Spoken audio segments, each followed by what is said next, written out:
皆さんこんにちは。第7回チェンジメーカーアワーズが開幕いたしました。本日の司会を務めさせていただきますフリーアナウンサーののぼりれいなと申します。当初は本田香織さんが司会をする予定でしたが、都合により私のぼりが務めさせていただきます。皆さんが少しでもリラックスできるように司会進行できればと思いますので、どうぞよろしくお願いいたします。今年も昨年に続き、この素晴らしい会場であるプラザ平成からお届けすることとなりました。ご来場の皆様、心より感謝申し上げます。さて、本日のコンテストでは、マスクの着用は自由です。感染症予防のため、必要に応じてマスクを着用いただいて構いません。ご自身の健康状態に合わせてご判断いただければと思います。それでは、これより開会に先立ちまして、主催団体である一般社団法人英語4技能探究学習推進協会代表理事斉藤聡より開会のご挨拶を申し上げます。斉藤代表理事、どうぞよろしくお願いいたします。おはようございます。当協会の代表理事を務めております斉藤と申します。開会に先立ちまして一言ご挨拶させていただきます。まず本選に出場を決められた皆様、おめでとうございます。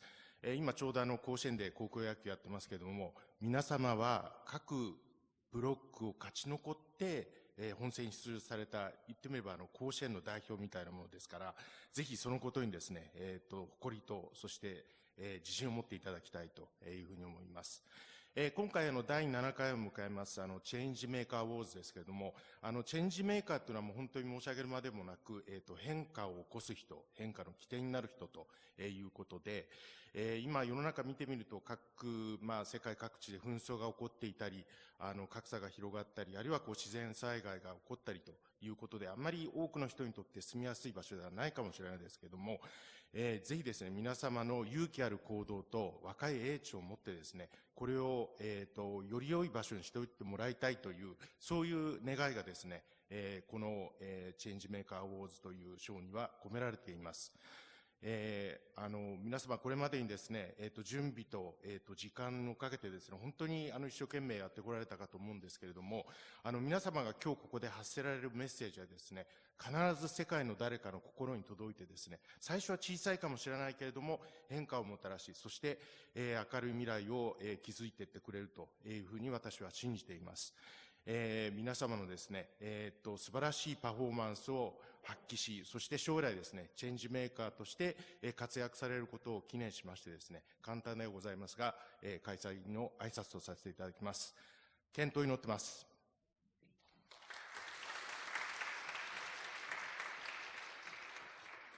斉藤代表理事、ありがとうございました。続きまして、審査員を務める皆様をご紹介いたします。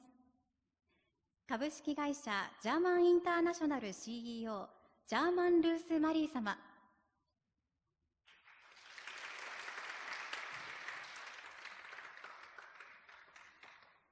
玉川大学文学部英語教育学科教授、工藤陽二先生。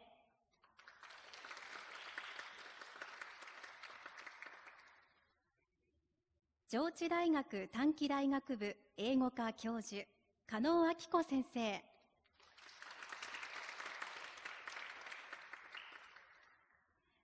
ラーンネットグローバルスクール代表、神戸情報大学院大学学長、住谷俊樹先生。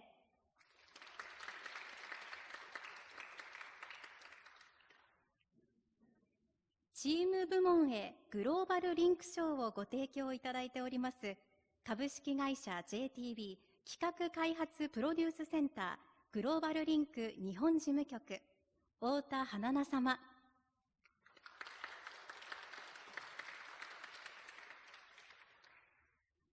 最後に審査委員長を務められます慶應義塾大学名誉教授、ペン言語教育サービス代表、田中重則先生。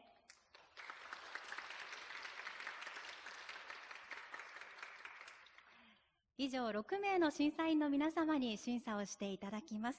審査員の皆様、どうぞ最後までよろしくお願いいたします。さて、今年もたくさんの学校から応募がありました。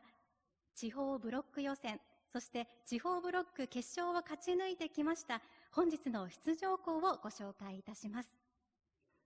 チーム部門からは、品川女子学院高等部、お茶の水女子大学附属高等学校、静岡県立駿河総合高等学校、本郷高等学校、山形県立長井高等学校から2チーム、山形県立山形東高等学校、名古屋国際高等学校、兵庫県立長田高等学校、昭和女子大学附属昭和高等学校。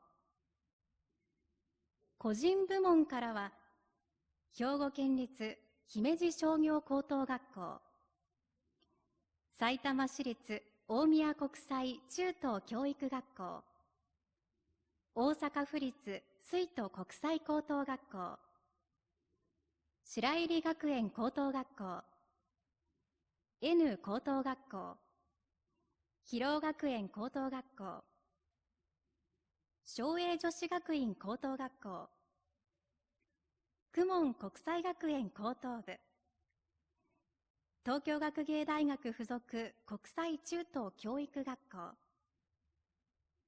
なお、個人部門からは1校が欠場されましたので、9校によってプレゼンテーションを行っていただきます。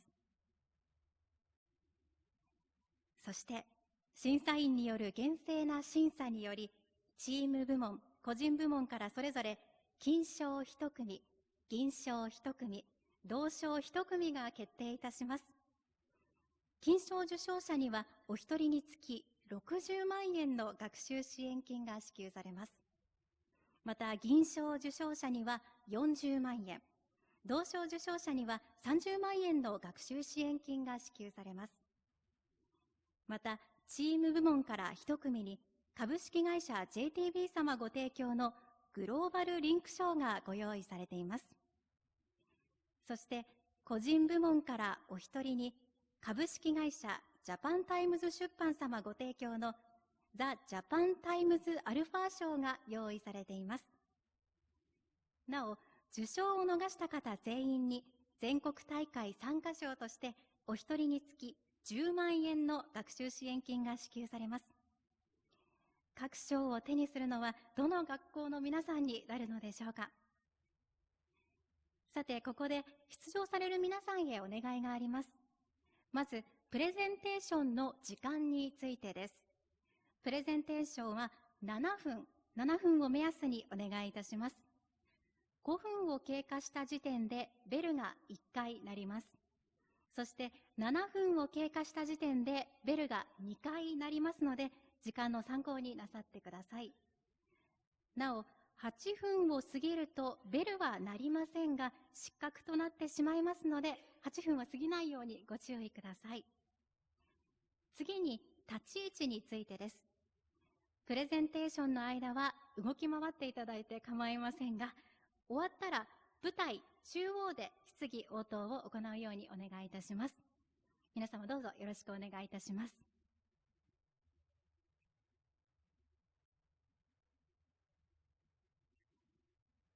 それでは最初のプレゼンテーションまで少々お待ちください。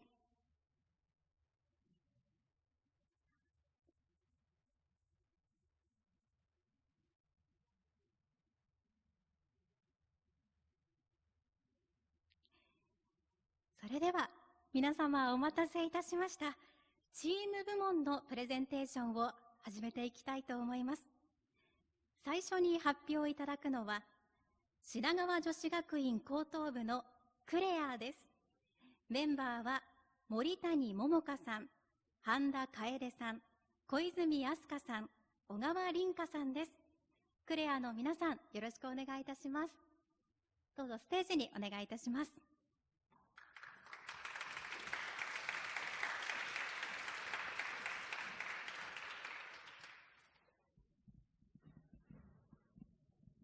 Hello everyone, we are Claire. We made this team to solve one problem. Can you imagine what it is? It is the social problem surrounding menstruation.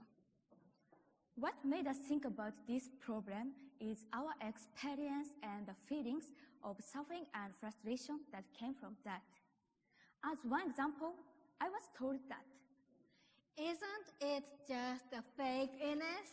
when my health was bad because I had severe menstrual symptoms. I even have some days where I cannot get out of bed. We have come to know that labor loss caused by menstruation problems like the ones we experience is 491 billion and 1 million yen every year. Also, according to a questionnaire from the Netherlands about menstruation, about 80.7% women answered that performance at school or office declines from menstruation. So we can understand that menstruation gives several effects not only on individuals but also on society. Then we define that particular loss as loss of opportunity from menstruation. This is something that needs to be given up because of menstruation. And we split this further into two losses in order to find action. The first is change loss. This means loss of opportunity that is caused by a lack of knowledge. The other is give up loss. This loss represents the loss from issues that they can't solve use today's medical technology. From those definitions, we could discover something that we need to do. At first, we stipulated a solution for change loss was to tell people what they need to know about menstruation, and the solution for give up loss was to surround people with support. Therefore, we implemented a lecture on menstruation.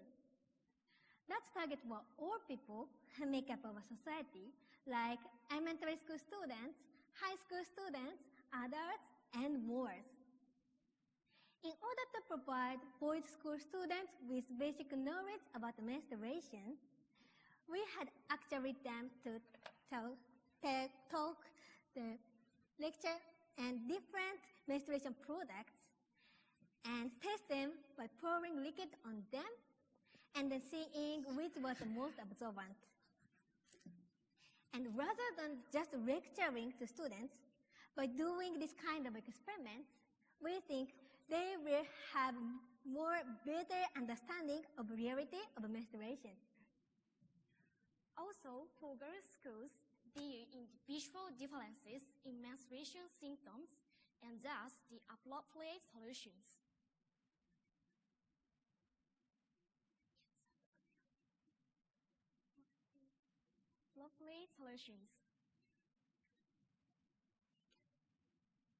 We explain about some sickness and cancers. Appropriate solutions. Yeah. Also, for girls' schools, there are in our lectures, we discuss some sickness or cancers caused by menstruation. Caused by menstruation.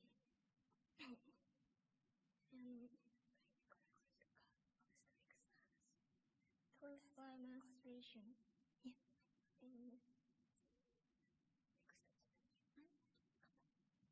And in terms of companies or workplaces, we develop discussions with both men and women around how to support female employees who feel unwell due to menstruation.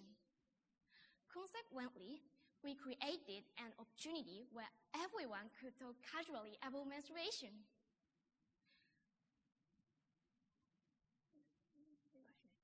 By thinking about the content we wanted to present and how to express it depending on each target, we could get many positive responses. For example, they understood more about menstruation and changed their negative image of periods. Next is our achievement. We were reported in the media such as in newspapers and on TV.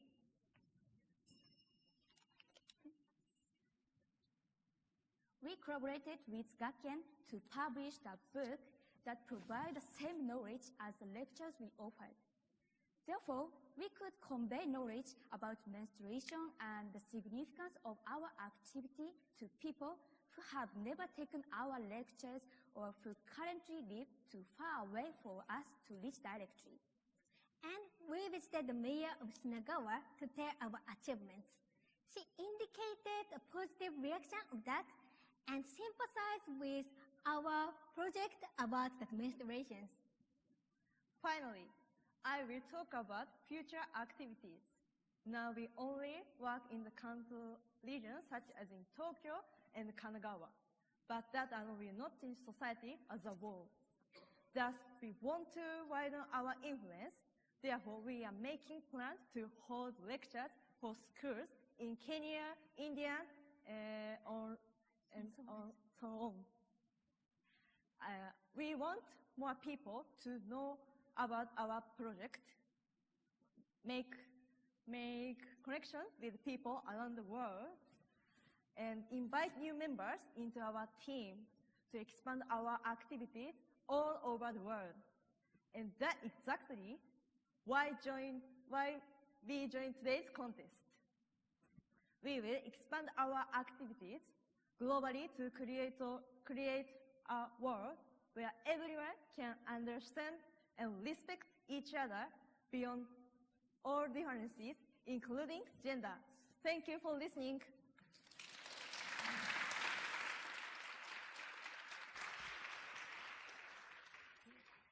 クレアの皆さん、ありがとうございました。それでは審査員の方からご質問などをお願いしたいと思います。質問のある方いらっしゃいますか？ぜひ挙手をお願いできればと思います。では工藤先生、よろしくお願いします。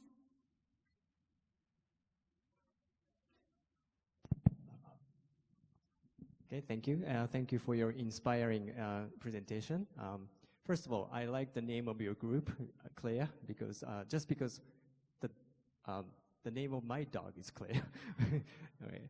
And my real question is, so in your presentation, you mentioned that you gave lectures to various people, right? And you showed us some comments from the audience. Yeah. And how will you move on to the next step based on those comments or feedbacks? In our lectures, there are some discussion about how to take some actions for how they look at the bad feeling by the menstruation women and how they actions. And that lecture gave a very good comment for many people. So next our lectures, we would like to increase our discussion and role play about that. Thank you very much. 他に、はい。ジャマンさんよろしくお願いします。Thank you. I really enjoyed your presentation. I wanted to ask that you did the presentation at companies, right? Yes. You went to companies. How did you approach those companies? How did you get that opportunity to present at the companies?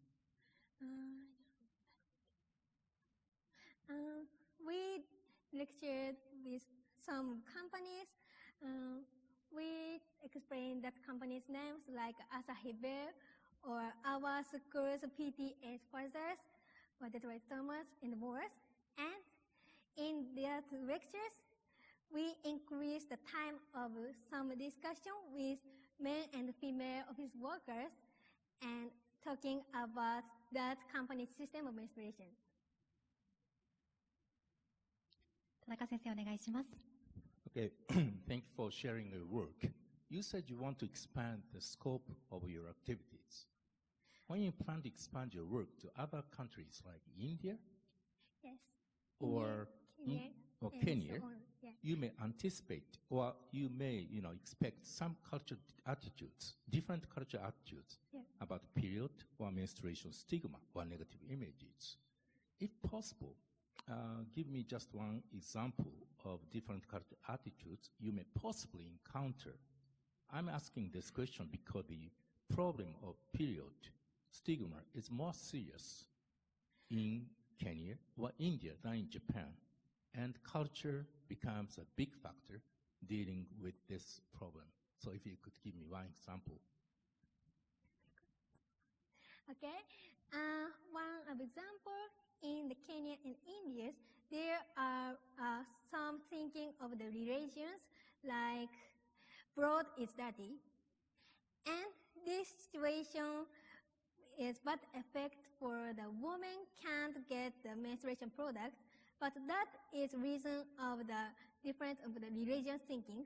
But if we can go to the lecture on the countries, they can know about the buying or giving menstruation products is important without blood dirty or no. So they can get or some progress of thinking that more better about the menstruation. それではお時間となりました。トップバッターを務めてくださいましたクレアの皆さん、ありがとうございました。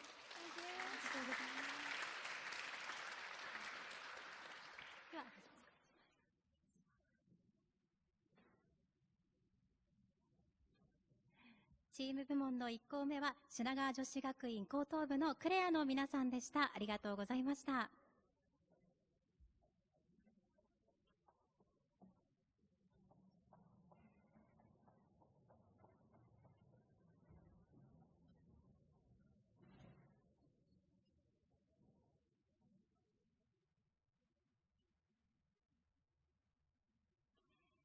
それでは次のプレゼンターへ参りたいと思います。次のプレゼンターはお茶の水女子大学附属高等学校のリンプルです。メンバーは千葉さなさん、上田和歌さんです。よろしくお願いいたします。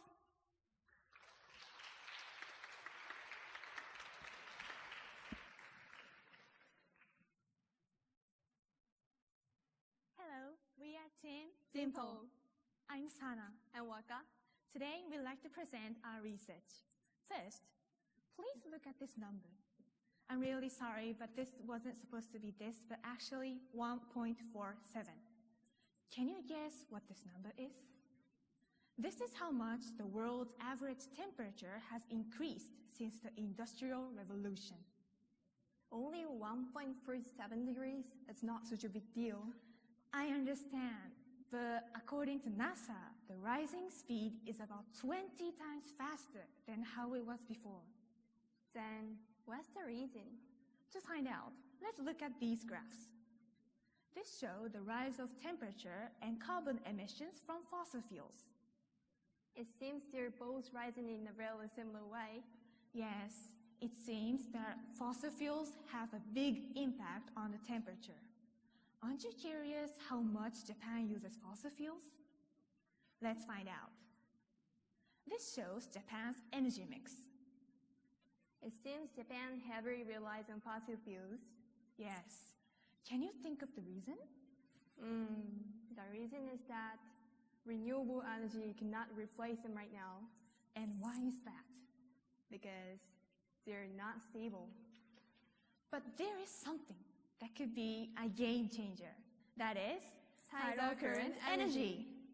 This chart compares tidal current energy and wind energy, which both generate energy by similar ways.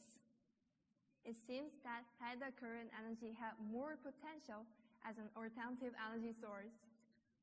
Even so, nowhere in Japan uses tidal current energy. Nowhere? Nowhere. Is there something we can do? If we could find a way to improve the power generation efficiency, it will be a big help. So, we came up with an idea to use dimples. Dimples? No, it's the dimples on golf balls. Dimples make the ball fly further away, so we thought they might make the generation system more efficient. I'm curious about the mechanism. Let me explain. Putting dimples on the ball surface makes the airflow change from laminar to turbulent. When the airflow is turbulent, flow separation is less likely to occur, and the vortex generated behind the ball will become farther and smaller. Thus, Thus, the drag force pulling the ball backwards will be also smaller. So, in short, the lesser drag makes the ball fly further away. That's right. But does it really raise efficiency? To find out, we conducted an experiment. But what exactly is the definition of efficiency?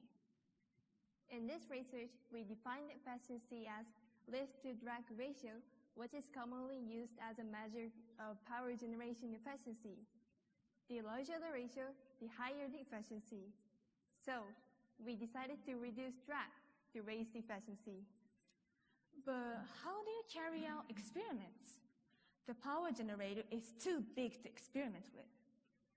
To replicate the condition around tidal current power generator, we used a water tank and model that simulate propellers. To simulate tidal current, we pulled the model upwards in water. When the model is stationary, tension and buoyancy act as upward forces, while gravity is the only downward force. However, when the model is put upward, in addition to the forces when the model was stationary, drag works as a downward force. We put the model vertically at 0.03 miles per second. Because the start and the end of the towing were unstable, we used the measure of middle section only. By subtracting the formula below from above, we can calculate the drag as this. We used 3 types of models with different numbers of dimples. And this is how we experimented. The metronome was used to time the speed. How was the result? First, we compared the result of the one with no dimples and the one with 28 dimples. Each box plot represents the result of 10 experiments. The blue box plot represents the result of the one without dimples. The orange box plot represents the result of the one with 28 dimples. Because the range of the one with 28 dimples were wide, we divided this into three sections. The top section was not effective, and the middle section was effective, and the last section was uncontrollable. Next, we compare the one without dimples and the one with 96 dimples. The gray box plot represents the one with 96 dimples. The gray box plot had very little difference compared to the blue one, so we concluded that there wasn't any effect on the ratio. From this result, we assumed that 96 was far from the ideal number. We assumed the reason why that only the one with 28 dimples took the wide range was because the water flow was changing from laminar to turbulent, which is similar to the system of golf balls. So we concluded that there is a potential to improve efficiency by dimples. It's surprising that dimples have the potential to raise the efficiency. Yeah, right. In the next stage of this research, we will control the stability and condition of experiments and improve efficiency by dimples. We are proud to conclude that our research promotes the use of tidal current energy generators and contributes to mitigating global warming. These are the references. Thank you for listening.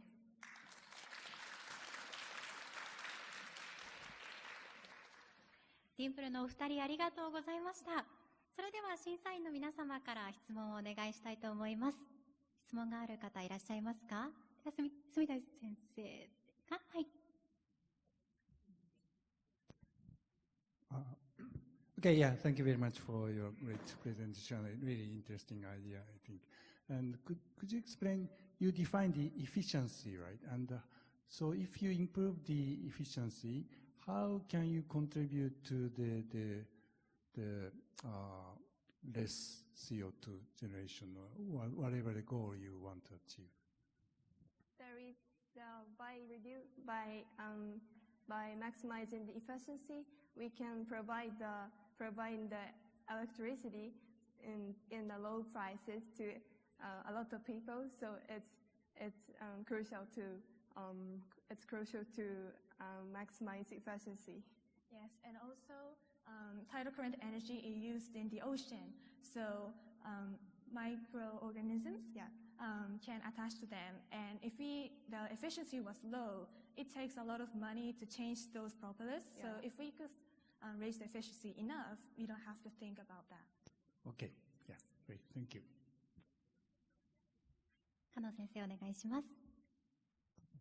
Thank you very much for a very persuasive presentation.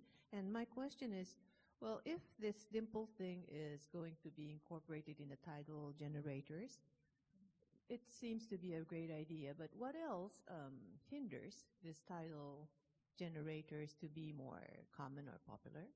What do you think? Why is the title generating system not so much used in Japan? And, well, how could you contribute? We listen, but why? The first thing I would like to ask.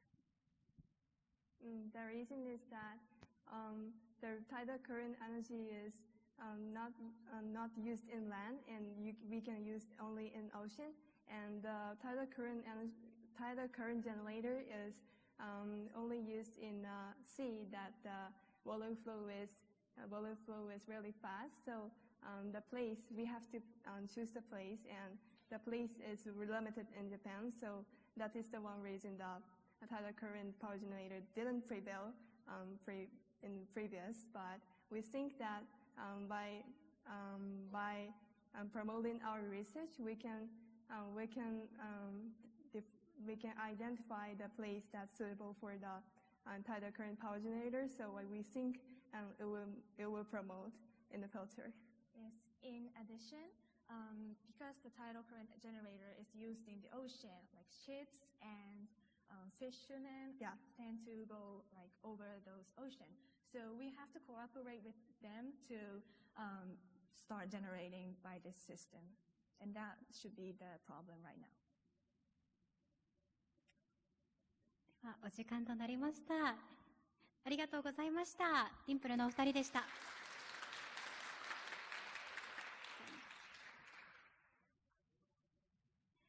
チーム部門の2校目はお茶の水女子大学附属高等学校ディンプルのお二人でした。ありがとうございました。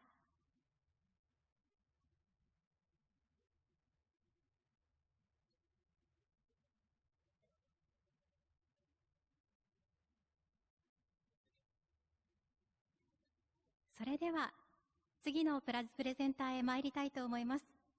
次のプレゼンターは静岡県立駿河総合高等学校の駿荘です。メンバーは森影梨沙さん、福田愛さんです。よろしくお願いいたします。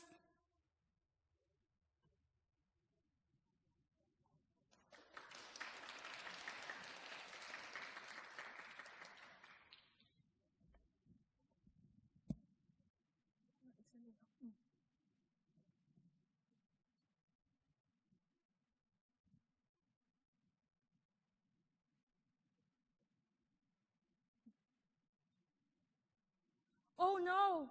A typhoon is heading towards my town. But I'm new to Japan, and my Japanese isn't so good. What should I do? I don't know what to do. I will just give up. Give up. These are the words that an international student said to us when we asked what they'll do if a natural disaster happened. Good morning. My name is Lisa Morikage. My name is Ai Fukuda. We are Team Suruso. What do you think about when we say natural disaster?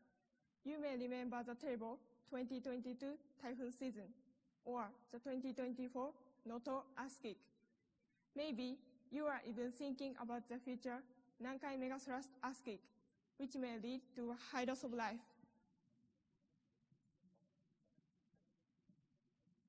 In fact, 160 million people are affected by disasters each year, and 100,000 will die around the world. Japan faces many deadly natural disasters. Naturally, we can prepare by being informed. While local governments and organizations work hard on disaster mitigation, their information may not be reaching everyone, especially foreign residents with low Japanese language abilities. Let us explain the problem using Shizuoka City as our example. According to Shizuoka City's planning division, There were about 12,000 foreigners living in Shizuoka City in 2023. Their language levels vary, so some can't access the native levels guides easily.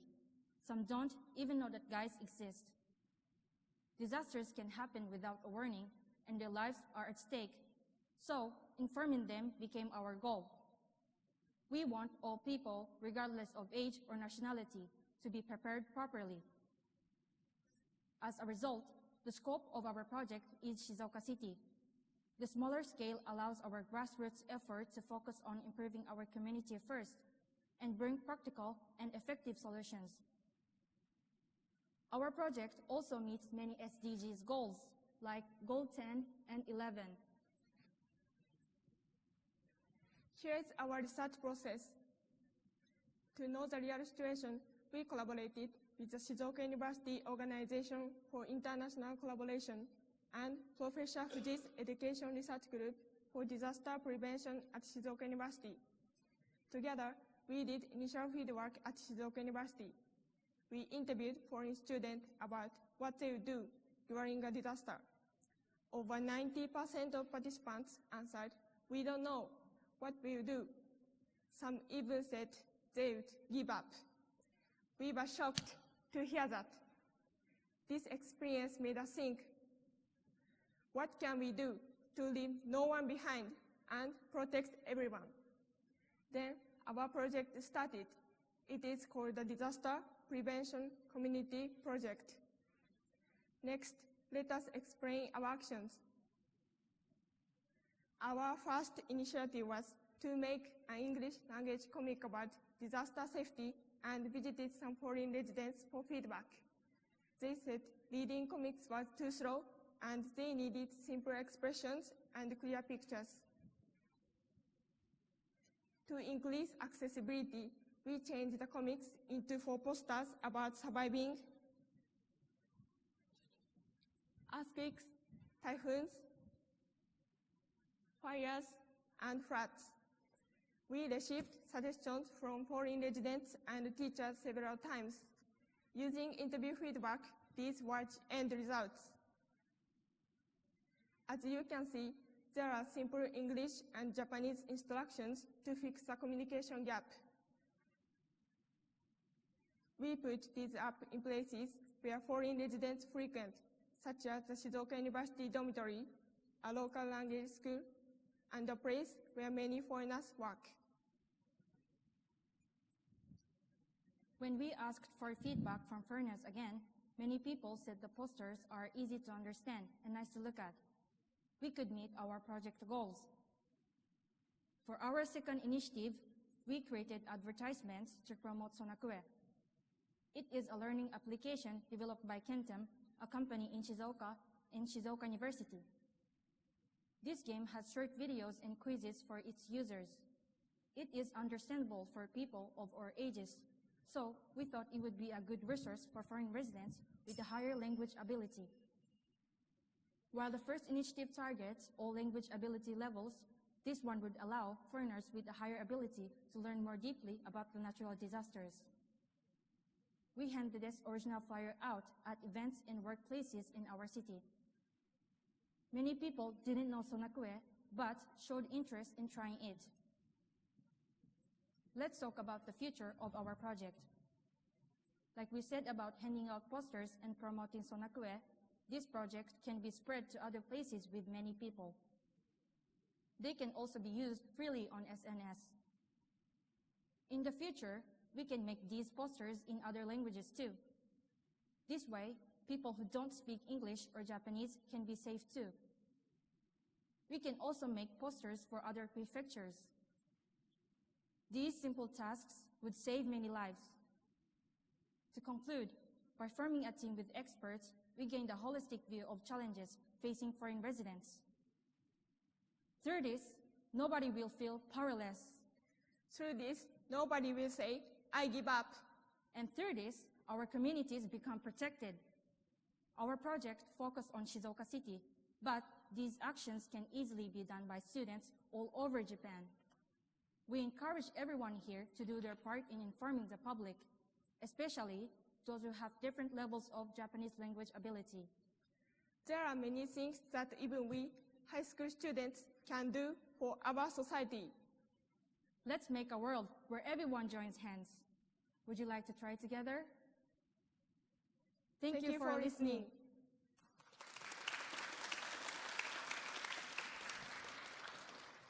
鶴荘のお二人ありがとうございました。それでは審査員の皆様から質問いただければと思います。質問ある方、挙手をお願いいたします。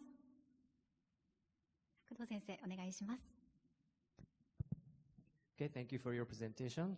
How do you plan to expand your project beyond Shizuoka?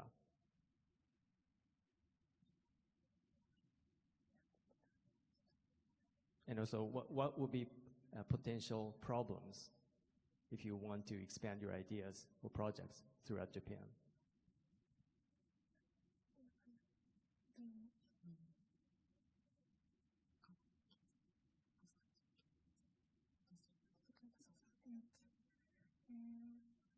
We post our high school account posted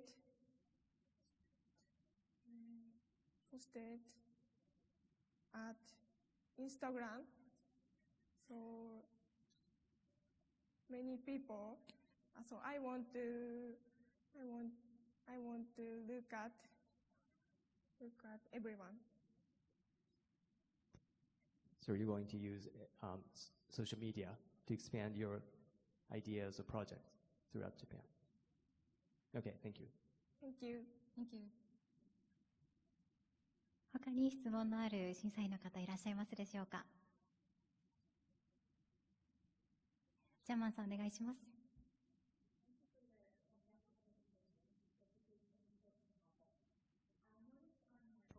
I noticed on your the poster that you had added furigana above the kanji. How did you decide to do that? Because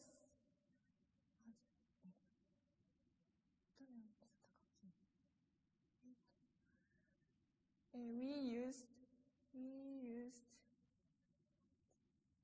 Canva app. So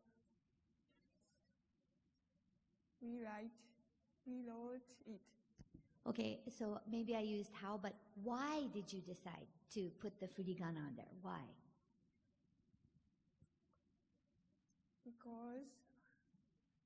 Because in Shizuoka City, there are many foreign residents who can speak Japanese very well. So we put furigana of this poster. 他に、はい、加納先生お願いします。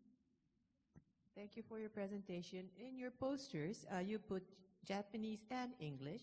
Why did you decide to put only English as a foreign language? Did you make any research on the population of foreign residents in Shizuoka to decide the language to be English?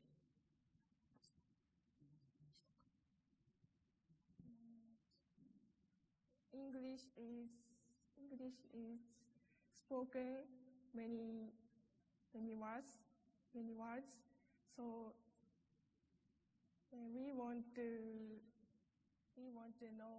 know them to many people.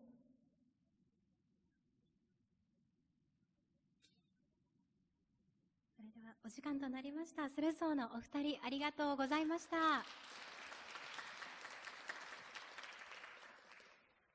ではお席にお戻りください。ありがとうございました。チーム部門3校目は静岡県立駿河総合高等学校の鶴荘のお二人でした。ありがとうございました。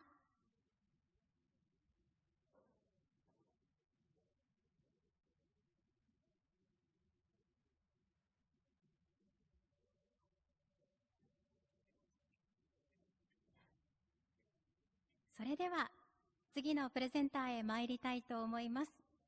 次のプレゼンターは本郷高等学校のヨッシーです。メンバーは清田亮さん、吉田智也さん、石川光太さんです。ヨッシーの皆さん、よろしくお願いいたします。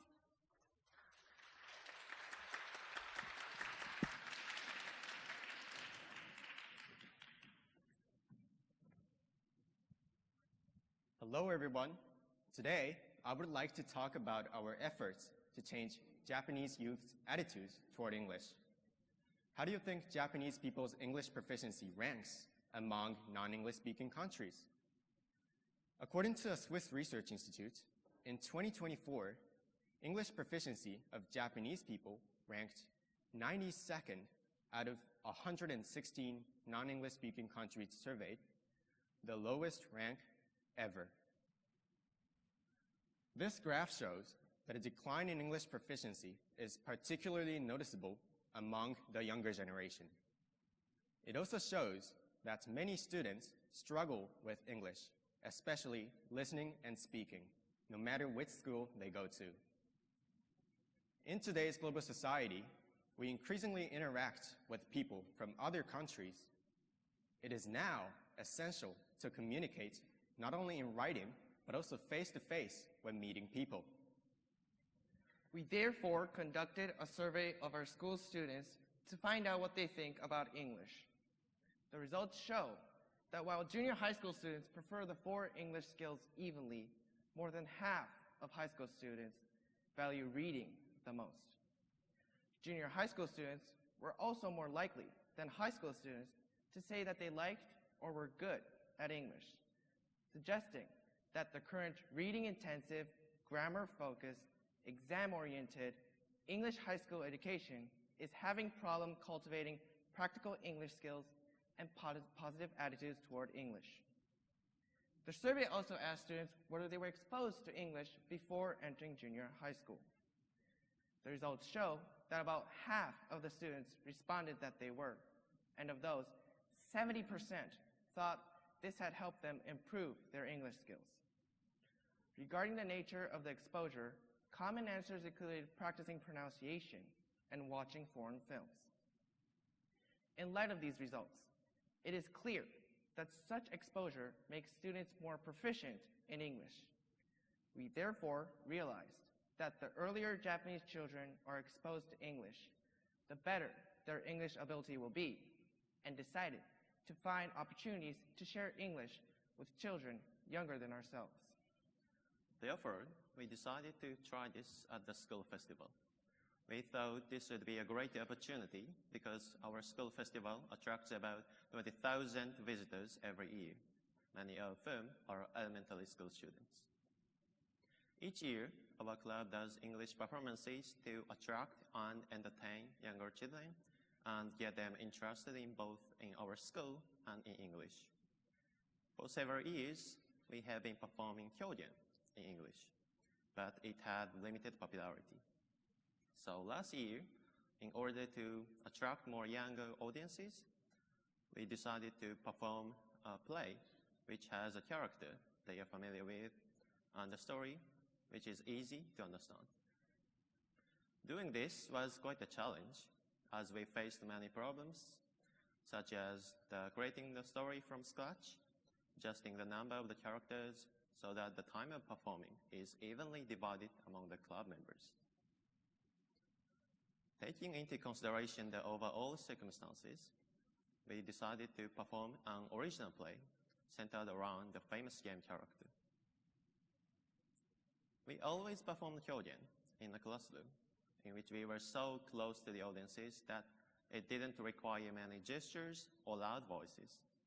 But last year, we performed a play at an auditorium which can seat 800 people. So we had to express the feelings of the characters by making large gestures using our whole body. With this in mind, we invited a coach from professional theater company. She not only taught us how to act, but also the importance of teamwork. Under her guidance, we divided the groups into 2 teams and assigned them roles to observe each other objectively, which helped us develop our acting skills by competing and judging on each other. At the same time, we assigned positions for managing props, scenery, and sound, including sound effects and background music. Let's look at this chart. Audience numbers during the performance were higher than last year, as were the number of positive comments after the school festival.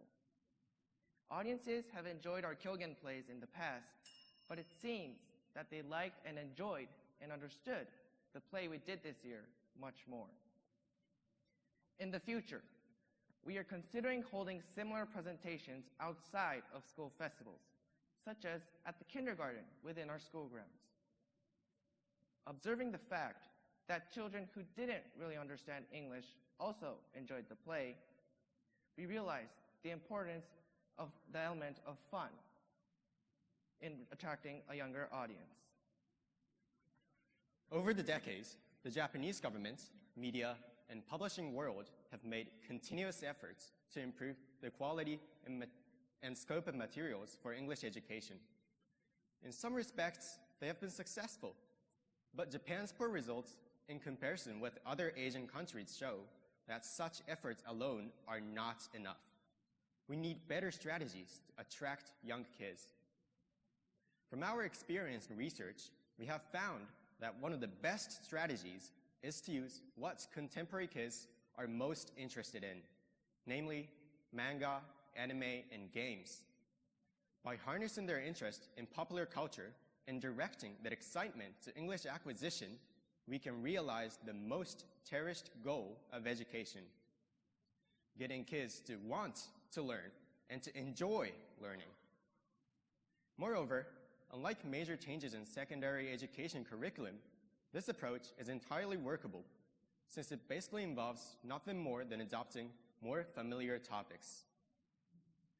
Times, tastes, and technology are constantly changing, so we need to stay on the lookout for new ways to make learning English more fun without getting stuck in existing approaches.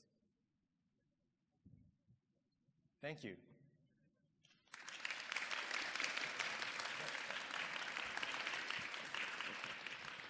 ヨッシーの皆さん、ありがとうございました。それでは審査員の皆様からご質問をお願いしたいと思います。質問がある方、はい、住谷先生よろしくお願いします。Thank you very much for your great presentation. It's really, really good implementation, I think. And my question is about your analysis. The younger generation is less efficient in English. It's kind of strange because I think younger generation is more exposed to English than our older generation. So why do you think younger generation are less proficient?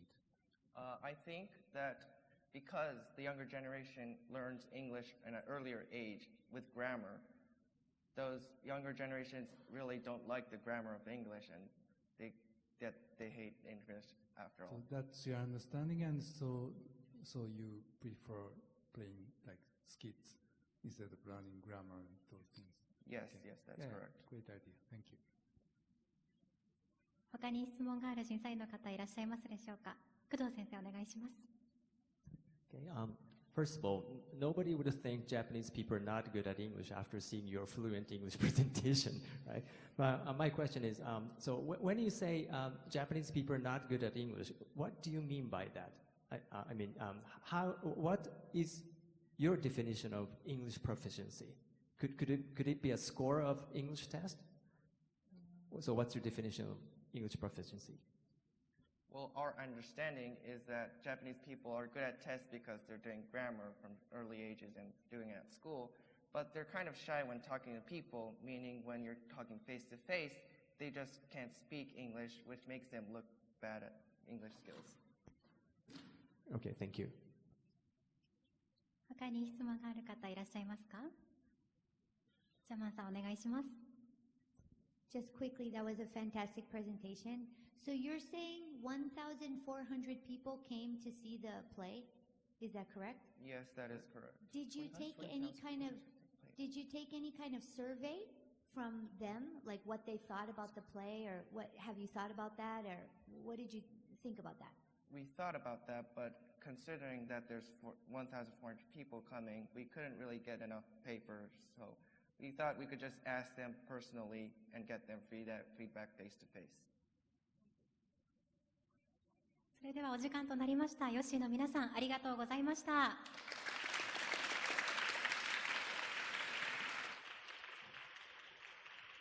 チーム部門4校目は本郷高等学校のヨッシーの皆さんでした。ありがとうございました。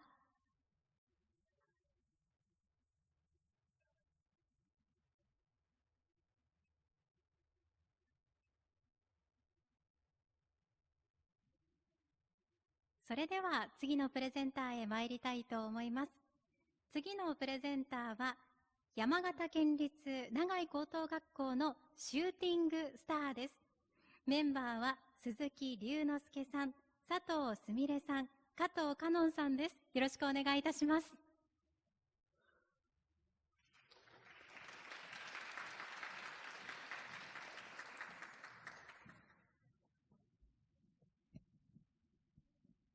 Hello, we are Shooting Star. Our research project is Study with Online. In 2024, 59.1% of Japanese high school students entered university. To achieve this, studying is necessary, of course. Furthermore, continuous and enthusiastic studying is even more important. However, in a survey of our high school, about 90% students said that they don't have such study habit. We thought this problem is common among high school students in Japan and around the world. So, how can we solve the problem? This is our research topic. We conducted further surveys, and we found there are 3 major factors for this problem. 1. It is hard to stay motivated. 2. They feel sleepy while studying. 3. They spend too much time using their smartphones. Based on these findings, we formed the following hypothesis. Online study sessions using video chat are effective in solving this problem. Group study creates a sense of accountability and motivates students to study harder. This is known as a peer effect in economics. Furthermore, video chat not only reduces smartphone use, but also reduces sleepiness by making situations where other students can see their behaviors. These are the reasons why we expected the method to be effective. Next, we will explain the experimental method. We held online study session using Google Meet during test period for our class. In these sessions, students study whatever they like by themselves. We analyzed how this affected their study habits and evaluated the effectiveness of this method. In addition, we conducted the session in these situations. Free enter and leave. Permit not to use camera, held in 2 hours. On weekdays, with 1 session at night. On weekends, with 3 sessions in the morning, in the afternoon, and at night. So, although no camera weekend the basis of our hypothesis, we thought it can create user-friendly conditions, which is the most important for making a study habit. As a result, 20 to 40 students participated. 20 participants said they felt their study time increased. 80 participants said it was easier to start studying on the day when they participated in the sessions. So we can say that studying with online is helpful in developing enthusiastic study habits. However, there were some issues. Most students didn't use camera, so most students didn't use camera. We thought it can most students didn't use camera. So we needed further research on how cameras affect their concentrations. In addition, there was the possibility that without the use of cameras, the restriction on smartphone use was not enough. Also, the number of continuous participants was low, and many students only participated a few times or not at all. Therefore, we thought more effort was necessary to establish their continuous habit. We analyzed the reason for the few continuous participants was due to the Ringelmann effect, proven by a social psychologist Ringelmann, where individual effort decreases as a group size increases. To solve this, it is effective to form a small group and improve communication among students. Based on this analysis and related prior research, in the next experiment, we divided the students into 4 groups with different conditions for comparison. Here are the conditions for each group. Group A and B were large group, and Group C and D were small groups. Members of B and D used the messaging features. Also, all groups were required to use a camera. However, in order to maintain the user-friendly conditions, we allow the participant not to show themselves on camera. The examples of messages are shown on this slide. The students were encouraged to send them before and after sessions, and they were seen not only by the members who sent them, but also by the unmotivated members through the notifications, which we expected would motivate students to start studying. To see the effect on the continuous study habit, we compared their satisfaction with study time and frequency of low motivation between the usual test period and the one with the online study sessions. And to see the effect on their sleepiness and smartphone use, we asked them to evaluate whether the session was effective or not. A comparison between before and after is shown on this slide. There was the biggest improvement in Group D, and the second biggest improvement in Group C. While we cannot see much difference in Groups A and B, the results show that small groups are more effective than large groups, and that using the messaging feature is more effective. We think the reason why there was not much difference in results between groups A and B was because many people hesitated to send messages in a large group, so the messaging feature had little effect. Therefore, it can be seen a small number of people is best for the messaging feature to work well. When the participants were asked to rate on a 6-point scale, whether sleepiness and smartphone use were suppressed, the results were 3.8 for sleepiness and 5.4 for smartphone use. Therefore, it cannot be judged it is effective in resistance to sleepiness, but it reduces smartphone use. Based on these results, the best method is a small group online study session using the messaging feature and the video chat. Due to the development of information technology, our society has changed remarkably. The method of studying that are suitable for people have naturally changed as well. As a harmful effect of this society, the excessive use of smartphones, decrease in people's motivations have been pointed out. But we must not forget there are also significant advantages. We are now able to connect people around the world in real time, anytime, anywhere.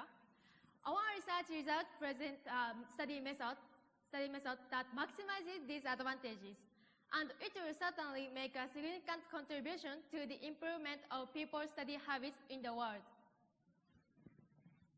Thank you for listening.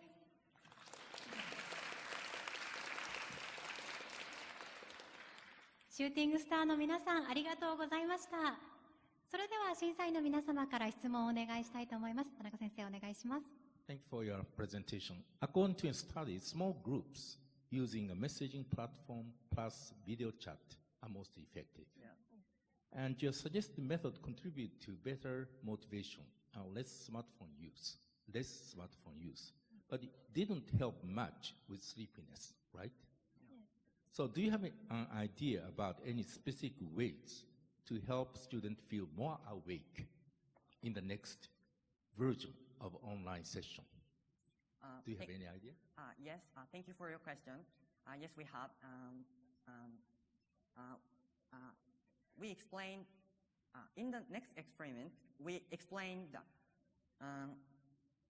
we allow the participant not to show themselves on camera. So most students didn't show themselves on camera actually. Then we analyzed the reason for that was because by doing so, they isn't not seen by other members. So the effect on sleepiness was little. So in the next experiment, we want to install mosaic. So by doing so, they can show themselves on camera easily. So so we want to insert this. Thank you for the question. 加納先生、お願いします。So thank you very much for a very thorough research. And my question is, you said only 22 out of 40 participated in your research. And what do you think are the reasons for those who did not participate in your challenge or trial? Could you give us some reasons? Because So some people prefer to study alone, so they probably wouldn't the sessions. So, yeah, yes. That would be our answer to your question. 他に質問がある先生方いらっしゃいますでしょうか。ジャマンさんお願いします。Thank you for your great presentation. Have you thought about doing the study time with students in other countries? No. Will you think about that? That's a very good idea, I think. Okay.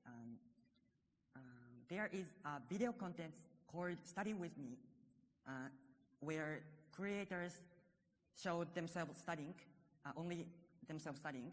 Then the content is so popular that YouTube online blog highlights the content. So because many YouTube users around the world watch the video to study with, feeling that studying with someone. So we think our session is also suitable for people around.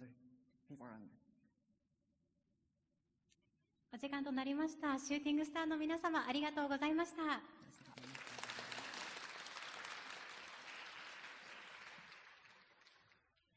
チーム部門5組目は山形県立長井高等学校のシューティングスターの皆さんでした。ありがとうございました。それではここでおよそ10分間の休憩を取らせていただきます。休憩後は6組目の方からプレゼンテーションを再開いたします。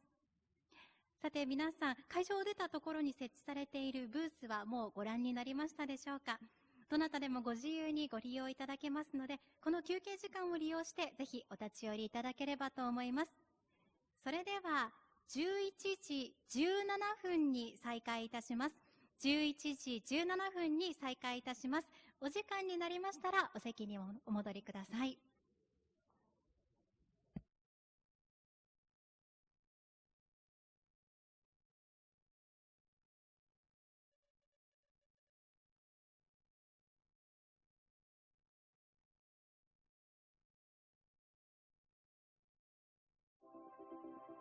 何の準備もすることなくすごいことを成し遂げる人っていないと思うので、未来って勝手にやってくるものじゃなくて自分自身で作るものだと思います。そのために今何を準備しようか、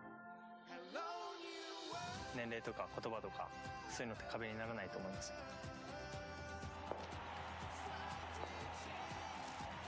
Hello world, I'm Shohei Otani。 未来へ羽ばたけ ECC。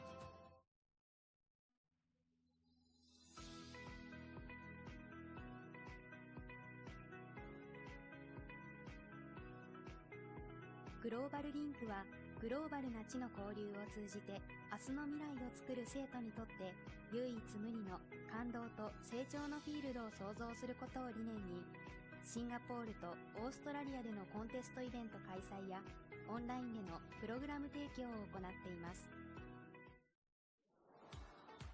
グローバルリンクシンガポールについて紹介します。グローバルリンクシンガポールは2014年に始まった科学分野、社会科学分野に関する探究・課題研究の発表コンテストとなっています。発表形式は3タイプに分かれています。ブースプレゼンテーションでは、すべてのチームがこのような部屋でパワーポイントを使いながら発表します。オーディエンスも腰を据えて聞く形のため、発表後の質疑応答では内容について深いディスカッションとなります。そしてブースプレゼンテーションで評価の高かったチームが翌日のステージプレゼンテーションに進み、全参加者と審査員を前に発表を行います。大舞台でのプレゼンテーションや審査員と英語での質疑応答など緊張感も大きいですが、達成感も味わえる場となります。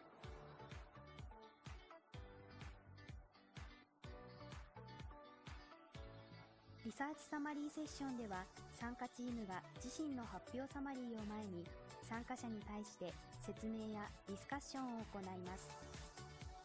発表者と参加者の距離感が最も近く、あちこちで活発な議論が交わされます。そして表彰式では各分野1位から3位が発表され、審査員から表彰状や盾が贈られます。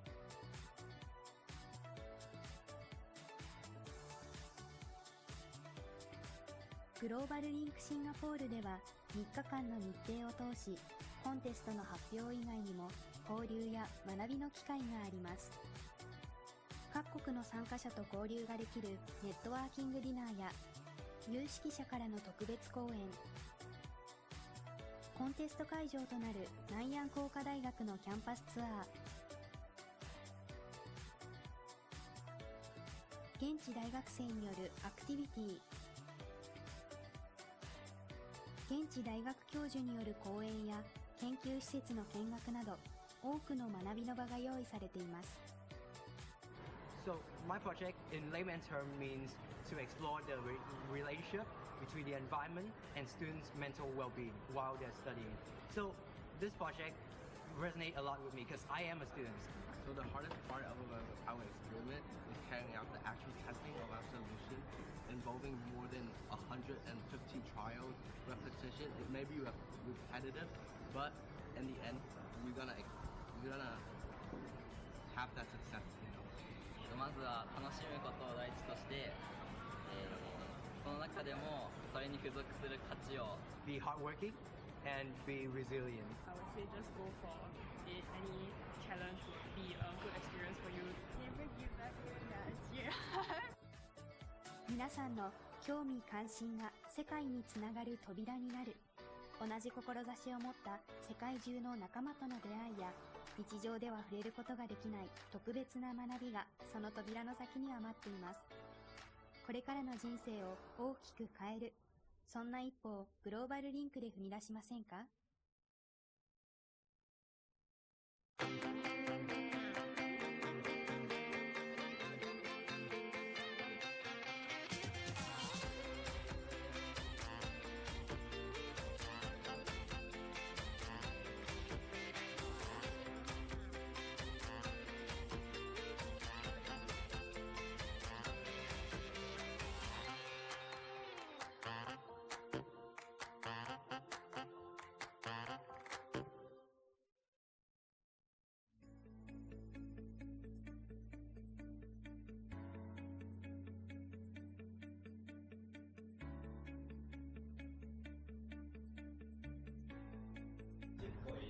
Studied at concentration much higher than what is found in the environment.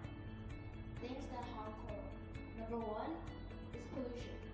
Number 2 is 537 humpback whales, or 65 million big macs. Have you in, say, the last 5 or 10 years seen the problem getting worse or just the same? We're relocating to a higher ground, which means that use the government support. What are some examples of maybe people can do to stop the sunscreen getting in the water? Will cause a lot of problems if we have to keep on giving something.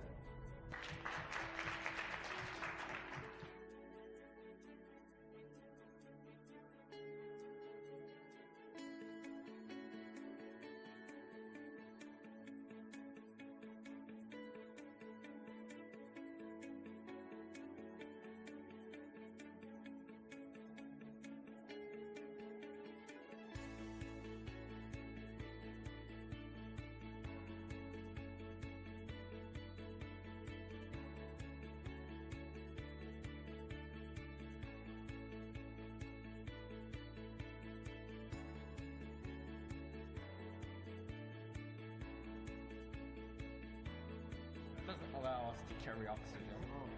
How do you think that you get more recognition from like what bring you to that as your solution? So we usually see abandoned dogs and cats, and I think it's really hard. I think engaging with the government's a big one because it's that infrastructure.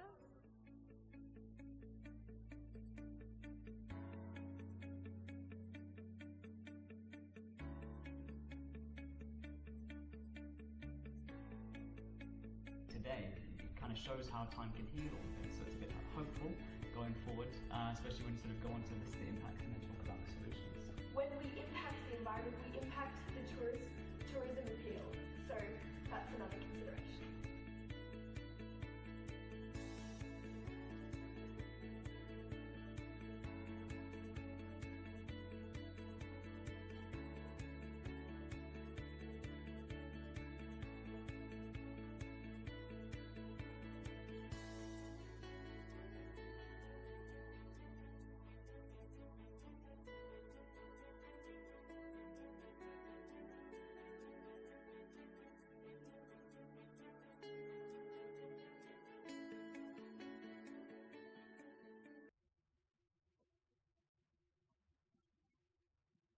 れではお時間となりましたので、チーム部門のプレゼンテーションを再開いたします。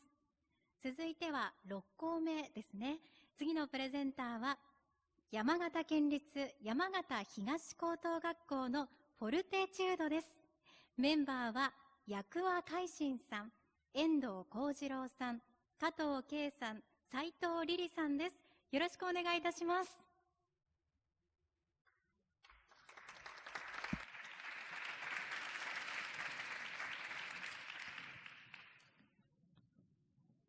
Hello everyone, we're going to talk to you about developing visible suites to solve the international issue of lack of visible intakes. Through our project, we want to make visibles more appealing and acceptable to everyone. The intakes of visible in Japan has been decreasing, as we can see on the slope, especially in the younger generation, as we can see here. This red line shows the target set by Japanese government. However, no generation actually reaches this goal. This graph shows some of the reasons why we do that. Visible takes time and effort to prepare. They're not always delicious, and sometimes visibles are not available, especially for those who eat out a lot. And let's take a look at the global visible intakes. This graph shows the recommended intakes in each country, that is showing blue one, and current intakes in each country, that is showing green one. As this graph shows, most countries are also far short of recommended amount. So, this is not only Japan's issue. This is a global issue. Our purpose is to increase opportunity for people to eat more vegetables by making them easier to eat and taste better. Today, we suggest a completely new way of eating vegetables. We decided to focus on the increase of sweetness in vegetables when frozen due to freezing point depression. When something melts in water, the freezing point drops, in this case to minus 10.2 degrees Celsius. This calculation shows it. By freezing point depression, sweet ingredients are gathered and humans come to taste sweetness much better. We developed a new product to utilize this, that is, frozen vegetable sweets. Let me explain the method. First, cut the pre-cooked vegetables into dice. Then make a coating over them and freeze rapidly. That's it. Usually, it is stored in the freezer, and when you want to eat, you can just pick it up and eat the vegetables without cutting them in using dressing. Also, freezing changes texture and allows us to enjoy vegetables in a new way. Furthermore, the sweetness increases. In our first experiment, we checked whether the vegetables pass through the temperature range of -1 to -5 degrees Celsius within 30 minutes when freezing rapidly. This range is called the maximum ice formation zone, where ice crystals grow bigger. When food is frozen, tiny ice crystals form inside the cells. If these crystals grow too big, the taste gets worse. Freezing the food rapidly through this zone helps keep the ice crystals small and food tasty. In our second experiment, we wanted to find out which vegetables were suitable to freeze and eat. We tried out a variety of vegetables and found the greatest significant increase of sweetness in pumpkins, sweet potatoes, and carrots. In our third experiment, company N, the company which specializes in frozen food, helped us. We borrowed their laboratory and did some experiments there.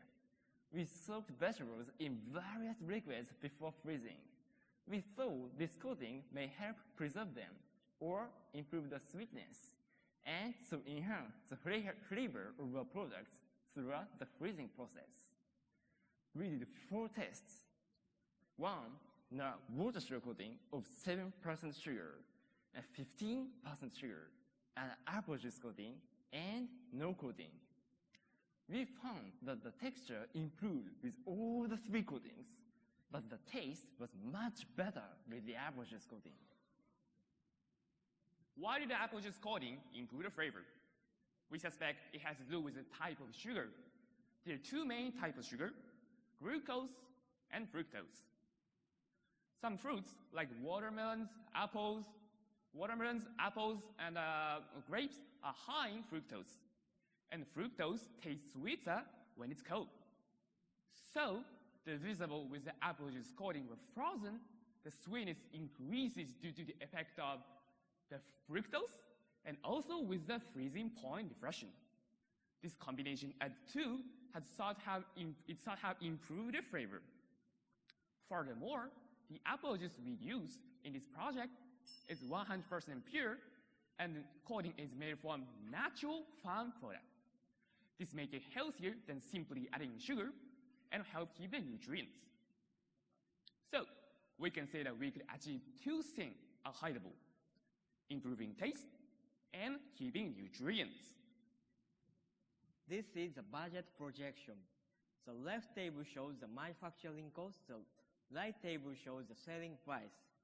After talking with the local food company, and we set the price at 520 yen, considering materials, labor cost, processing cost, and profit. Each pack contains 64 pieces of frozen vegetable sweets.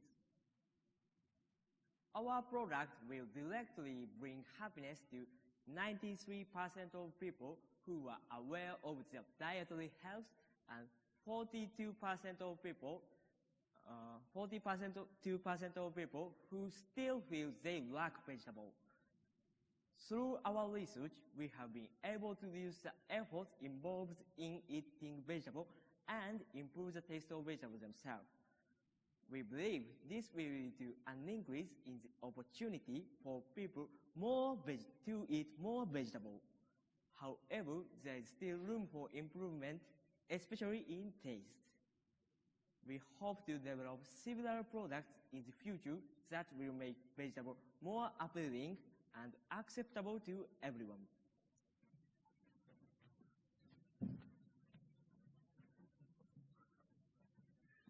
Thank you very much.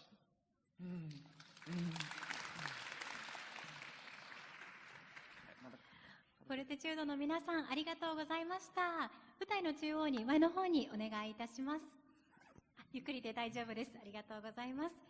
それでは審査員の皆様から質問、はい、田中先生お願いします。Okay, thank you for your very interesting presentation. Your new method uses freezing point depression to make vegetable taste sweeter naturally. I think this is a very interesting idea, good idea. As you move toward commercialization, how do you plan to position or categorize frozen vegetable sweets in the market? A snack, or a dessert, alternative, or perhaps something else?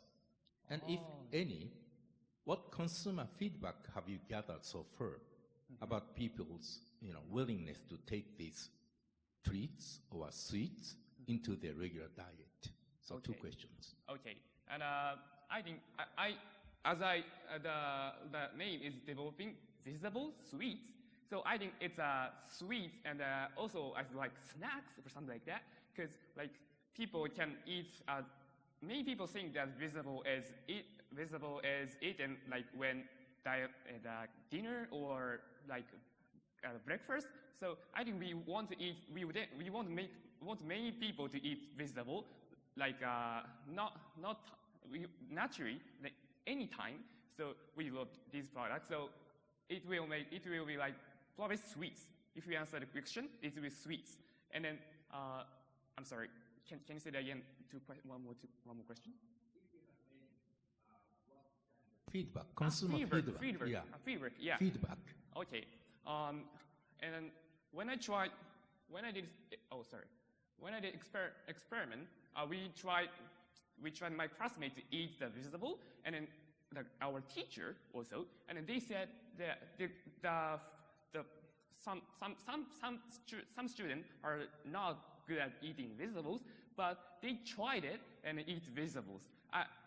Then they can say that if the taste if the taste improve much better, I think we can eat more vegetable through your product. So I think this product has much potential to make the visible more appealing and acceptable to anyone.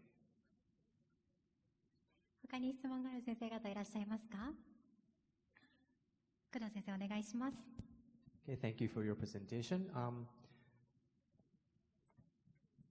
Are the nutritional levels the same before and after vegetables are processed in the way you proposed? All right, so like you mean like when you cook the vegetables in the process of freezing, the nutrient will be lost. You mean like that? Is there such a possibility? Yes, such a possibility though. And at first we plan to add some nutrients that we lost in the process of cooking, like vitamin B or vitamin C. But it's when it starts to on the internet, it's 90 or 80% will remain. The nutrient will remain. So I think it's not kind of big deal. But and at first we plan to add a nutrition, some vitamin B or vitamin C. But I think it's not like healthy, you know. Like we said, the coating is made from natural palm product, so it's against our coating method. So I think we don't have to add some nutrients. So yeah, it's my answer. Thank you very much. お時間となりました。フォルテチュードの皆さん、ありがとうございました。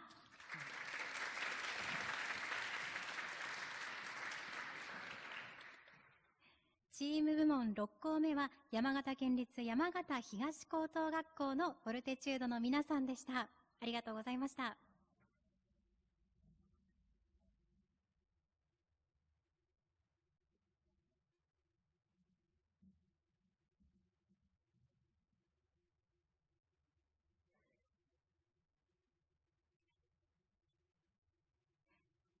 それでは次のプレゼンターへ参りたいと思います。次のプレゼンターは名古屋国際高等学校の NIHS です。メンバーは鈴沖杏樹さん、市川玲奈さんです。よろしくお願いいたします。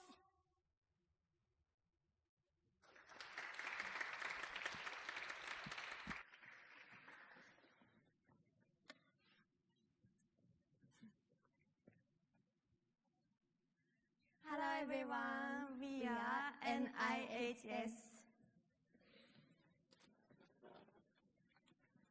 My nose too big. Wow, it's so ugly. I hate it. This is an example of body dysmorphic disorder, a disorder where people become obsessed with the flaw in their appearance, which affect their daily lives. We predicted that social media is one of the causes of this. On social media, people often only show their best moment and perfect photos. Also, I often see a lot of hurtful comments and negative contents. Because of this, social media has created a society that impresses beauty standards. We are always exposed to photos of people who are considered beautiful. This often leads to thoughts like, I want to look like that.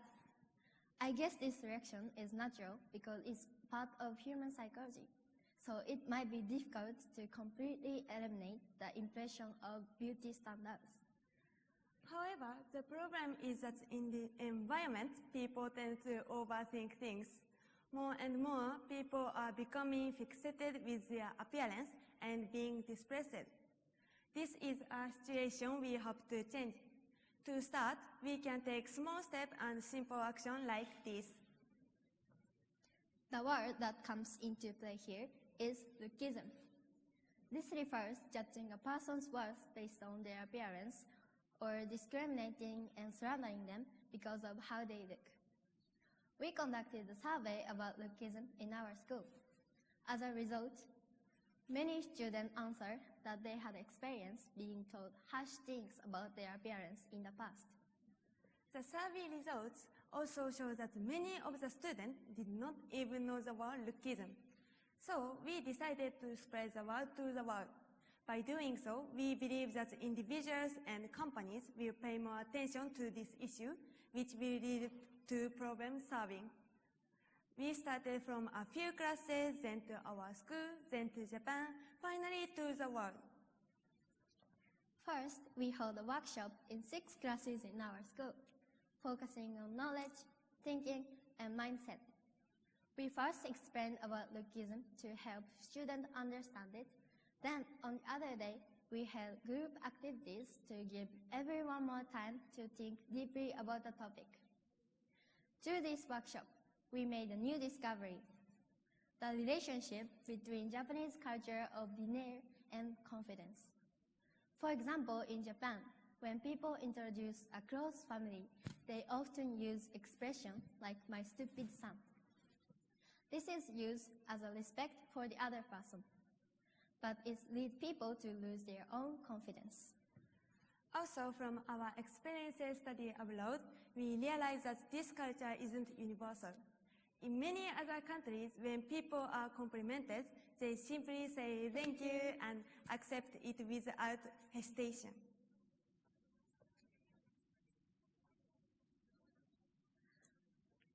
To hear opinions from people overseas, we asked our teacher for help and had the opportunity to talk with students from people overseas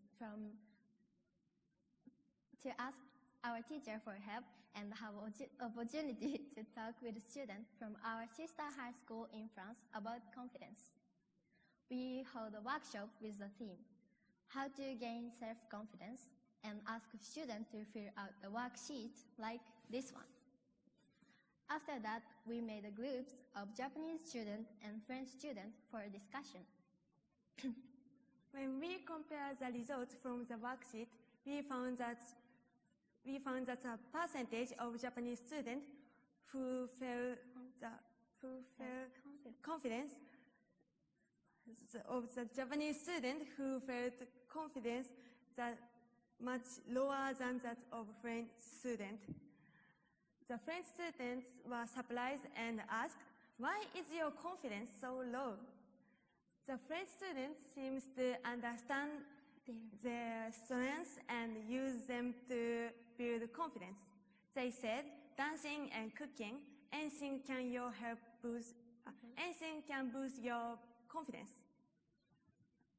While Japanese people often hesitate, thinking, "I'm not so good, I'm not perfect," French students remind us that it's not about being perfect. Finding and embracing what you enjoy or what you're good at is what truly matters.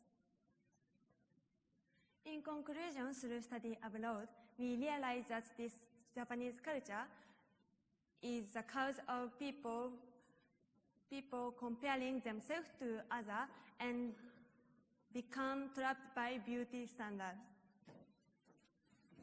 Kenkyo is a wonderful part of Japanese culture, but recently it has gone too far and leads people to lose their own confidence. From this, we realize that body dysmorphic disorder and Lookism are also solved by not putting oneself down too much and not to compare with others. By doing so, fewer people will lose confidence when comparing the perfect photo on social media, and we can reduce the number of people who are suffering from Lookism. Lookism is not a problem that can be solved by simple action. However, by continuing to raise awareness, we believe that more people will start to face this issue and leading to self-acceptance and healing. We are grateful for the opportunity to share our message through this contest. But this is not our final goal. Our ultimate goal is a future where everyone has confidence and values themselves for who they are. Thank you so much.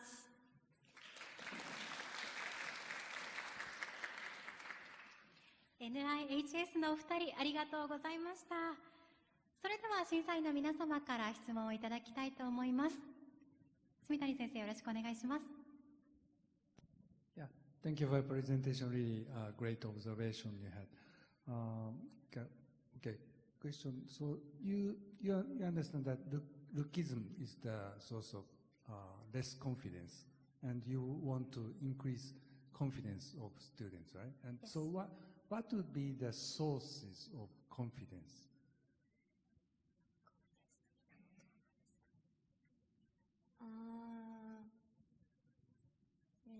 I think if we don't have confidence, everyone said, I'm not so good, and I'm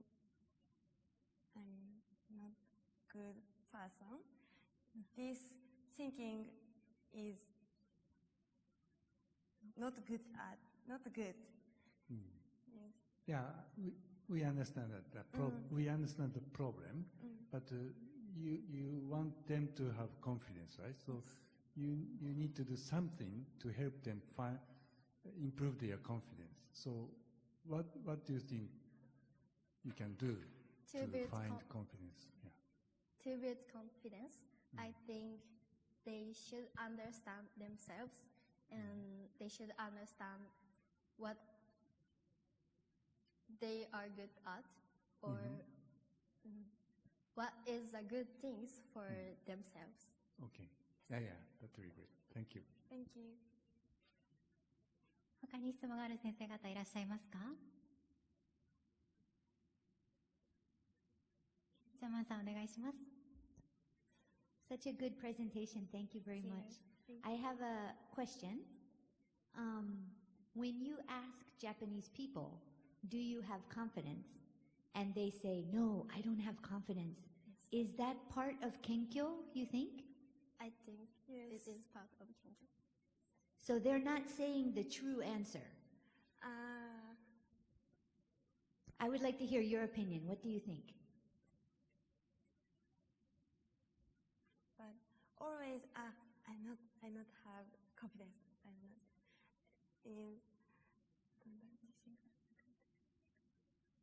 It leads people to lose their own confidence.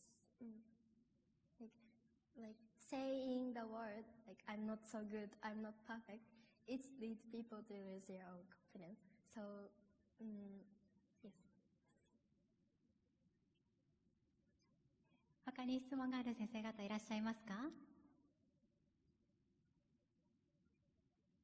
加納先生お願いします。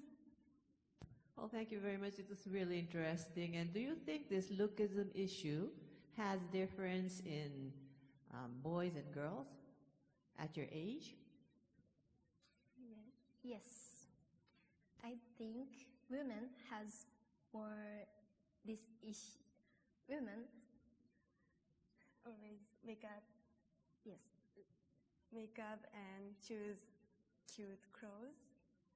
And women always think about appearance. So I think women are more focusing on lookism, like their appearance, rather than boys or men. ここでお時間となりました。NIHS のお二人ありがとうございました。ありがとうございます。Thank you so much.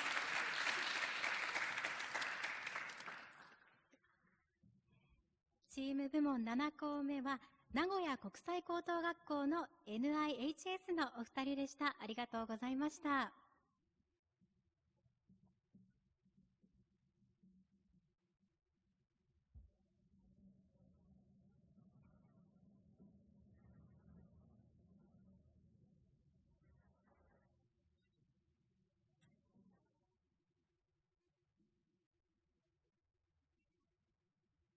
それでは次のプレゼンターへ参りたいと思います。次のプレゼンターは兵庫県立長田高等学校の長っぴーです。メンバーは長藤さやかさん、松田芽衣さん、澤葉音さん、横田博人さんです。よろしくお願いいたします。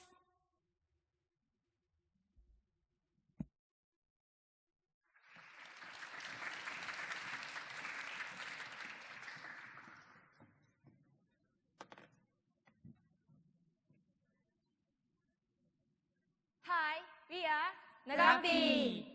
What do you think we are here for? We are here to make foreign tourists happy with our research.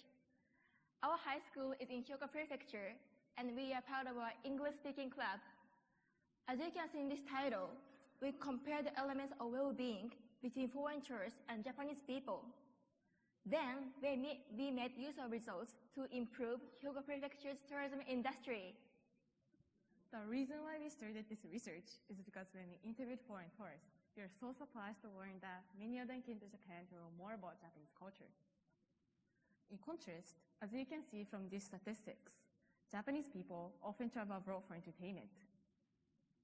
Looking at these two facts, we guess that their reason for travel may be caused by differences in values, meaning that there is a difference between what Japanese and foreign tourists need to have better lives. We think that by clarifying elements of foreign tourist well-being, we can provide services that better meets your need and stop the prefecture's tourism industry from declining in popularity. Ultimately, based on our research, we would like to submit a new tourism plan involving high school students to the Hyogo Prefecture's Tourism Bureau. Next, we will explain the research method. We first conducted Survey 1. The Survey 1 goal is to identify what foreign tourists value for their well-being in life. We did interviews over a span of 8 days with 50 foreign tourists and Japanese people at Jirasanomiya Station. Based on various reports, such as Global Emotional Report by Gallup Poll, we defined the elements of well-being as these 13 elements. Well-being is a term which is because it best matches our desire for long-lasting joy. We then asked them to arrange these 13 elements in a diamond shape in order of importance. We then recorded the top 3 and bottom 3 choices. Here follows our interviews. Moving on to results, this chart shows foreign tourists think family is by far the best, while social media and religion are by far the least. In the next slide, we compare these results with Japanese people. We found 61.6% of foreign tourists put family high in the rankings, compared to only 40% of Japanese people. We also found 30% of Japanese put self-growth low in the rankings, compared to only 7.7% of foreign tourists. Similar differences were also seen in contribution to society. These results show that foreign tourists visiting Hyogo Prefecture think family, self-growth, and contribution to society are more important elements of well-being as the Japanese people. A key tool towards self-growth is running, which is connected to our first notion that many foreign tourists come to Japan for the purpose of running. We found these results correspond to Maslow's hierarchy of needs. It is a psychological theory that describes human needs in 5 levels. Foreigners put self-growth higher in the ranking than Japanese, so they are more likely to seek self-actualization. Therefore, we should create a plan that assists them to seek self-actualizations. We were able to identify foreign tourist general needs with Survey 1. Then, we conducted Survey 2 with 2 main purposes. First, to develop a tourism plan that enhances satisfaction of foreign tourists. Second, to identify the interests of foreign tourists through the detailed plan we presented. We showed foreigners the following 7 plans we placed emphasis on involving high school students and providing self-growth. We then asked them to choose their favorite 3 plans and rank them in order of preference. We gave 3 points to the first place, 2 points to the second place, and 1 point to the third place, and added up each score. Here's the result. As shown in the chart, the popular choices were club activities, watch pounding, traditional local summer festivals, and hiking. Looking at this result, we made 2 observations. The first observation is that foreign tourists may prefer activities where they can experience Japanese daily life, because they preferred club activities and local summer festivals. We guess that this is due to the spread of anime and social media. With the spread of anime and manga, more foreign tourists are interested in Japanese school life, and with the spread of social media, foreign tourists are more likely to want to experience deep-rooted culture that they cannot see on the internet. The second observation is that foreign tourists may prefer activities in large groups. During the interview, some of them said they would rather communicate with local people than visit popular tourism spots, because talking with locals is fun for them and they can learn deeply about the culture. So, considering their remarks, they may prefer activities in large groups, such as much pounding and local summer festivals, which many locals join. Another reason why they prefer the activities in large groups is it may be embarrassing to such activities by oneself or small groups of foreign tourists in a different culture. Attention, please. Our conclusion is this. The needs of foreign tourists is to satisfy self-actualization, activities in large groups and families, and to participate in activities where they can enjoy and learn Japanese culture in daily life. Making a plan based on these not only meets the needs of foreign tourists, but also enables us to convey the terms of prefecture deeply at the same time, and make them want to visit Hyogo Prefecture again. As a step to propose a tourism plan to the Hyogo Prefecture Tourism Bureau, we went to the Kobe City Tourism Bureau to ask for ways to improve our research. These are pictures from that time. In the future, we would like to do more interviews in the various places to enhance the quality and quantity of our data. And soon, we would like to submit a new tourism plan involving high school students to Hyogo Prefecture. That will make foreign tourists more satisfied in our prefecture. We are change makers in tourism industry. Thank you for listening.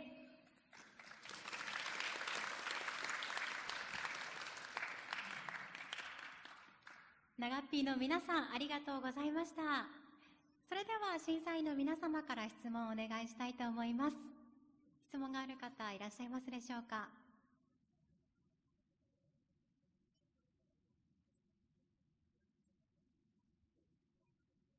質問があれば挙手をお願いいたします。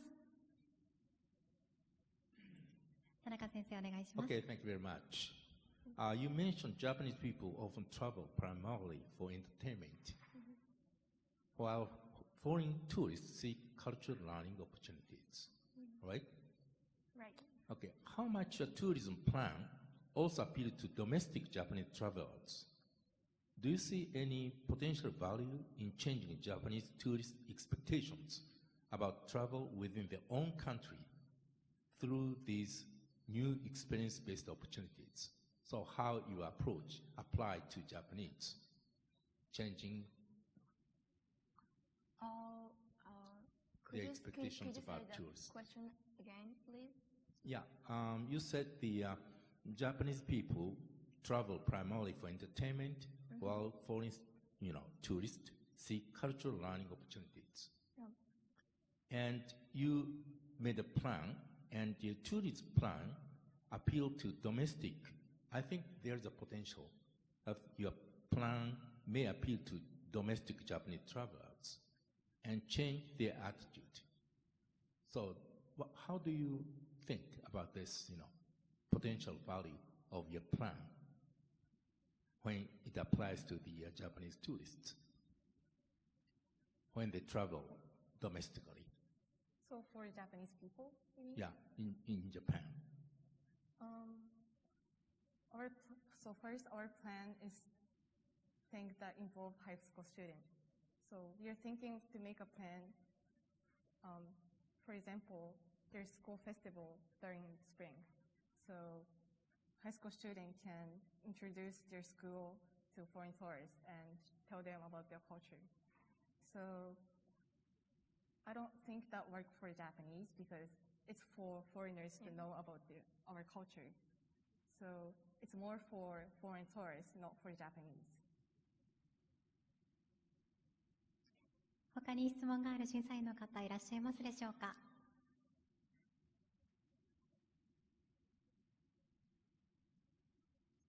ジャマさんお願いします。Thank you for your great presentation, and it was such a good perspective that you found. So when you gave the results to the gentleman in Kobe from the Tourist Association, what was the reaction? What did they say about it? We got advice about questionnaires. We did interviews foreign tourists who can speak English. We want to interview Asian people and African people. And this research is only held at one place. So we would like to extend the scope of activities. Yeah, during the interview, like people from non-English speak country refused our interview because they can't understand English, even though we prepared the translation tool. So yeah, we would like to interview to the people from Asia and Africa from non-English speaking country. それではここでお時間となりました。ながっぴーの皆さん、ありがとうございました。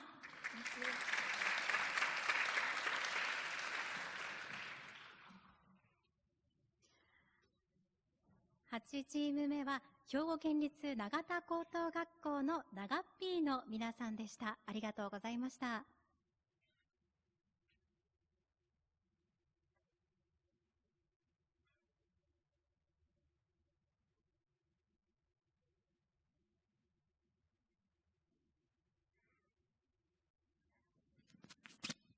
それでは次のプレゼンターへ参りたいと思います。次のプレゼンターは山形県立長井高等学校のスタディレボリューションです。メンバーは遠藤愛人さん、梅津若菜さんです。よろしくお願いいたします。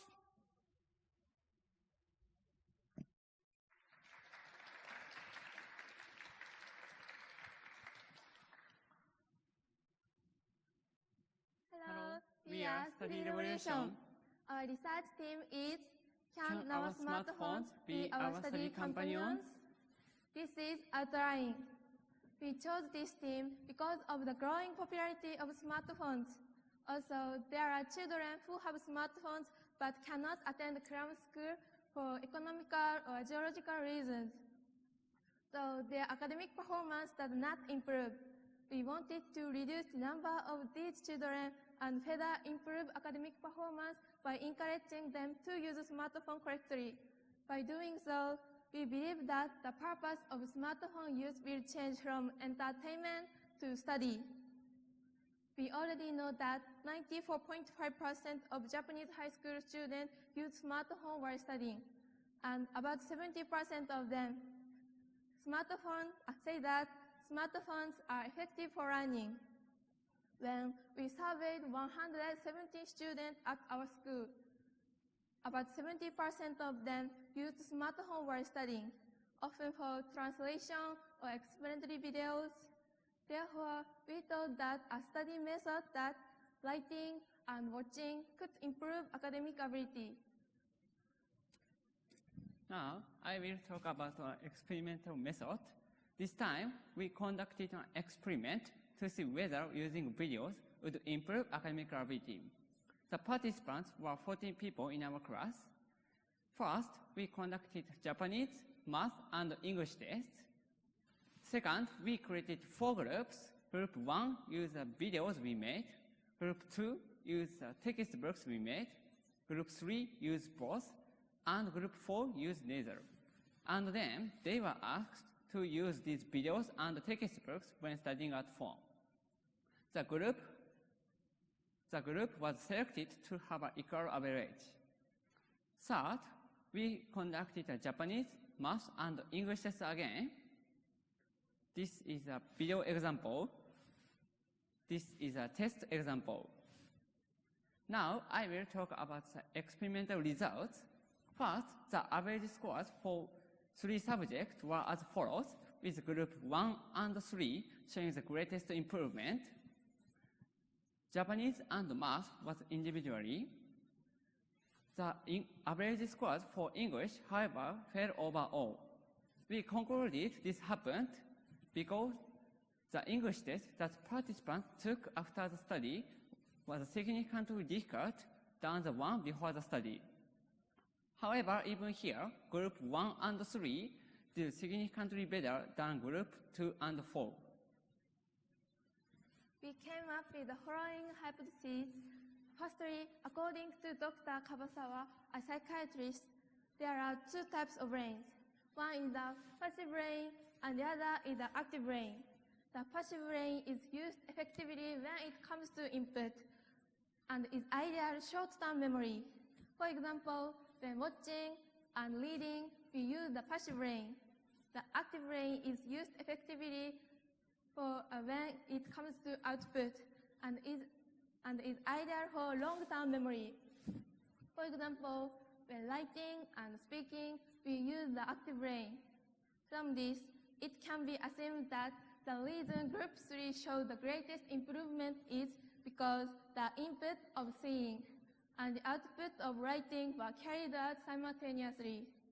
The reason why Group 2 showed the least improvement is thought to be that while both reading and listening activate the brain, the textbooks they used contained a large amount of text and therefore didn't fully activate the brain. Therefore, this experiment shows videos are effective in improving academic ability. To check this hypothesis, we conducted another similar experiment. The participants were second-year students from 4 classes at our high school. First, we conducted English tests. Second, they were asked to watch a video. 2 classes took a notes. The other 2 classes watched a video without taking a notes. Third, we conducted an English test again. This is the result. Blue shows the result of the first test, and red shows the result of the second test. As you can see from this, watching a video while taking notes, which allows input and output to occur simultaneously, is much more effective. The survey showed that 50 out of 148 students use videos when studying at home. Many others use textbooks. This graph shows that how effective the videos were in each subject. Blue shows the Japanese, red shows the math, and yellow shows the English. Many students answered that the video most effective when they study math. We thought the reason for this was that videos allowed us to input information that didn't know how to solve or that we had forgotten. When they were asked how effective they found taking notes while studying, most students answered it was effective in all subjects. Based on the experiments, we concluded that smartphones can be effective in improving academic ability for learning, as long as they were primarily used for input. We believe that the best learning method is input through video, output on paper at the same time. As a result, we believe that the most effective way to use smartphones to improve academic ability is to take notes while watching a video. There are children around the world who have smartphones but cannot access educational institutions, but their academic ability can still be improved if they use their smartphones correctly. We hope that our announcement will be the first step in raising awareness of this. Here are differences we used. Thank you for listening.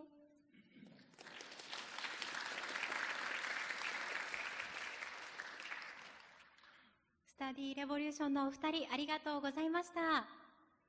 それでは審査員の皆様から質問いただければと思います。質問がある方いらっしゃいますか？田中先生、お願いします。Okay, this is very interesting research. Your research showed watching videos and taking notes at the same time helped students learn better, right? Yes. And this is a very important finding, I think. Now, a growing number of research shows handwriting stimulates different parts of a brain more actively than just keyboard writing. So handwriting, taking notes, is extremely important. When you explain the result, you divide the brain into passive brain and active brain. That concerns me. Don't you think this division is problematic?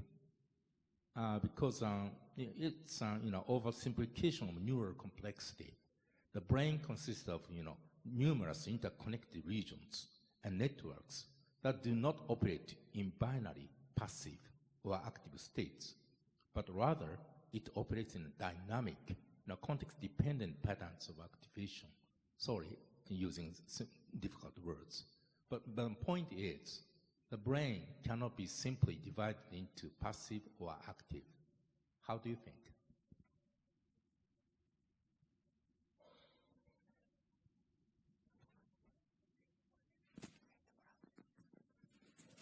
Could you repeat the question? Sorry, could you repeat the question? Okay. Okay. When you try to explain the results, you quoted someone's, study, and divided the brain into passive brain and active brain, right? Yeah. I'm saying, the division, binary division, passive and active, is too simplistic, too problematic. How do you think? That's my question.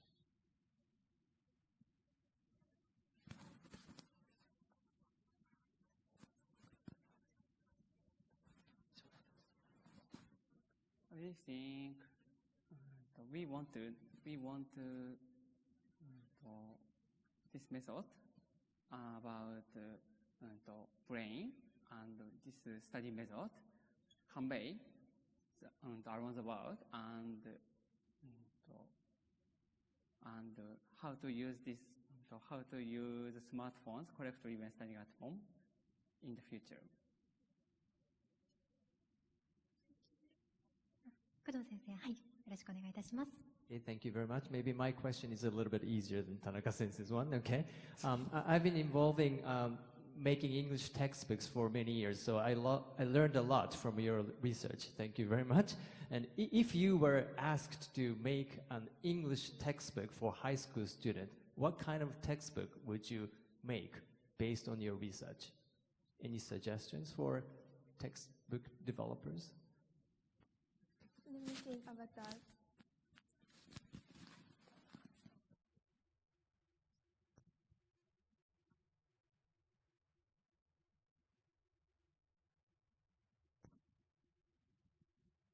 Maybe mine's difficult too. Okay.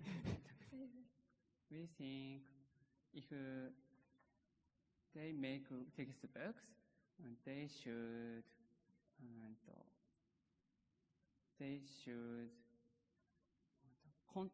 about the content and solve the problem.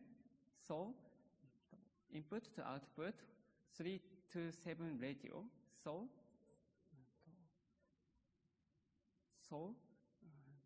for example, the right side about the contents, the left side about the contents questions. Solve the problem. Okay, thank you very much. それではお時間となりました。スタディレボリューションのお二人、ありがとうございました。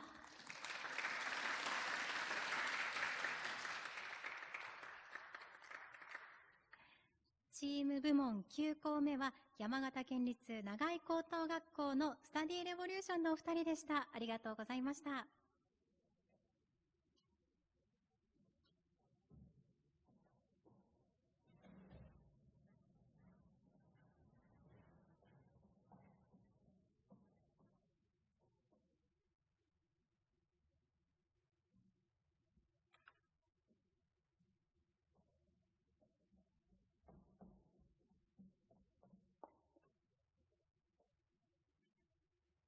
それではいよいよチーム部門最後のプレゼンターとなります。昭和女子大学附属昭和高等学校の FL スクエアードです。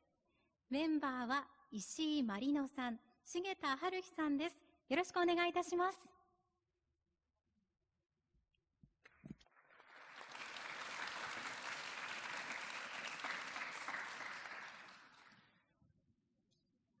Hi everyone, I'm Haruhi and I'm Marino.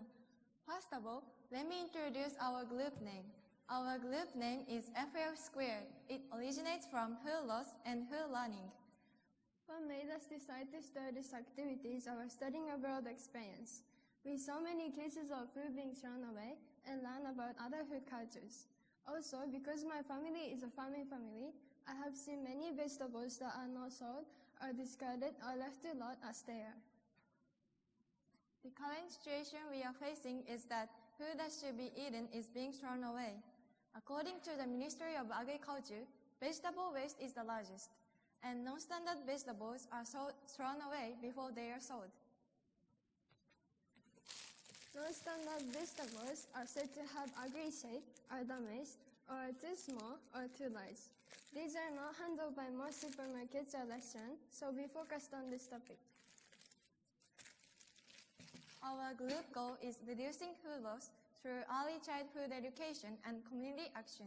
In particular, we aim to reduce the amount of non-standard vegetable waste. We planned these 4 projects to achieve our goal: Kids Meal Project, Pork Miso Soup Distribution Project, Non-Standard Vegetable Sales Project, and Picture Book Project. First, the Kids Meal Project. The goal of this project is to make use of non-standard vegetables and learn how kids' cafeterias work.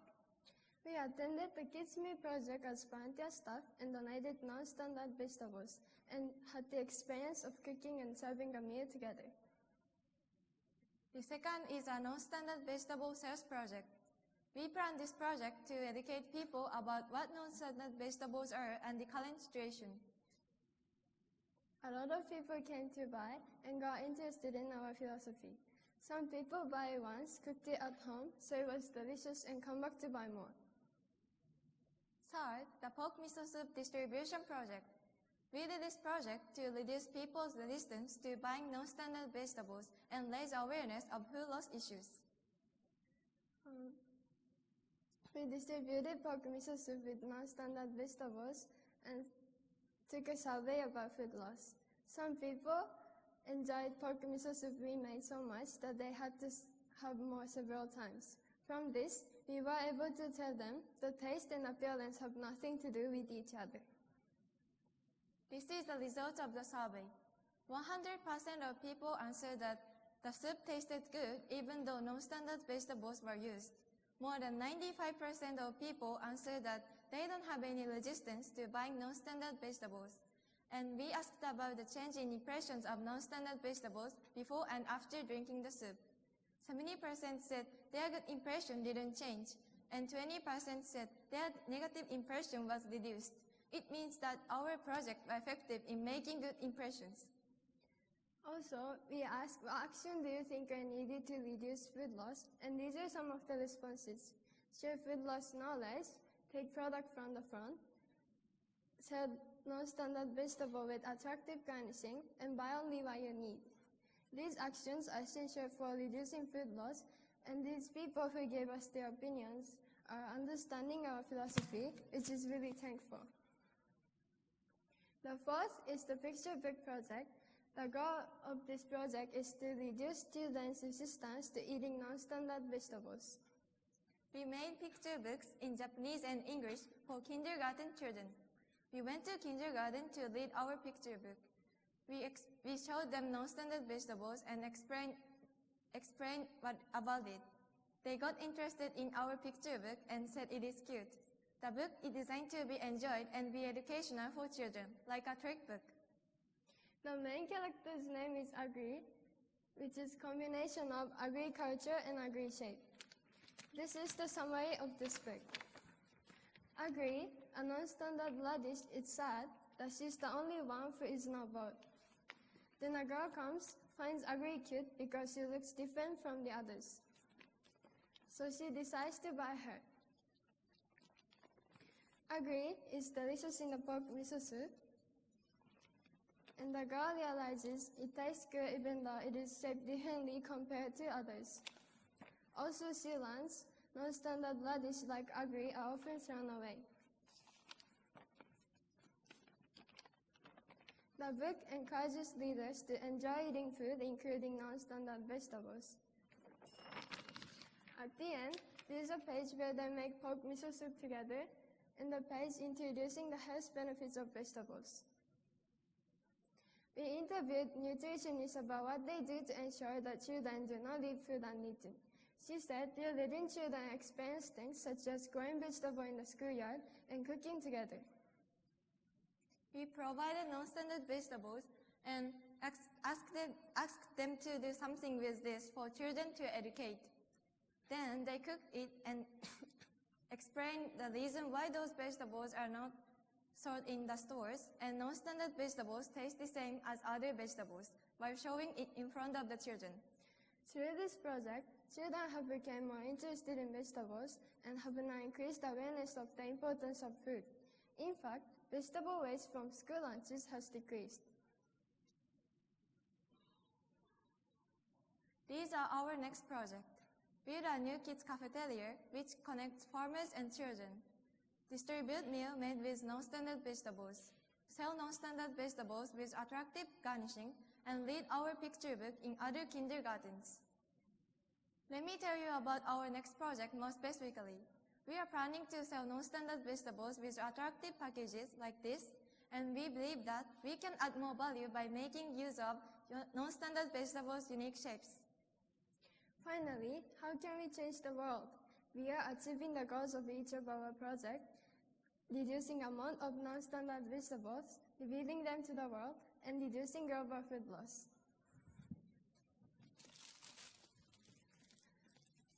Let's love the ugly shape. Thank you for listening.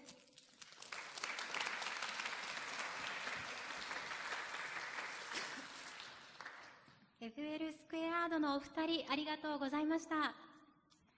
それでは審査員の方々からご質問などお願いしたいと思います。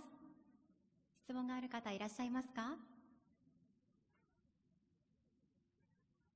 加納先生、お願いします。Thank you very much for a very informative presentation. I heard that one of you come from a farming house. Yeah.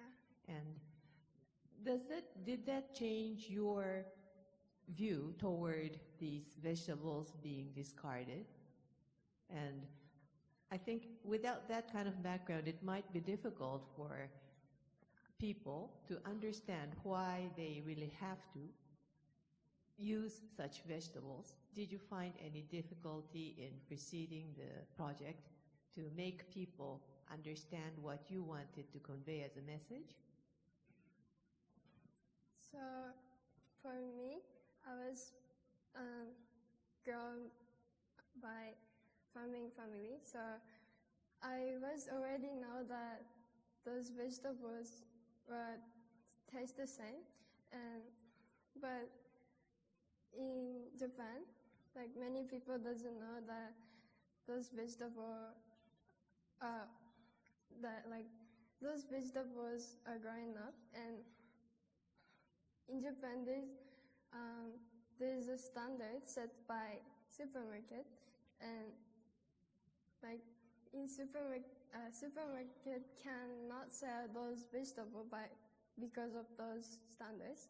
So I think that's the biggest obstacles for us to understand people our project. 他に質問がある審査員の方いらっしゃいますでしょうか？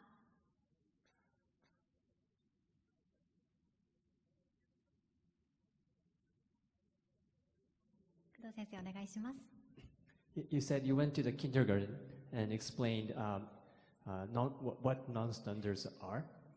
Yeah. And how much kindergarten kids understand the concept of non-standard vegetables?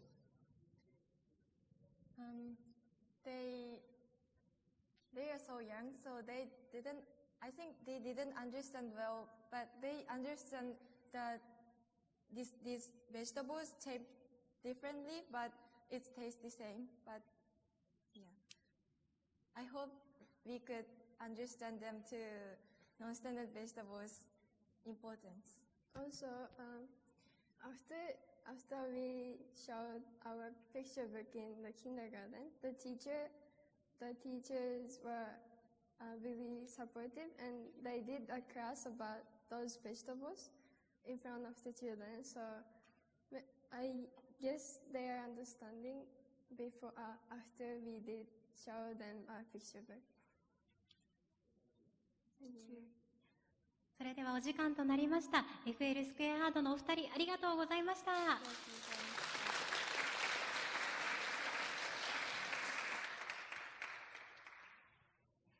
チーム部門10校目、最後を飾っていただいたのは、昭和女子大学附属昭和高等学校の FL スクエアードのお二人でした。ありがとうございました。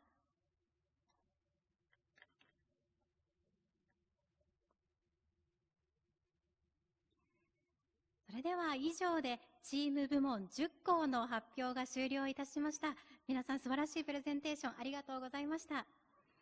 それでは審査員の方へ総評を伺いたいと思います。まず太田さん、いかがでしたでしょうか。まずは皆さんお疲れ様でしたというところですね。本当に聞く前からすごく楽しみだなという話を審査員の皆さんとしながら楽しみに聞きました。で、ちょっと3つ思ったところがあるのでお伝えしたいと思うんですけれども、まず毎年取り組みのレベルがすごい上がってきているなというところをすごく感じました。学内だけではなくいろんな学外にも出てですね、取り組みをされている方がすごい多くいらっしゃるっていうことに、私たちもすごい勇気を感じたりとか、改めて感じるところがありました。で、2点目は、取り組みの前の事前の研究であったりとか、リサーチというところもされているところが増えてきたなというところで、数字を使ってこういうことがあるからこそ、こういう行動をしていかなきゃいけないっていうところまで述べられているチームも多くなってきたというところで、すごく論理的に発表されているところも増えてきたなという感じがします。あとは最後にやっぱり伝え方というところで、今最後のチームの絵本なんていうところもすごく素敵だなと思いながら、実験の様子だったり、レクチャーをこの場でやってくださったりとか、そういった伝え方もすごく魅力的なチームが多かったなというところと、やはりこのチーム部門っていうのは皆さんチーム内での助け合いみたいなところもすごく魅力的なところだなと思いながら楽しく聞かせていただきました。まずは皆さんお疲れ様でした。ありがとうございます。本当に皆さんチームで協力して工夫しながら伝えてくださいましたよね。ありがとうございます。それでは住谷先生、いかがでしたでしょうか。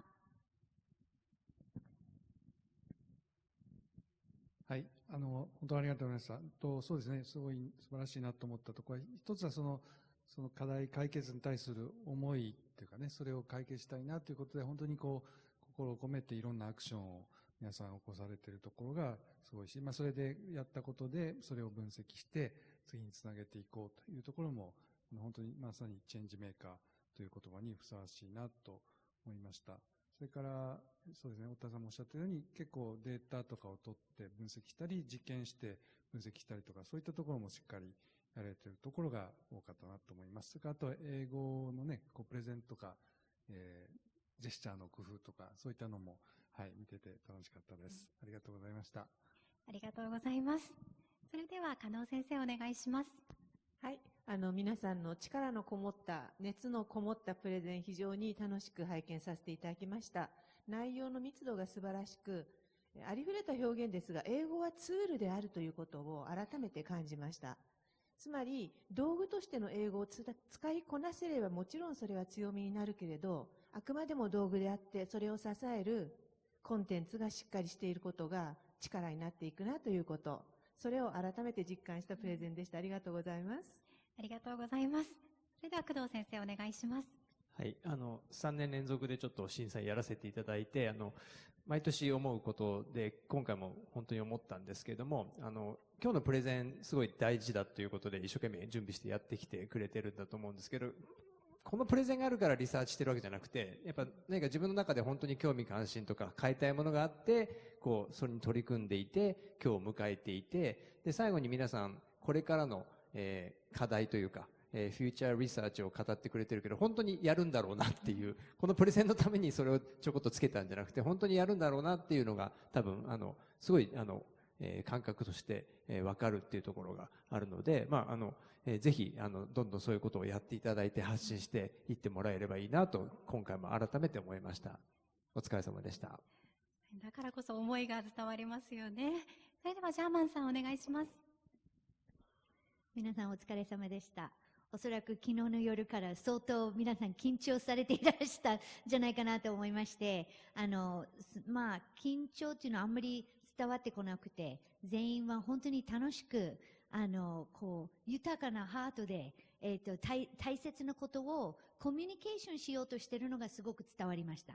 だから先ほど先生が言ったように、英語はあくまでのツールであって、大切なメッセージを伝えたいというのがすごい伝わって素晴らしいなと思います。皆さんのことをとても誇りに思いました。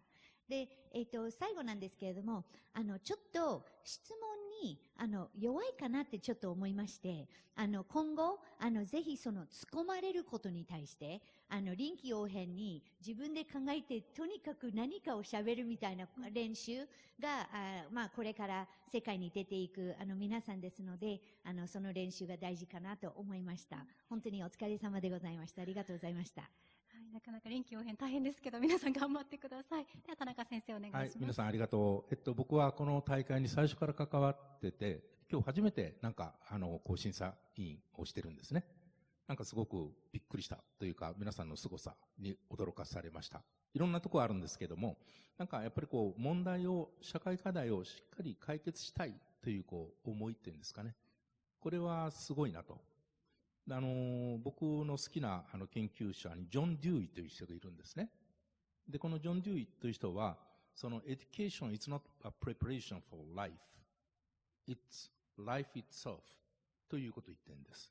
つまり将来のためにあるんじゃないよと。今まさに自分が生きていること、そことつながらないとしょうがないじゃないかと。で、つまり、教育が社会とつながらなきゃいけない。で、今全国の学校で探究という言葉が結構注目されて、いろんな学校で試みがなされてるけど、なんか皆さんは本当にどう言ったらいいのかな、探究の実践者のまさにあるべきだと。それを体現してるなと。だからすごい心強いし、で、全国の学校が皆さんのようなレベルに、たとえ2割でもなればね、これすごく変わっていくんだなと。ということで、なんか今日ここにいて、とても良かった。嬉しかったです。ありがとう。田中先生、ありがとうございました。それでは、ここで一旦、昼休みとさせていただきます。分刻みにはなるんですが、13時24分、午後1時24分より、個人部門のプレゼンテーションを始めさせていただきます。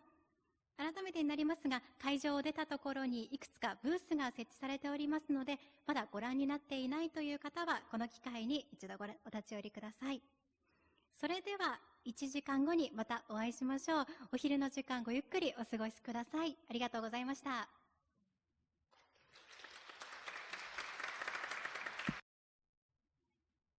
それでは皆さん、大変お待たせいたしました。お昼はゆっくりできましたでしょうか。個人部門の皆さんは緊張の1時間だったと思います。それでは第7回チェンジメーカーアワーズ午後のプレゼンテーションを始めていきたいと思います。ここからの審査員といたしまして、ザ・ジャパン・タイムズ・アルファ賞をご提供いただいております、株式会社ジャパン・タイムズ出版、ザ・ジャパン・タイムズ・アルファ編集長、高橋俊之様にご参加いただきます。高橋様、よろしくお願いいたします。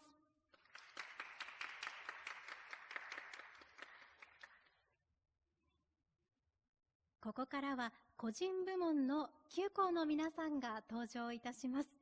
どんなプレゼンテーションが聞けるのかとても楽しみですよね。それでは準備が整い次第始めてまいりたいと思います。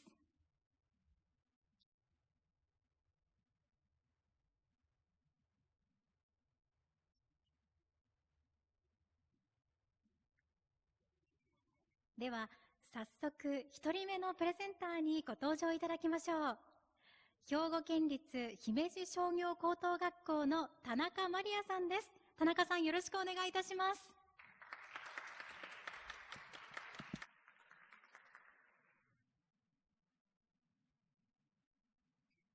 On January 17th in 1995, the Great Hanshin-Oji earthquake occurred in Hyogo Prefecture, which took 6,432 people's lives. 40 years later, the Great East Japan earthquake occurred in Japan, which took 19,775 people's lives. In this year, 30 years have passed since the Great Hanshin-Oji earthquake. I feel our awareness of disaster prevention is fading as time goes by, and disaster-stricken areas are someone else's problem. It was necessary to stop this fading, so I actually listened to the stories of storytellers. I will die someday. I could tell your experience only do now. So it is important for you who had not experienced an earthquake to tell the story and prepare for it. Things and buildings can be restored, but the hearts of those who lose relatives will not easily recover. When I listened to the two survivor stories, I noticed that not forgotten lessons of earthquake can eliminate people who are feeling grief from disaster in the future. I thought there are two ways of mental recovery. First, the thing I can do to be close to the disaster victims of current of mental recovery. Second, for the future of mental recovery, I can make people become aware of the importance of preparing for disasters. It will lead to reducing the number of people who lose their lives in the future. Then,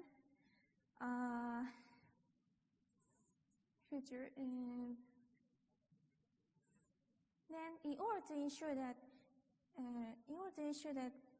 disasters of earthquake are not forgotten and to take action for both current and future mental recovery, I have set a research topic by telling lessons of earthquake intangible representation of disaster victims.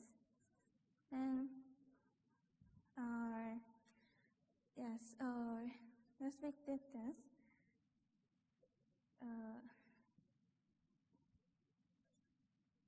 Then I suggest and collaborated with high school students in disaster-stricken Miyagi Prefecture that will preserve the themes of disaster situation. Then I analyze the current state of changes and ways of thinking about disaster prevention. The most important support in when occurring the earthquake is securing food. So I think that I decided developing products that would be useful surviving within 3 days from disaster prevention. Then it was discovered that at the time of the Great East Japan earthquake, 1.76 million meals were discovered over 5 years due to expired expiration dates. Then based on feeling and cooperation and great food products, I invented the campaign for disaster situations. It is Wahime Pan. Yes, these products. Do you think how long can I keep this? 3 years? 5 years? Actually, it is 7 years. Then, Wahime Pan incorporated 5 concepts, which are anywhere, anyone, easily, without cooking, ambitious, and fluffy.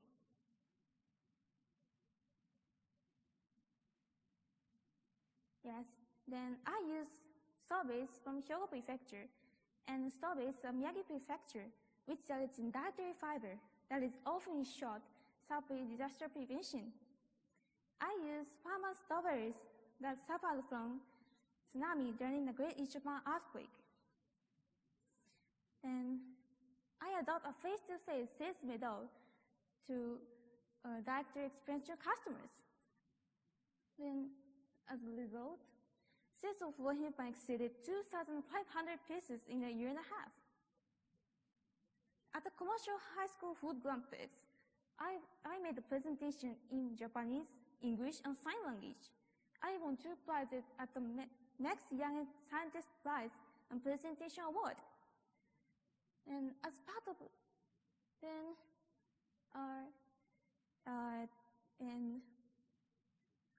of our effort to stop feeling of disaster prevention, I enjoy the FM Genki Radio once a month and have our articles published in newspaper and newsletter to spread information about the importance to prepare for disasters.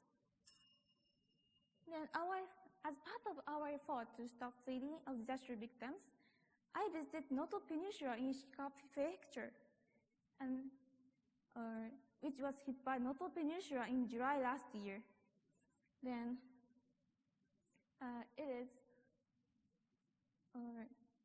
when I carried out volunteer work to listen to the victims, then I donated a Wahime Pan to a school in Ishikawa Prefecture. Then, as of July last year, I exchanged information with Inabanga North Central High School students in Philippines. Yes, this school. Then, while working, I listen to the stories of storytellers. There's no need to rush your mental recovery. Life is not a race. This gives me a new perspective, as I realize that the sooner is not always the better. Then, this is never-ending challenge. Prevention memories of earthquake of disaster victims are a never-ending challenge. Then, as part of future mental recovery, memories from failing and achieving a goal, then I can get closer to achieving the goal and stop failing memories from earthquake. Then,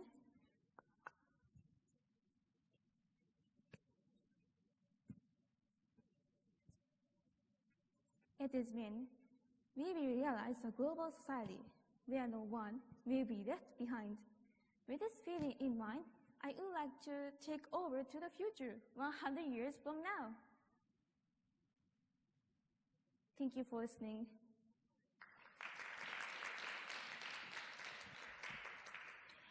田中まりやさん、ありがとうございました。それでは審査員の方から質問をお願いできればと思います。高橋さん、お願いします。Okay, thank you, Maria. The great Hanshin earthquake struck 30 years ago. So for a young student like you, it may feel like a distant historical event. So my question is, what do you think is the best way to preserve the memory of the disaster and pass it on to future generations? I think first, I think the most important is listen to the stories of storytellers. Then, yes, me too. Before, I didn't know that the earthquake, but when I listen to the stories of storytellers, I noticed that mental recovery, disaster memories. Yes, that's all. Okay, thank you. 他に質問のある方いらっしゃいますか？住谷先生はいかがでしょうか？もし質問があればお願いします。はい、そうですね、私も震災あった人間なので、シリアスに聞いたんですけど、おっしゃってたのは、sorry, I should speak in English, sorry. I also experienced the great Hanshin earthquake, so yeah, I was carefully listening to your presentation. And what you are doing is, first is you made the food can for the disaster period, yeah. And the second is mental care kind of thing. So for the second part, what did you do, or what do you want others to take care of the mental thing? Just like stories of storytellers, another activity.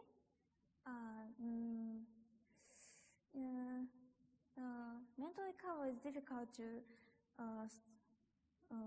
solve, so I can't do it now under activities, but I'm going to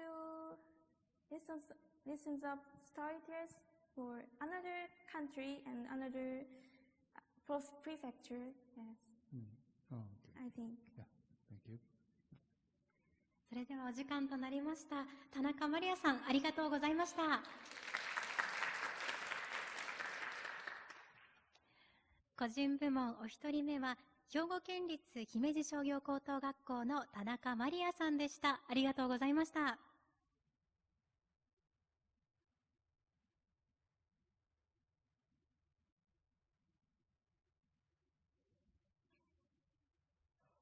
それでは次のプレゼンターへ参りたいと思います。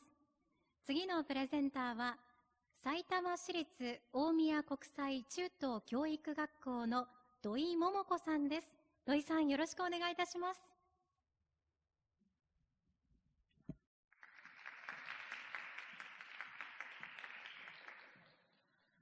Hello, my name is Momoko, and today I'll be explaining about my inquiry of visual marketing and promoting Japanese confectionery. Now, please raise your hand if you know about visual marketing. So I see that many people don't know, so I'd like to begin by explaining it first.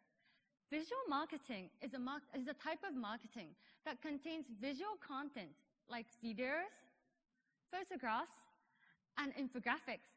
And today I'll be explaining about how I've used these systems to promote Japanese confectionery. Now, I'd like to begin by explaining about my motivation.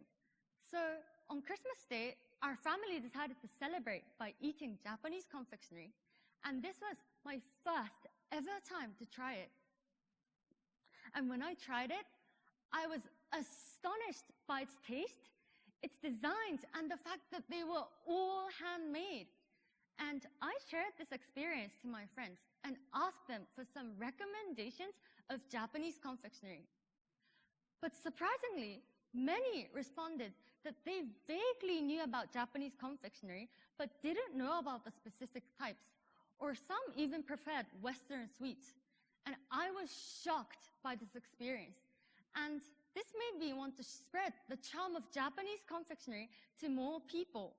Also, since my personal interest was taking photographs, I wanted to connect it and see how visually appealing images can enhance marketing efforts.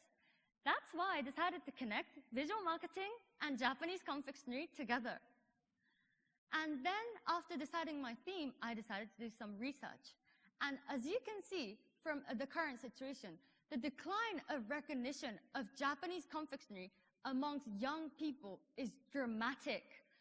For example, if you focus on types like gyuhi, more than 70% of people over the age of 60 knows, but only 24% of people in the age group of 10 seems to know. To change this, my goal was to spread and appeal the existence of Japanese confectionery to over 50 young people. And I knew that this was going to be difficult, so I had some plans. My first plan was to use social media that catches young people's attention. My second idea was to connect with a Japanese confectionery shop and promote uniquely. When I was doing my research, there were already tons of people that were sharing their love towards Japanese confectionery on social media, but their voices were not being heard. And I thought if I did the same thing, then I wouldn't be unique and would probably not have any influence at all. But by connecting with the shop, I'll be able to get, 1, boost reliability, 2, receive some support from the shop and make a constant post and have some strategies, and most importantly, have larger impact. And my third idea was to combine both photos and explanations together so that I can deeply promote and express how visually attractive Japanese confectioneries are, while also explaining about the specific types. And then first, I researched to decide which social media platform I was going to use. And as you can see from the graph, people from 15 to 25 used Instagram the most. And this was perfect for my promotion because it can contain both photographs and explanations at the same time. So my eventual action was to use Instagram to post photos and explanations to promote Japanese confectionery. Now, my first process of inquiry was to contact the Japanese confectionery shop, and this was the most difficult process because they rejected my offer of promotion one time. But I did not give up and contacted them the second time, and they eventually gave me the permission to 2 things. 1 was to post behalf of the shop, and 2 was to receive updates when new confectioneries were made. By doing this, I was able to make a constant Instagram post. My second process was to study about photography. Even though my personal interest was taking photos, I knew that to effectively make a post, I needed to study about the different modes, the filters, and most importantly, its impact to the people. This is the evidence of the research. And then, after studying, I moved on to the process of taking photos. But when posting, I did not just post random photos. I've analyzed the photos that I've taken from 4 perspectives. 1, filter, 2, color, 3, impression, and 4, lighting. By doing this, I was able to decide which photo actually expressed the textures and the designs most effectively. And I did not just do this analysis for one of my posts. I did it for 1, 2, 3, 4, in fact, for all of the photos that I've taken. This is the eventual outcome. I was posting on behalf of the shop, and if you focus on the followers, I was 2 people away from achieving my goal of 50 people at this time. But when I checked this morning, I found out that I had exactly 50 followers, which means that I was able to achieve my goal here today, and is a very special moment.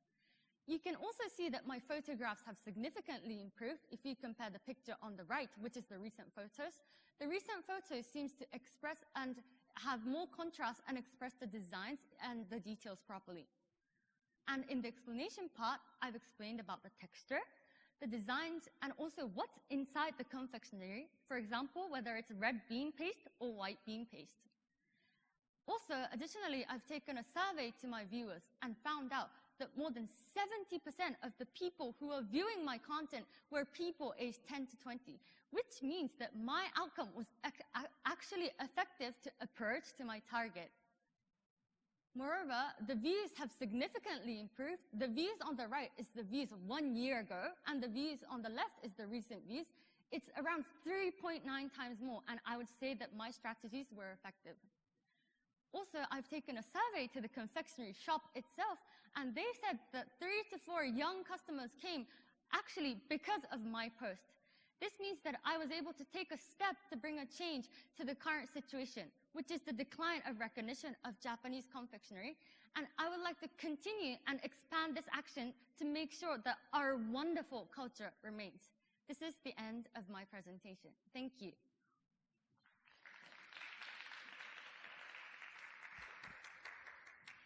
土井桃子さん、ありがとうございました。それでは審査員の皆様から質問をお願いしたいと思います。よろしくお願いいたします。加藤先生。Okay, thank you, Momoko. I really like your pictures. Thank you. It made me want to go to the shop. And my question is that you are posting it both in English and Japanese. Yes. And so how does it affect your viewers? Do you have more foreign viewers, or what was the result of your posting in both languages? So actually, I had some viewers from like Asian countries, but that were not only from Japan. But I would say that if I compare the follower rate, there's definitely more Japanese followers, and I feel like that's something that I actually need to improve on, because I'm not just trying to bring change to Japan, but I actually want to influence the world.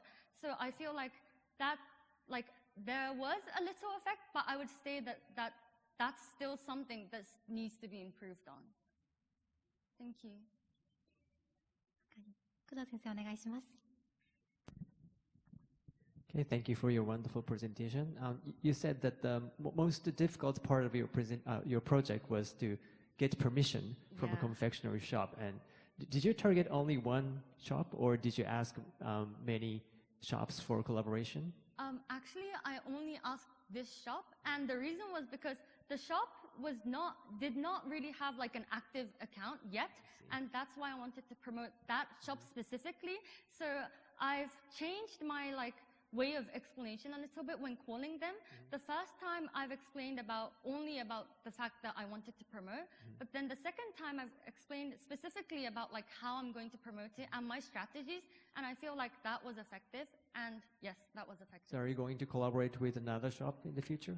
I think because I want to expand this project, I think it's either that I'm going to deepen this project and keep on focusing on one, or maybe I can contact some new shops if I get used to the situation as well. Okay, thank you very much. Thank you.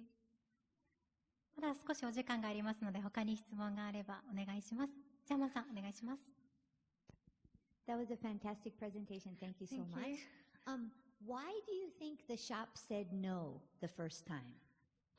Well, I actually know the reason, and it was because it was my lack of explanation and a misunderstanding.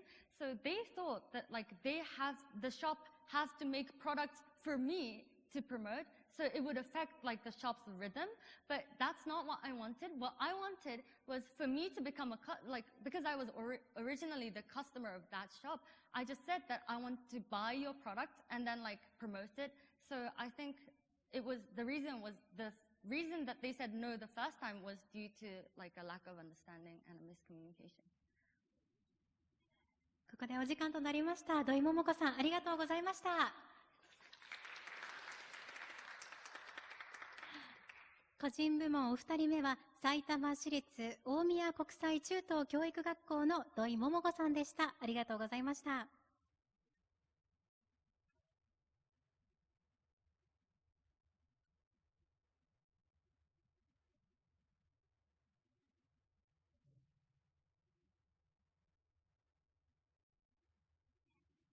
それでは次のプレゼンターへ参りたいと思います。次のプレゼンターは、大阪府立水都国際高等学校の小川水さんです。小川さん、よろしくお願いいたします。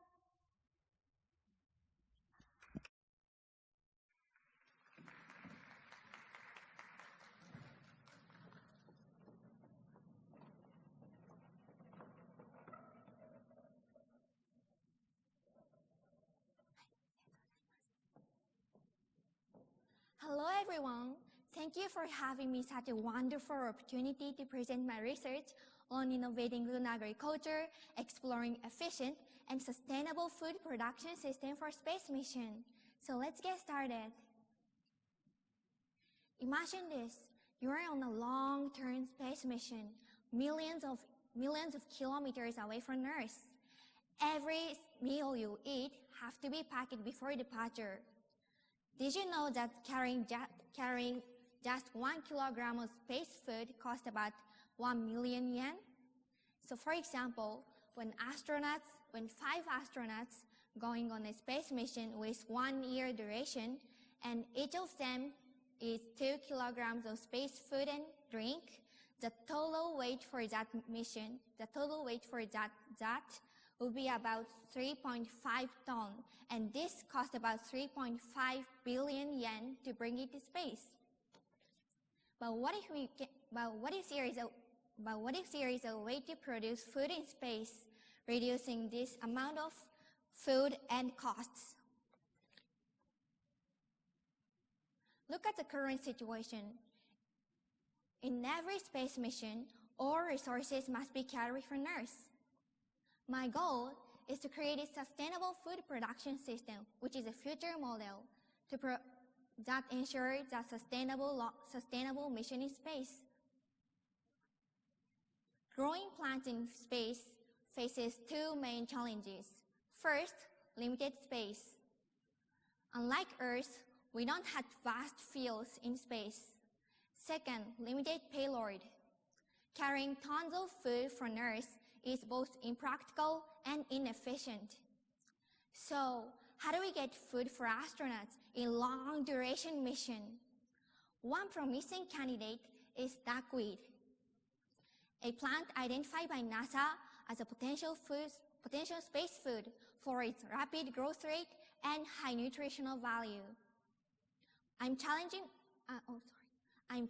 myself to create a self-sustaining system with using duckweed. Before diving into this, raise your hand if you have heard the word aquaponics. Okay, I'll explain it. Thank you. Aquaponics is a system that combines aquaculture, which is raising fish, and hydroponics, which is growing plants in water. And here's what it's like. First, fish releases urea, and then worms convert urea into ammonium ions, which is fertilizer for plants. And then plants absorb those ammonium ions and grow and purify water for the fish. Now, what if we replace fish with humans? It will basically the same cycle, except the plants will be food for astronauts. And this could create a self-sustaining system in space. And then I examined whether urea accelerates the plant growth. At the beginning, I started with the simplest, the lowest cost approach. I cut it out the point that the decomposition part done by worms, since bringing them into space involves some risks. And I tried to in a test whether using urea directly affect the plant growth. But as you can see, it failed because plant couldn't absorb urea directly. Since direct application failed, I designed two new experiments. First one is to test urease as a decomposition enzyme. Instead of using worms, I was wondering if I could break urea down enzymatically. And if this works, we don't have to bring any worms in space. And for the second experiment, I examined the appropriate amount of ammonium ion. Once urea is broken down, how much of ammonium ion actually helps plant to grow. Too little might not be effective, but too much will be harmful. So for my first experiment, urease was used to decompose urea into ammonium ion, and since it's an enzyme, meaning it's catalyst, it doesn't get used up during this process, making it a sustainable food production system in space, because we don't have to bring it a lot.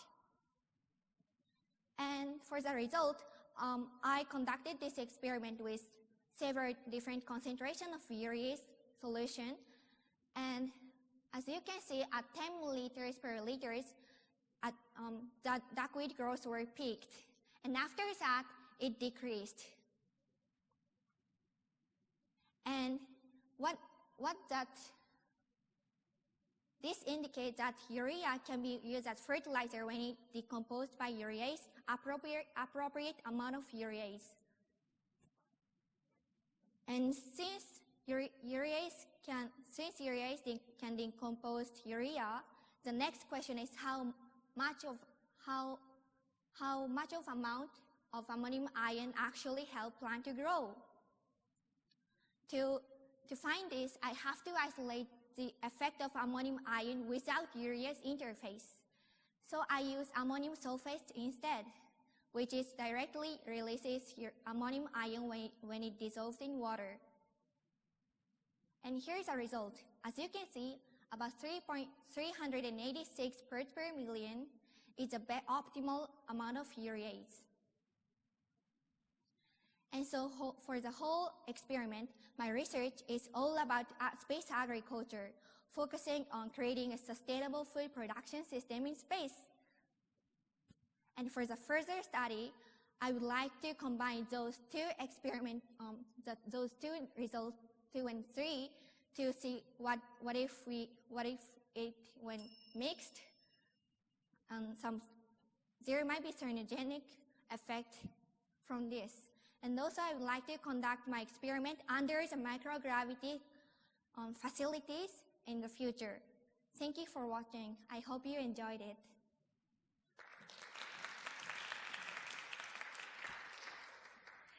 小川水さん、ありがとうございました。それでは審査員の方からご質問をお願いしたいと思います。田中先生、お願いします。I think this is a very, promising study. I just said, duckweed has been considered a potential space food candidate due to its rapid growth and nutritious profile. Yep. That's what you said. And your main point is urea can be a viable, potential fertilizer for duckweed. Yep. But I think, I may be wrong, but I think there are other things to consider. One thing is water management. As an aquatic plant, duckweed requires significant water resources, which are precious and limited in space. And second one, light requirements. Duckweed needs appropriate lighting for photosynthesis, right? Requiring energy expenditure in spacecraft. So how do you handle these issues to make your project feasible? For the water environment, the duckweed grow in between about 15 degrees Celsius to about 25 degrees Celsius, and there is some experiment done in ISS and using hydroponic system, and I think that water system is already really established, and so I think there is no problem with that. And for the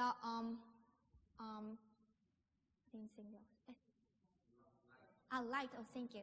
Light, for the light, there is also a system that the light with blue and red light, which plants really need it, and there is some set of light in also ISS, and also I think I can gain light from sunlight because ISS is more closer to the sun, and there is a big solar panel on the ISS, so I think it's really it doesn't matter so much. Thank you. お時間となりました。小川水さん、ありがとうございました。Thank you so much.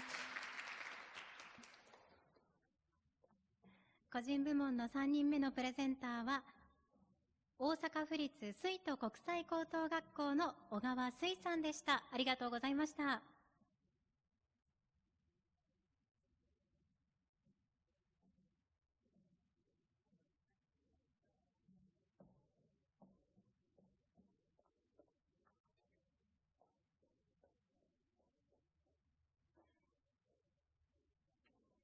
それでは次のプレゼンターへ参りたいと思います。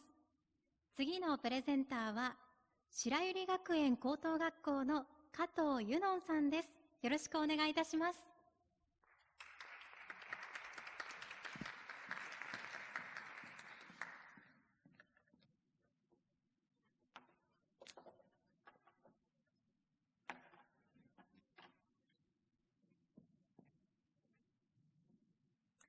Do you like music? I love music. Hi, my name is Yunon Kato, and today I'm going to talk about my research project, Develop the Best Shoulder Rest for Violin Playing. I believe music is something that people all over the world can connect with and enriches their life without any language barriers. I've been playing the violin since when I was 3 years old, and performed in front of many people. It makes me really happy when I give a good performances and many people are pleased. I thought that if violinists could play the violin more easily and better, more great music could be brought to you, improving your lives. Over the years, I realized that the issue of shoulder rest is something that many other violinists also share. To relieve the stress of violinists during performances and help them perform with more focus, I wanted to solve this issue. By the way, what is a shoulder rest? Shoulder rest is a tool to stabilize the violin. It is attached to the violin like this photo and fill the gap between neck and the instrument. There are many different types of shoulder rests in terms of materials and shapes. However, there is a problem. We don't have any personalized shoulder rests, although the neck length and the thickness of the instruments vary. Actually, there is no difference in what professionals use and amateurs use, and also all shoulder rests are mass-produced, and there is no shoulder rest perfectly fits, making it difficult to stabilize the violin and concentrate on playing.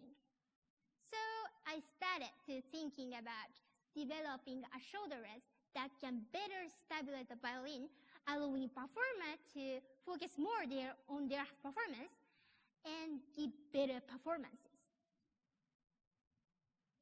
I developed this optimal shoulder rest following these steps. First of all, investigating the differences in stability caused by the shape of the shoulder rest. And second, examining the impact of shape differences on sound volume and resonance. And finally, customer survey. Initially, I thought that if the shape of the shoulder rest could fit the body more, it would stabilize the violin and make performing easier. To create a shape that fits body more, I used a thermoplastic board. This material becomes soft when heated, allowing me to mold it to the shape of my shoulder and chest easily. As you can see on the screen, the blue-lined part in the image contacts chest designed to fit the body, and the red circled part fixed onto the shoulder, limiting back and forth movements. And the green circled part is curved to prevent flexing under the weight of the instrument. To investigate how shape difference affects stability, I placed 19 infrared reflective markers on my body, violin, and shoulder rest. Then I recorded my performing movements by using 10 motion capture devices. The recorded movements are shown here. And then after that, I evaluated the stability of the body and instruments by analyzing the video. I tracked the positions of markers on my head, trunk, and violin, and calculated the standard deviation of the coordinates of markers to quantify the stability of the instruments and the body. The calculated standard deviations are shown here. The new shoulder rest, colored in green, showed the smallest standard deviations, indicating that it provided the most stability with less movements of instruments in the body.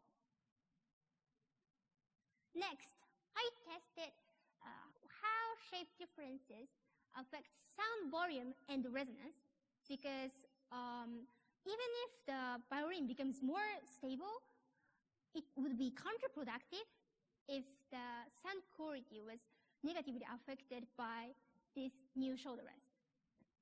I used an accelerometer and decibelmeter to measure sound volume and resonance with both existing shoulder rest and the new shoulder rest.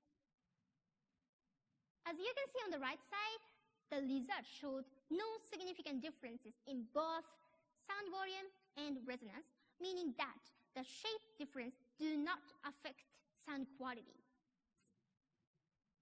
Finally, I conducted a customer survey to gather feedbacks on new shoulder rests from 20 violinists.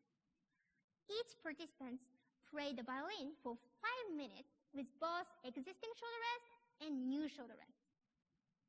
Then they rated the satisfaction of each shoulder rest on a 5-point scale.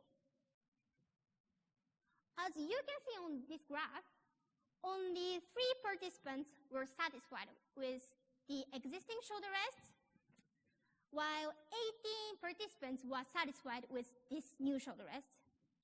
And this indicates that the new shoulder rest was considered significantly easier to use than the existing shoulder rest.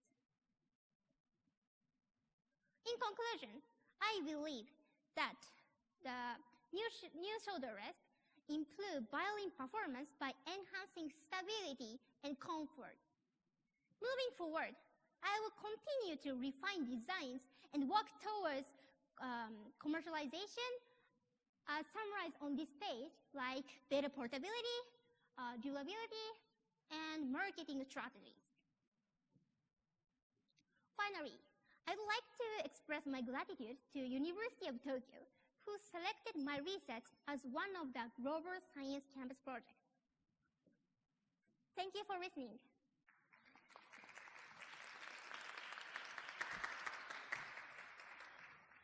加藤ゆのんさん、ありがとうございました。それでは審査員の皆様からのご質問に移りたいと思います。質問がある審査員の方いらっしゃいますでしょうか。田中先生、お願いします。Thank you very much. You mentioned serving 20 violinists they found your new shoulder rest easier to use. And violinists have different body types and playing postures. How do you make your new shoulder rest fit for wider population? Are you thinking of developing adjustable designs that might accommodate a variety of players without sacrificing the stability benefits you have achieved? So first of all, thank you for question. And yeah, as you said,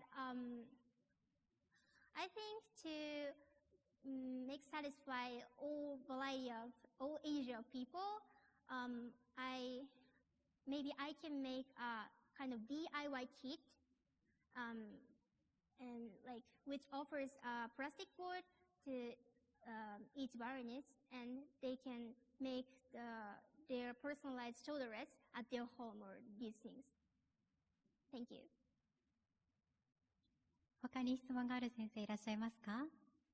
加納先生お願いします。Okay, thank you very much for a very interesting presentation. I was wondering why the violins up to now kind of catered with the existing shoulder rest. Why was there not a market for this customized shoulder rest? What do you think of the reasons? Yeah, interesting question, I think, and thank you. And it's my personal opinion, but I think many people think it is difficult to shape each person's body because there are many violinists, but so it is very hard thing to measure each violinist's shape of the shoulder and chest.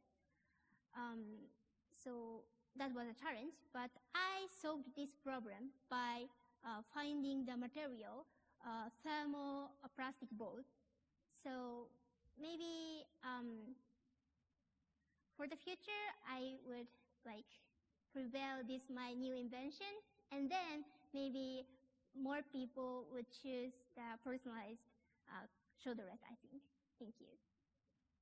それではお時間となりました。加藤ゆのんさん、ありがとうございました。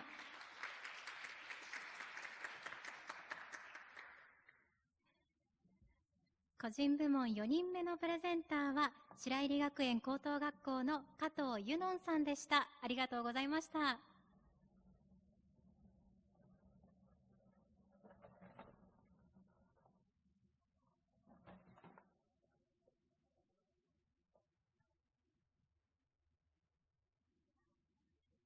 それでは次のプレゼンターへ参りたいと思います。次のプレゼンターは N 高等学校の上西さつきさんです。上西さん、よろしくお願いいたします。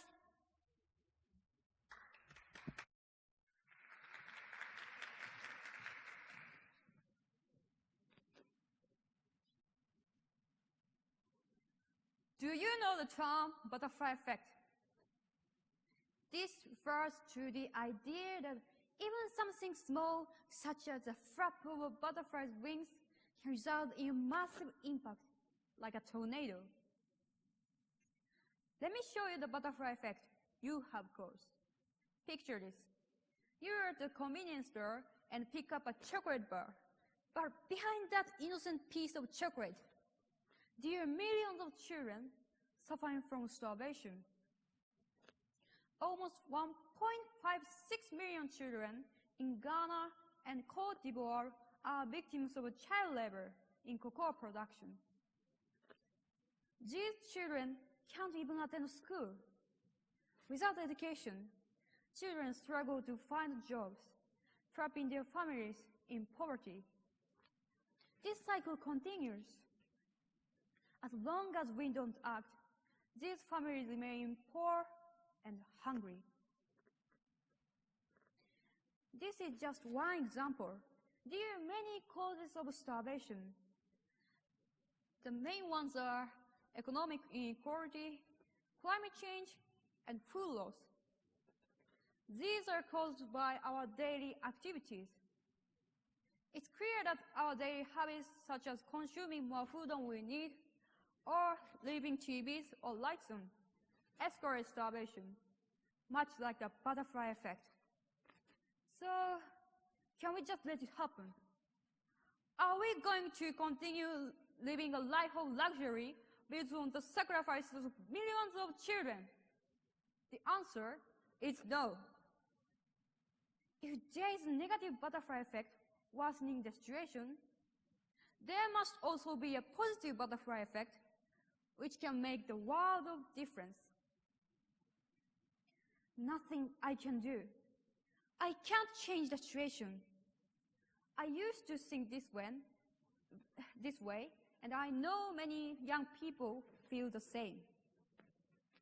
A survey I conducted at my high school revealed 70% of students wanted to fight against starvation, but 80% didn't know what to do. I believe this is because we learn only the severity of starvation, but not what we can actually do to solve it. We feel helpless. But it's us. We are the cure for starvation. Volunteering with an NGO called Hunger Zero showed me we are all part of the butterfly effect of starvation. More importantly, I learned there is so much we can do.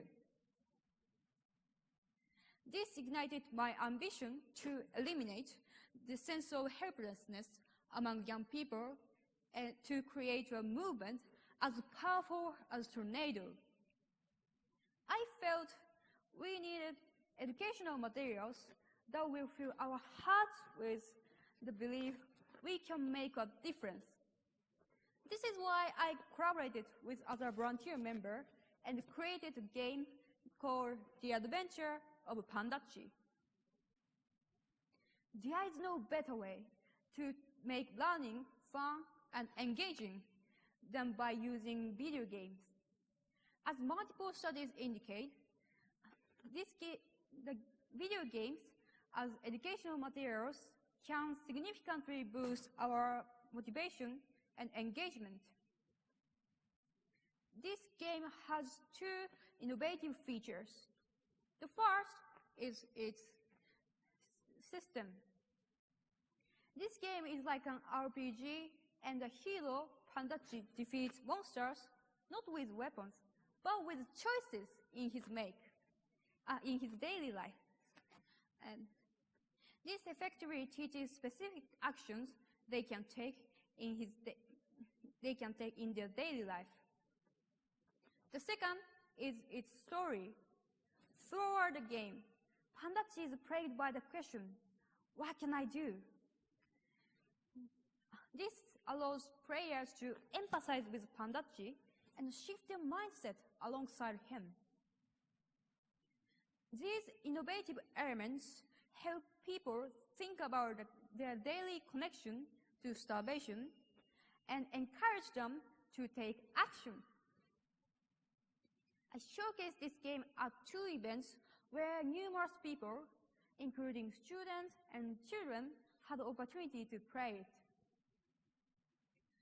I surveyed over 30 participants after they played, and 93% answered they wanted to incorporate action from game into their daily life. What's stopping us from putting this game in schools? Over 95% of elementary and junior high school in Japan uses digital devices in class. Currently, I'm improving this game to release it on multiple platforms such as App Store on your iPhone. The Adventure of Pandachi helps us overcome the feeling of helplessness so that we can spread our wings. When we work together, we can multiply our impact and create a movement as powerful as tornado to eradicate starvation. So, next time you pick up a chocolate bar, remember, we can all be heroes who fight to blow starvation away. Thank you.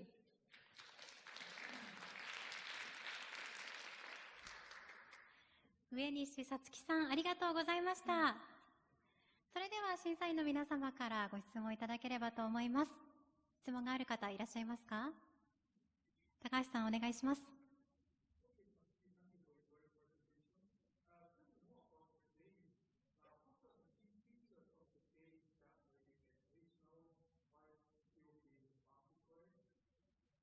Sorry, could you repeat the question? Sorry. Thank you. Okay, what are the key features of the game that make it educational while still being fun to play? Firstly, thank you for your question. And as I mentioned, this game is like an RPG and defeats the monsters by the choices in our daily life. And it is really educational because we can know about our specific actions we can take. For example, to prevent economic inequality, this game recommends to check the food supply chain of the products we buy, and also it can defeats monsters by deciding how much food to take at the buffet. So yeah, these are the main things our players do in the game. Thank you. And personally, I think the panda is the best choice. Thank you. I'm glad to hear. 他に質問がある先生、工藤先生お願いします。Thank you for inspiring presentation, and it was very impressive that you actually developed a game.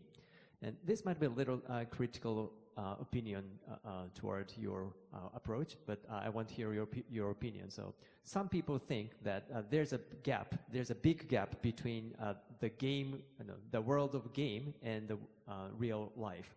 So even if you enjoy playing a game and learn something important, that does not necessarily mean that you take action in real life. So how would you respond to this opinion? That's a very good question. I put the ingenuity to emphasize with players that emphasize with this game. Yeah, as I mentioned, this is kind of a story game, and story have many points. Just questions to players. What can I do? What we can do? Like the hero itself is plagued by the question many times. And so the players who feel helplessness can shift their mindset gradually alongside the heroes. So I think this is my ingenuity to fill the gap of the real world and game. Thank you very much. I like your panda too. Thank you. それではお時間となりました。上西さつきさん、ありがとうございました。5人目のプレゼンターは N 高等学校の上西さつきさんでした。ありがとうございました。それではここで10分間の休憩とさせていただきます。休憩後は7校目の方からプレゼンテーションを再開いたします。それでは14時31分ですね。14時31分まで休憩とさせていただきます。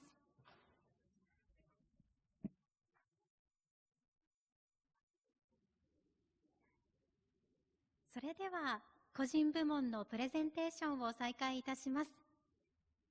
続いてのプレゼンターは広尾学園高等学校の小沢美咲さんです。小沢さん、よろしくお願いいたします。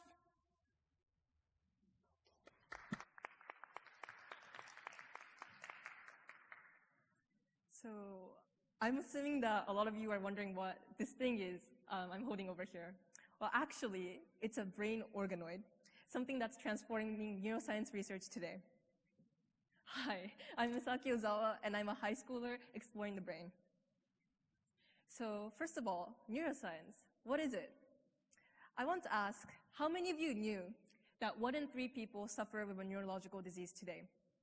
Or that neuroscience research is advancing to the point where our thoughts can be transferred to an external device? Or even how your morning coffee, for me, my favorite matcha espresso, actually functions in your brain? Well, don't worry, I didn't know either. Actually, my interest in neuroscience didn't stem from anywhere.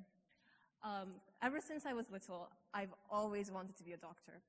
But when I went to a medical internship in the Philippines last year, I felt really powerless because I couldn't do anything to save the patients who didn't have any cure to their diseases.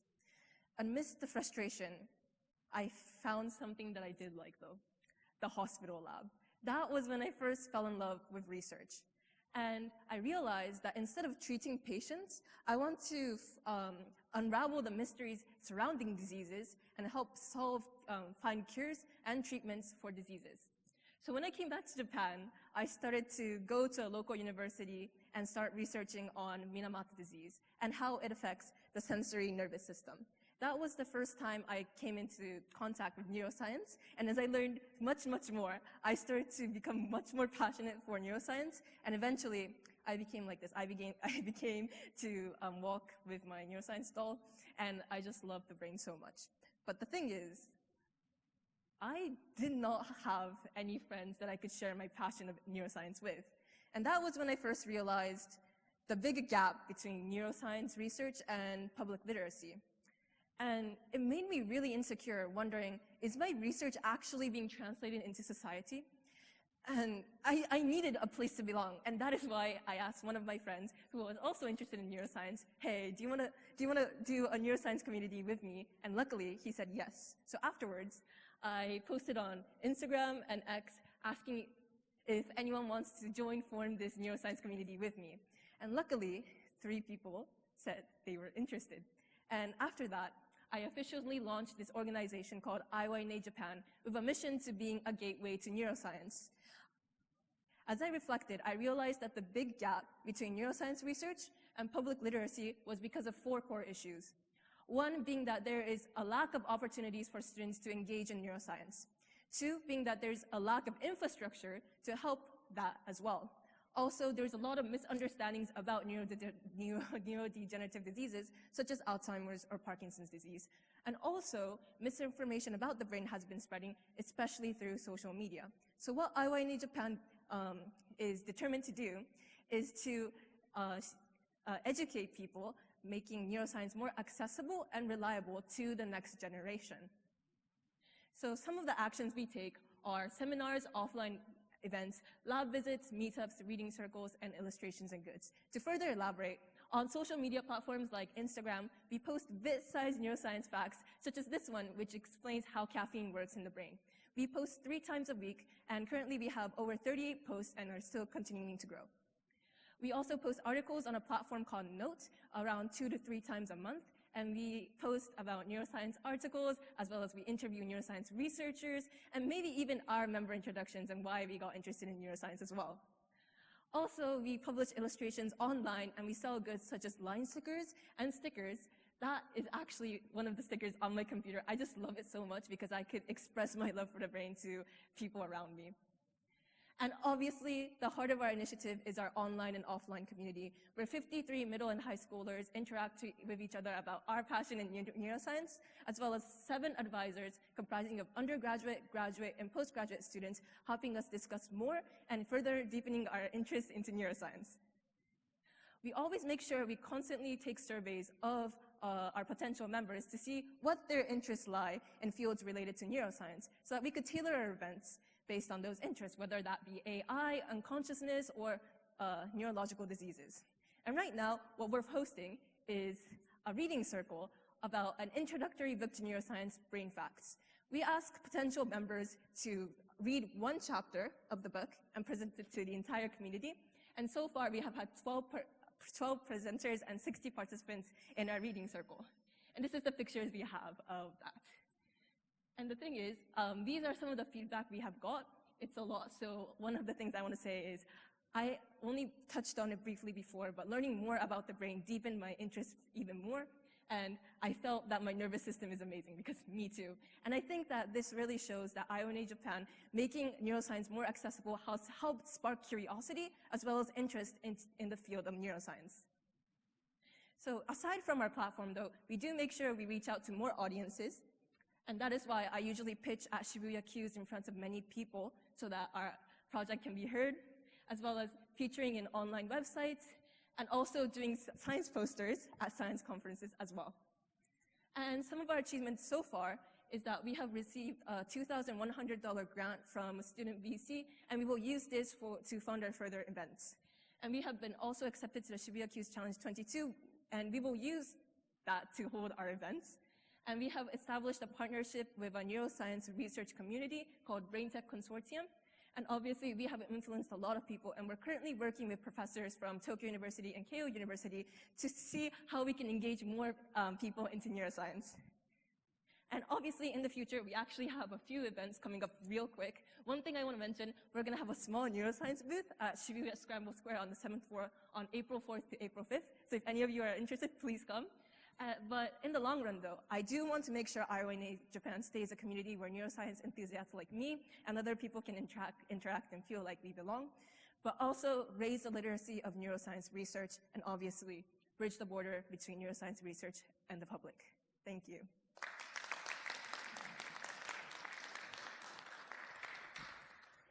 小沢美咲さん、ありがとうございました。それでは審査員の皆様からのご質問に移りたいと思います。田中先生、お願いします。Okay, thank you very much for your excellent presentation. As I understand, the motivation behind your study is neuroscience can help understand and contribute to solving neurological disorders, right? But we must consider, I think we must consider the complexity of the brain. That, you know, the human brains contains roughly 86 billion neurons with trillions of connections. This complexity makes it difficult to isolate specific neural mechanisms responsible for disorders. Also, you know, conditions like Alzheimer's, Parkinson's, or epilepsy differ individually across, you know, patients. And there are also what is called translational challenges. This means promising findings in laboratories often fail to translate to clinical applications. There is an extremely wide gap between understanding mechanisms and developing effective treatment, I think. So how do you respond, you know, how do you see the connection between neuroscience and its application to neurological disorders? So because we're a student-led organization, honestly, I do not feel like we're responsible for doing the part where we're educating the entire part. I think our main objective is to educate, especially the next generation middle and high schoolers, more about neuroscience. Because I want to ask, how much neuroscience do you learn in class right now? Because in my school, we actually didn't learn neuroscience. And so when I ask, what's the difference between Alzheimer's and dementia? Usually people are like, wait, those are different? And I think that's one of the problems that we're trying to tackle, which is that we don't know anything about neuroscience. So even if we don't know the difference between Alzheimer's and Parkinson's, we can try to start learning about neuroscience and see. And by doing so, I think learning about diseases in a scientific perspective will help us understand the disease and how people with that disease are doing right now. And your point on how it translates into society, obviously our articles are also showcasing recent scientific discoveries in medicine, and we always make sure that it gets fact-checked by our professors so that middle and high schoolers who are just new to neuroscience can also read what's happening right now.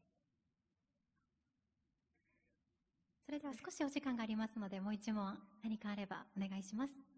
ジャーマンさんお願いします。Thank you for your presentation. You're making neuroscience very exciting, which is great. Thank you. I wanted to ask, you know, what is your plan going forward? what is kind of your exit strategy? Because you sound also very entrepreneurial, not just into research, but maybe 10 years from now, how do you see yourself? Myself? I call myself a researcher. I want to research more into neurodegenerative diseases and improve the quality of life of those with that, either through finding molecular mechanisms of those diseases or developing brain-machine interfaces, or like the one that I said right at the start where we connect their brain to our external source. But at the same time, I know how lonely research can be when you're just doing it alone and with a professor. I know the importance of a community and how mental health is really important in the research field. So, of course, I think my main thing to do is research, but at the same time, I want to keep on continuing a community where everyone feels like they belong in this neuroscience community. ここでお時間となりました。小沢美咲さん、ありがとうございました。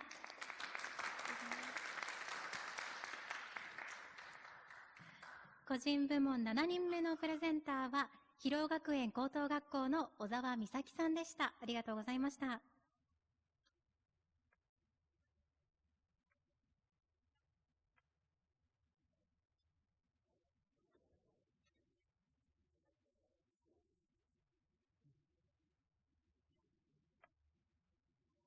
それでは次のプレゼンターへ参りたいと思います。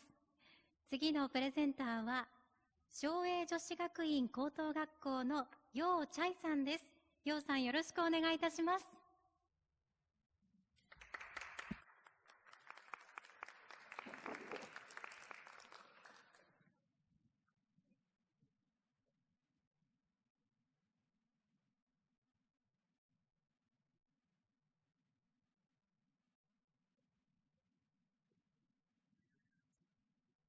What is prejudice? It makes a child with a disability suffer. It bullies dark-skinned people. It makes people cry out for a world without prejudice. What is prejudice? I would say prejudice is an instinct. Why? Because for some reason, we have to deal with too many informations in our daily life. So without knowing it, we categorize things, and the feelings we have about these categories make up our prejudice. So, prejudice is an instinct, meaning it won't go away. But prejudice hurts people. Prejudice causes social problems. It is a scary emotion that damages our daily life. As a Chinese person living in Japan, I've never come across prejudice or been affected by it. However, when I'm in Japan, I hear people talk about China, and when I'm in China, I hear people talk about Japan, and I can't help but feel sensitive about what they say. But at the same time, I'm not sure if it's really the other person speaking with prejudice, or maybe I'm the one who is listening to them with prejudice that they are prejudiced. But as I keep looking into it, I realize people categorize others without knowing it. I do it, you do it, everyone does it. So no one is without prejudice. That's why I think the phrase eliminate prejudice doesn't make sense. Why do people keep saying like this, even though they know it just can't be done? It isn't prejudice that's the problem. It's the discrimination it leads to. Instead of eliminate prejudice, let's accept that our opinions always include prejudice. And let's think about how we convey our opinions and how to respect others. Because what's really important is not eliminate prejudice.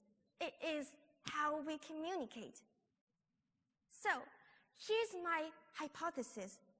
To reduce unconscious prejudice, unconscious discrimination, and to communicate well, we need to increase the opportunities to recognize our unconscious prejudice rather than eliminate it. To achieve this, I think engaging cross-cultural exchange that are closely connected to our daily lives would be an effective approach.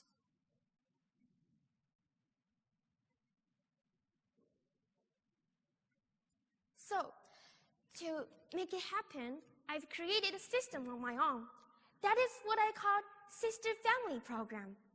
Since I had a family who lived somewhere far from where I live, I thought if there were similar far-flung families across the world, something would start to change.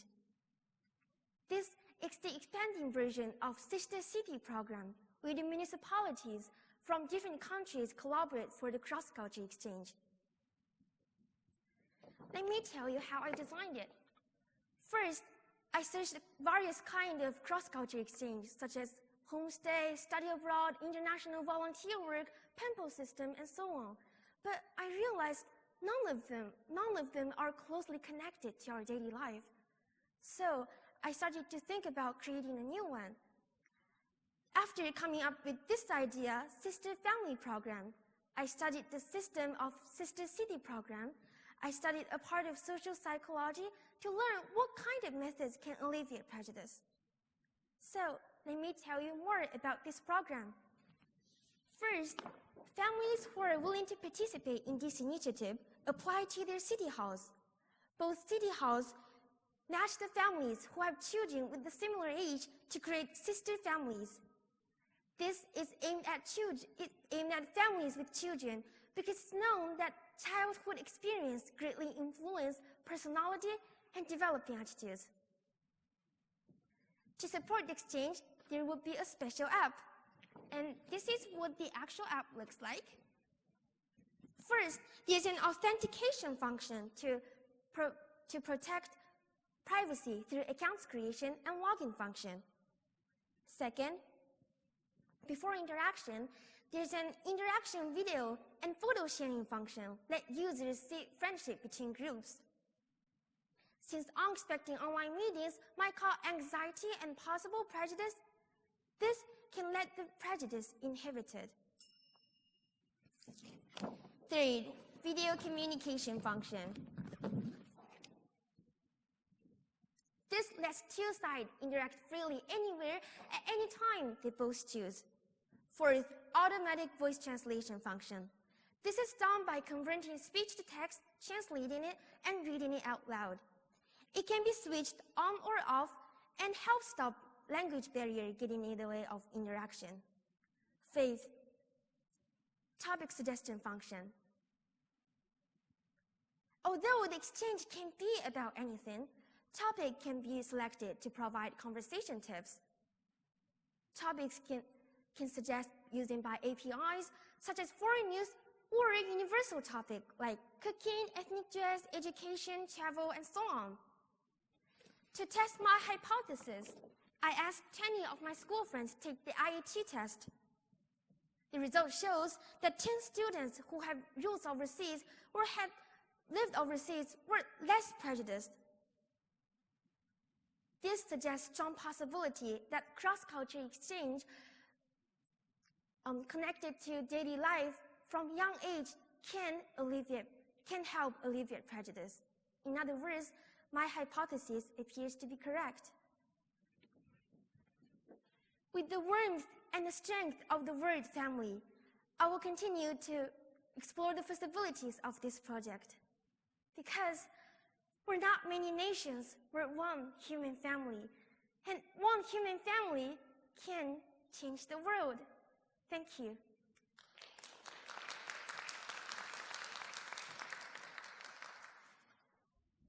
ようちゃいさん、ありがとうございました。それでは審査員の皆様からご質問をお願いします。高橋さん、お願いします。Thank you, Chai. So you said in the presentation that prejudice is a human instinct. So my question is, in addition to being a human instinct, what do you think could cause unconscious prejudice towards certain countries or races? Thank you for your question. I think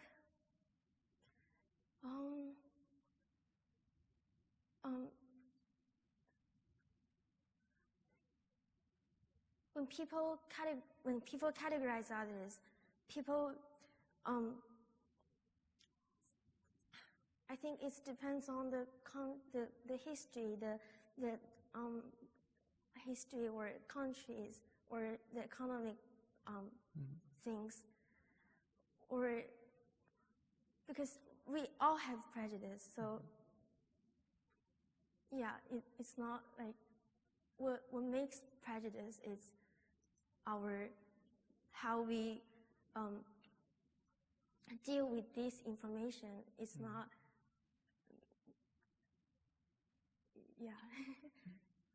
So do you think, social media or media reports could play a part in causing prejudice? Yes, I think because we don't know each other well. So we don't know each other well, so we believe a part of information that gives from social media. So yes, so I think we need to know more about ourselves. That's why I think the cross-cultural exchange closely connected to our daily life would be an effective part. Yeah. Thank you. Thank you. 他に質問がある先生いらっしゃいますか？加納先生お願いします。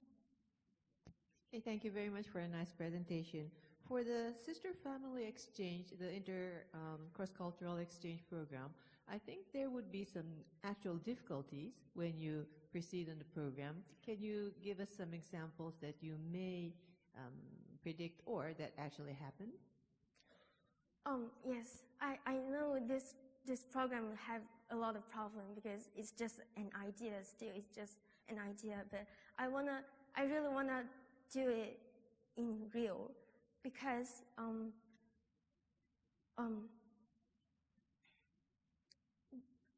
because I think when the world change,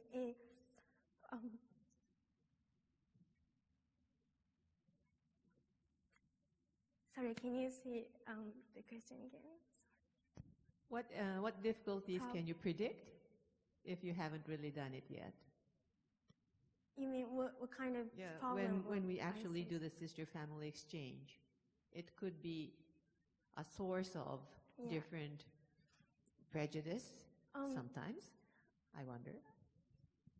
Actually, I don't know what kind of problem will I face, but actually I contacted a company called Claire. It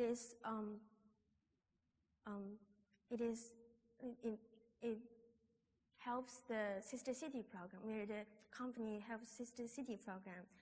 And I'm still waiting for its feedback, but yeah, because I don't know what kind of problem will I face, so yeah, I'm still waiting.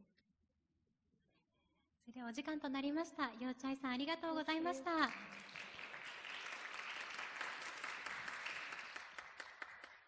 個人部門8人目のプレゼンターは昭栄女子学院高等学校のようちゃいさんでした。ありがとうございました。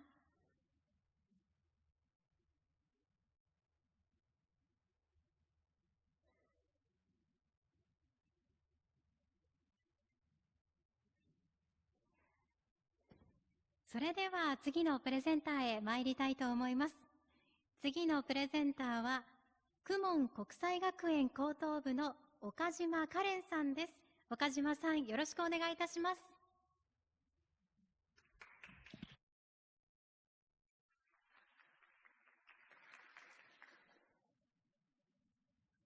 What has shown you the world? For me, it was English picture books that showed me the world more than anything else. During my early childhood, I became familiar with English picture books at home. Based on my own experience, I have realized that with extensive reading of English books, one can reach the level of passing Aiken Grade 3, which is equivalent to being able to handle everyday conversations. This study on an effective reading program with first-year high school students over 6 months used the Oxford Graded Reader Series, 1 book per week. Tests before and after the program showed significant improvement in vocabulary, grammar, reading comprehension, and reading speed. One of the reasons why technological assistance from developed countries to developing countries cannot be sustained is the inability to communicate due to language barriers in the local area. However, with an English proficiency equivalent to Aiken Grade 3, it is possible to communicate with foreigners. Acquiring English, a global common language, is effective to boost transnational and economic growth.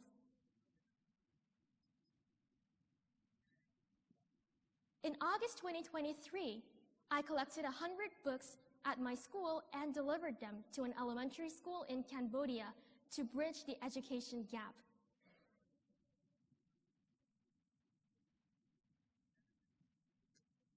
Previous research has identified 3 benefits of English picture books.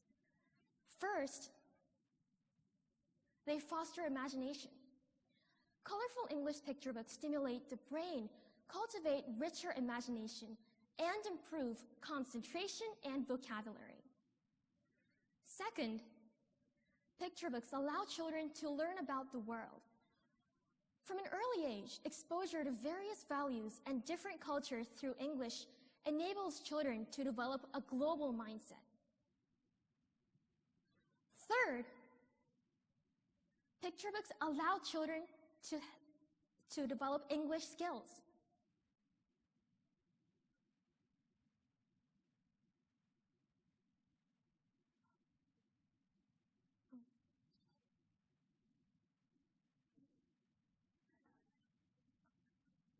In August 2024, I visited an elementary school in Jamestown, a slum area in Accra, the capital of Ghana. While it was difficult to convince the school principal, I negotiated directly with him on site, obtained permission, and implemented the project. Many of the children attending this school come from families engaged in the fishing industry and are in an environment where education is not given sufficient priority. First, a preliminary survey was conducted to assess reading habits and English proficiency. Among the 15 children aged 5 to 12, approximately half were found to read 1 to 4 English picture books per month. Their English proficiency was at a basic level. While they can manage daily conversations and have no issues with listening, weaknesses in reading comprehension and grammar were identified. Next, 1-hour English classes were held daily for 2 weeks. On the first day of class, all the children showed a strong interest in English picture books.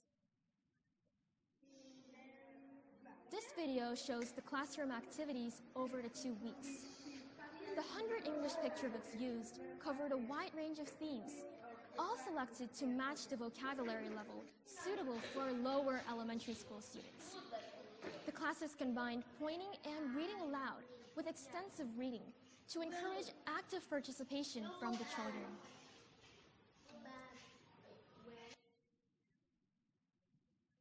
After the 2-week program, a survey was conducted. They were reading aloud 1 to 6 books per day. Of the participants, 90% reported that their English skills improved. The children who repeatedly read aloud the same book until they could read it perfectly improved their reading comprehension by associating sounds, letters, and meanings, suggesting that they naturally acquired English proficiency. One boy, who could barely read a sentence before, proudly read a whole book aloud to me on the last day. This supports the idea that a combination of reading aloud and extensive reading can enhance reading comprehension and grammar skills. Finally, to support the continuity of educational activities, 100 English picture books were donated to the school. Using English picture books is an effective way to address the shortage of teaching materials and teachers in developing countries. However, The cost remains a challenge. The rise of digital picture books in Africa may reduce cost and expand access. The next challenge is to balance this with mother tongue education in a comprehensive program. I participated in many contests. I am actively spreading awareness about my activities through elementary schools, radio, newspapers, and events. I also visited the MEXT and reported my activities to Minister Masahito Moriyama. He encouraged me, saying, "At the very least, we should be able to speak English."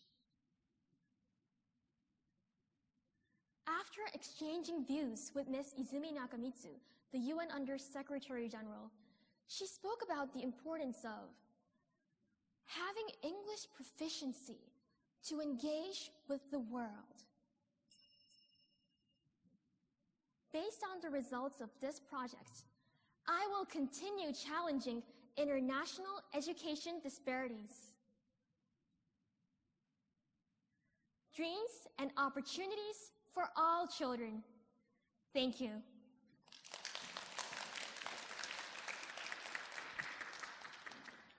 岡島カレンさん、ありがとうございました。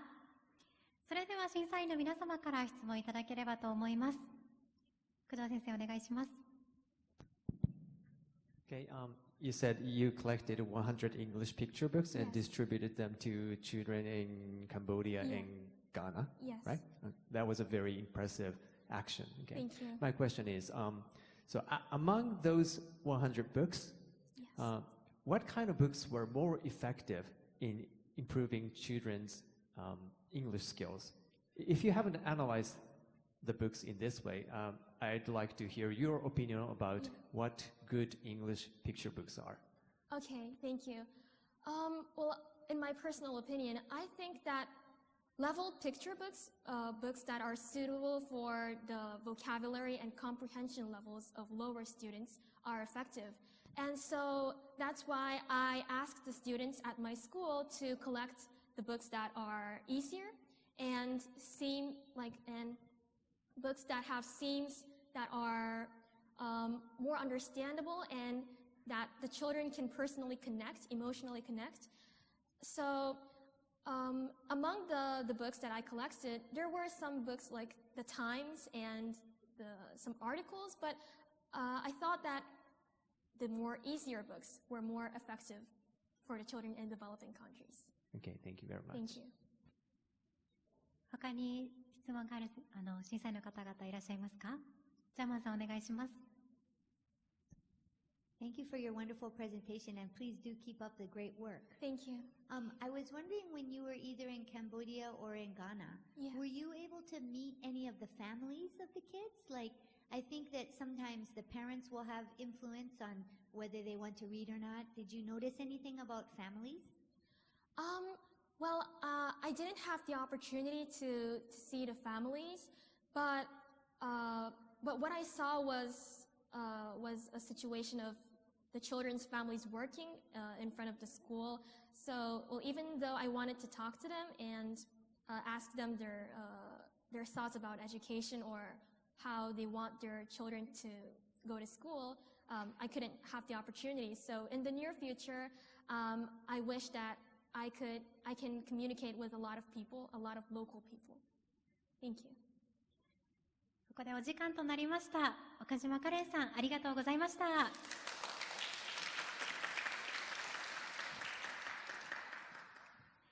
個人部門9人目のプレゼンターは、公文国際学園高等部の岡島カレンさんでした。ありがとうございました。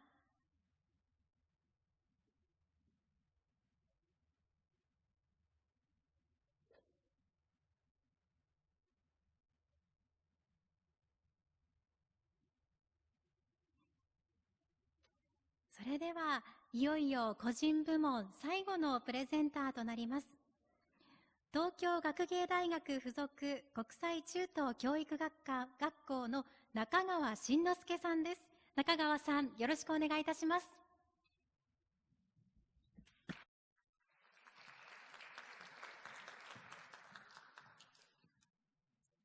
Hello everyone, my name is Shinosuke Nakagawa. One day while living in Vietnam, I met with these people. Any guesses who they might be? They belong to an ethnic minority group in Vietnam called Kuho tribe. And as you can see, they have so nice smile. They have warm smile, which strikes me. But in fact, just until a few months before I met them, they were being forced to sell their specialty products to overseas buyers at unfairly low prices. As I learned of this fact, I started a fair trade project at local bazaars in Vietnam. And returning to Japan, I was excited, thinking Japan should be more aware of fair trade, but it wasn't. As of 2023, the annual per capita purchase of fair trade products in Japan was less than $1 a year. But on the other hand, countries like Switzerland is 100 times ahead of Japan. And how is this a problem? Well, if products are being left unsold, the fair trade business becomes unstable, leading fair trade initiatives to decline. And today, to address this problem, I am excited to introduce my social business, Fairlink. It is a B2B2C business that aims to promote fair trade in Japan from workplace through vending machines that sell fair trade snacks by weight. But first of all, we need to understand why people are not buying fair trade products. Let's take a look at reason 4. Because it's more expensive. Well, what do you think the fair trade's biggest obstacle is in sales? That's right. Oh, wrong, maybe. It's the price. Because, fair trade is trading fairly. So it's normal for these products to be priced higher than those other mass-produced products. But this is still a dilemma, and we have to solve it. How? In recent years, I have heard these words more and more often. And I noticed that there's a new added value in companies getting involved in improving social issues. And this is how I came up with a new original system, philanthropic fee. Philanthropic fee is an amount that companies spend for employee welfare and as a form of supporting fair trade. This is how it works. For example, I want to buy that dried mango for 250 yen and sell them for 350 yen. But by having companies pay half of it for their own employees, we can sell it for 175 yen, making it easier for employees to try new fair trade products. What about reason 1 and 3? There's no stores nearby, or I don't know where to buy. Well, look at existing services. Actually, the number of fair trade offline stores are very limited. And actually, online stores are becoming more and more often. But the only people who are accessing these stores are the people who already have interest in fair trade. So the problem is the lack of inclusiveness and publicity. Now, reason 2, there's no fair trade products in the line of products I want. Well, it's not because you don't want them. We have to enter the right market and create a situation where people can feel that they want, that specific fair trade product. Imagine in an office, some workers just skipped breakfast and can't focus because they're hungry. Or some might just want a quick snack to get nutrients. Or some might find it bothersome to go outside the office to get something. Well, if Fairlink vending machine is in your office, all the employees who fit that persona, regardless of their interest in fair trade, will buy fair trade snacks naturally. And this is how Fairlink integrates into the daily office life. I've conducted interviews with experts and potential targets of this business. And here are the criteria. There are many competitors, but actually none of them were meeting all the demand, with the exception of Fairlink. Fairlink provides reasonable, healthy, fair trade snacks without making any unnecessary waste. And also, philanthropic fee can be included in the non-financial report, which can improve a company's impression. In demonstration sales, 40% of the workers purchased, and they spent 200 yen in average. And based on this number, the profit in the next 4 years will look like this. I have also established a new partnership with wholesaler/retailer Puente as a supplier of fair trade snacks. And actually there are 3 companies for saying, I want your service right now. So I'm pretty excited. And this project has been starting to get recognized, earning awards and accolades that highlight its value and effectiveness. The system of philanthropic fee is a game changer, which makes not only fair trade business, but many social businesses possible and sustainable. If you don't have this in your office in the near future, your company might be falling behind the times. I will grow Fairlink into a service that symbolizes a society where fair trade is the norm. Thank you for listening.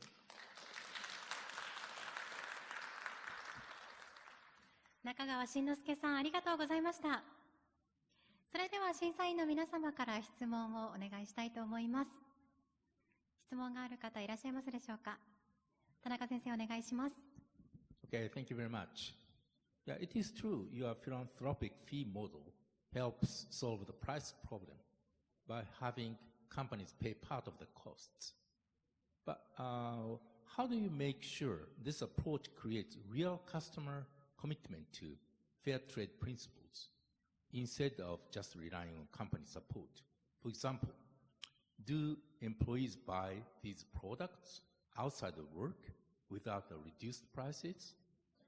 Don't you think they buy just because the prices are reasonable, not because they understand fair trade principles?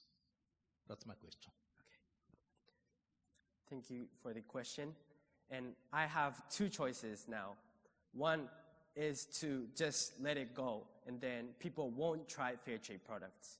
Or I make the price less cheaper so that people can at least try, and that can be a trigger to be hooked onto maybe fair trade products. Or knowing the background through this service can expand their, expand their interest.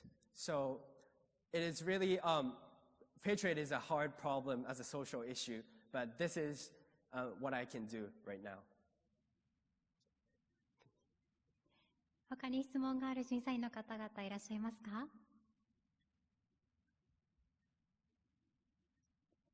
加納先生、お願いします。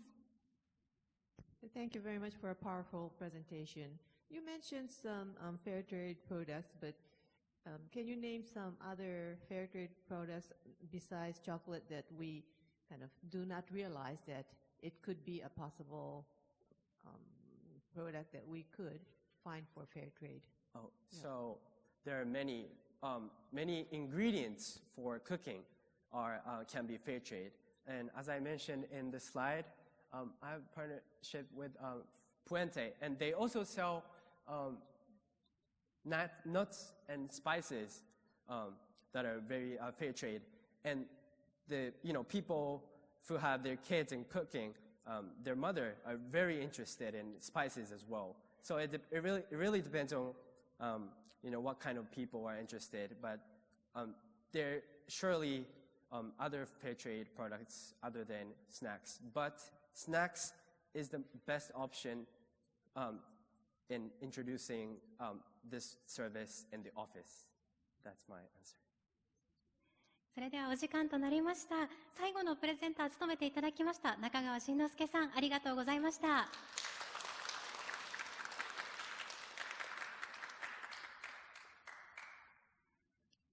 ちらにお戻りください。ありがとうございました。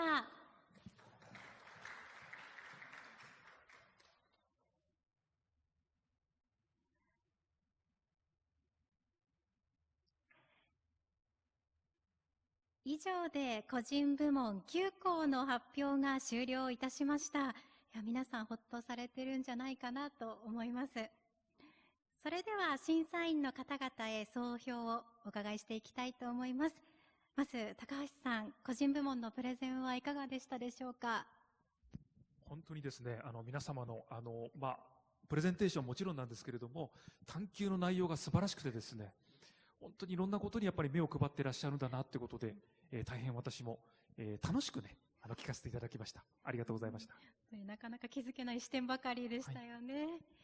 続いて住谷先生、いかがでしょうか。はい、皆さんプレゼンありがとうございました。本当に感心したのは、コミュニケーション力、行動力、しかもそれも国際的な視野でね、いろんなところに行かれたりして、実際のインパクトを出すような活動をされて、そこでさらに何かフィードバックを受けて次に進めていくって、まさに探究をどんどん深めて広げていかれてるっていう様子がすごく伝わってきまして、あと英語のプレゼンも本当素晴らしいですし、はい、大変感心いたしました。どうもありがとうございました。ありがとうございます。加納先生、いかがでしょうか。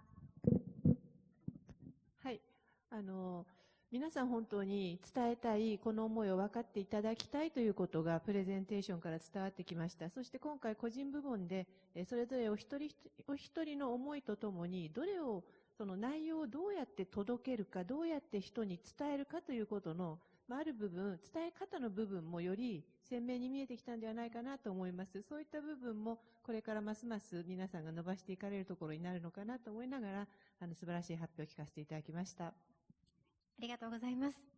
工藤先生、お願いします。はい。グループの方もそうなんですけど、個人は特に一人でやっている、プロジェクト自体はもしかしたら複数でやってるのかもしれませんけど、すごいなと思うところは、やってる内容が、企業が、商品開発でやってるようなこととか、大学の研究室でやってるようなことをやってるイメージなので、いろんな教科の勉強とか、中間期末テストの勉強とかもしている高校生が、どこで時間をそういうの割いてやってるのかなと思って、寝てるんですかね。はい。ちょっとそういうところも含めて、タイムマネジメントとか、その高校生の中で限られた時間の中でそういうのを自分でプランして実行して成果を出してるっていう、このプロセス自体も非常に感心しました。引き続き頑張ってもらいたいなと思います。本当にこのままビジネスに発展しそうだなっていうのをすごく感じましたよね。それではジャーマンさん、お願いします。皆さんお疲れ様でした。もう一言で言うと、ワオですね。とてもびっくりしまして、私もそのビジネスをやっている中なんですけれども、皆さんすごくニッチを見つけてるなと思います。で、何より大事なのが、皆さんがお持ちのその情熱と好奇心がすごく重要ですので、これから例えば会社に入ったりとか、自分でビジネスを作ったりとかするときに、グローバルに全て今日本の企業は出ていこうとしているので、そのグローバルステージでも、今みたいな発信力とか、自分の考えていることを説明するとか、その能力はものすごいこれからずっと役に立つと思いますので、スピーカーになった方、プレゼンターになった方だけじゃなくて、私たち聞いてる側もインスパイアされて、みんなで、日本の将来を頑張っていきたいと思います。本当にありがとうございました。ありがとうございます。田中先生、いかがですか。はい、僕は慶応 SFC ができた時からずっと慶応にいたんですけども、まさに慶応の先生が欲しいなと思うような人たちでした。で、今日僕思ったことは、やっぱり問題発見、これがキーワードだなと。世の中に問題がある、そこにあるのではなく、自分の問題を自分として見つける。で、これがすごく重要だなということと、もう一つはそれと関連して、じゃあどうやって見つけるのか。これやっぱり視点だなと。日常、普通に何気ない、発見ないですよね。でも例えば赤という色に注目して自分の街を見直してみれば、おそらく発見のある街に変わる。で、同じように、その問題、自分が見出したものをどうやって自分のものとして見るのかというのは、やっぱり自分の視点なんだなと。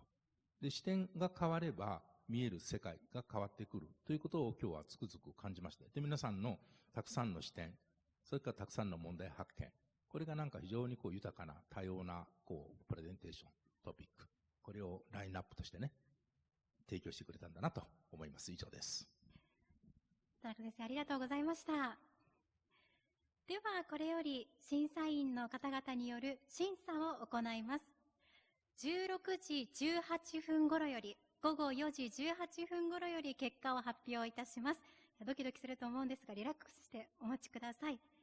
それでは審査員の皆様、よろしくお願いいたします。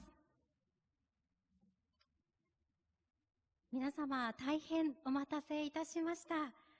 それでは審査結果が出ましたので、第7回チェンジメーカーアワーズ入賞者発表に移らせていただきたいと思います。今回は全国の中学校、高等学校の中から選ばれましたチーム部門10校、個人部門10校の中から金賞1組、銀賞1組、銅賞1組の3部門と、株式会社 JTB 様よりグローバルリンク賞、そして株式会社ジャパンタイムズ出版様よりザ・ジャパンタイムズアルファ賞が各1組ずつ選ばれます。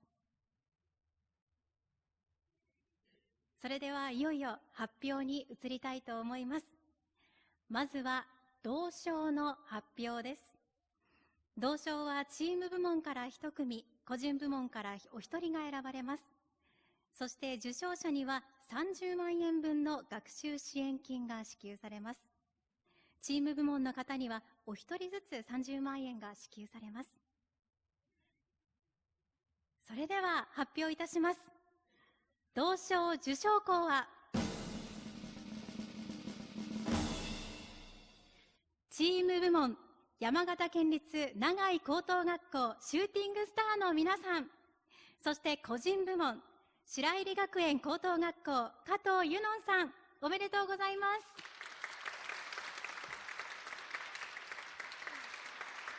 ステージまでお上がりください。はい。はい。失礼しました。真ん中からお願いします。ゆっくりで大丈夫です。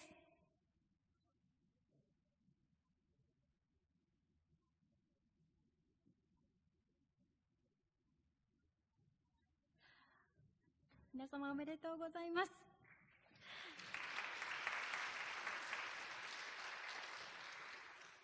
それでは一般社団法人英語4技能探究学習推進協会代表理事斉藤聡より賞状を授与いたします。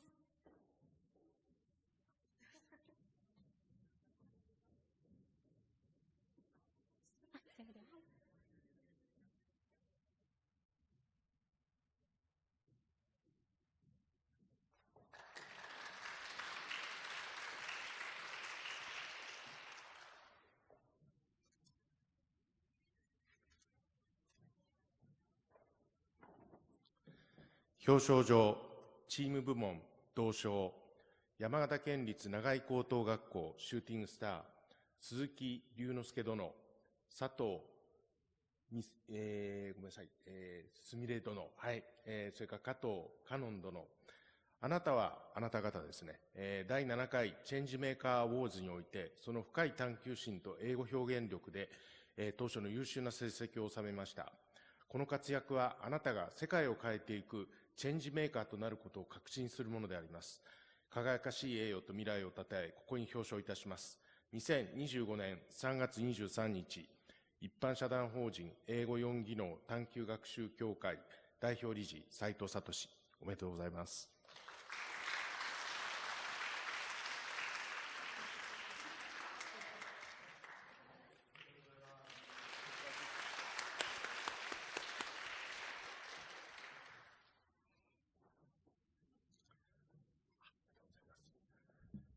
表彰状、個人部門銅賞、白百合学園高等学校加藤由音殿、以下同文です。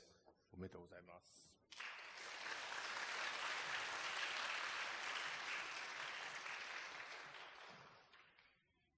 りがとうございます。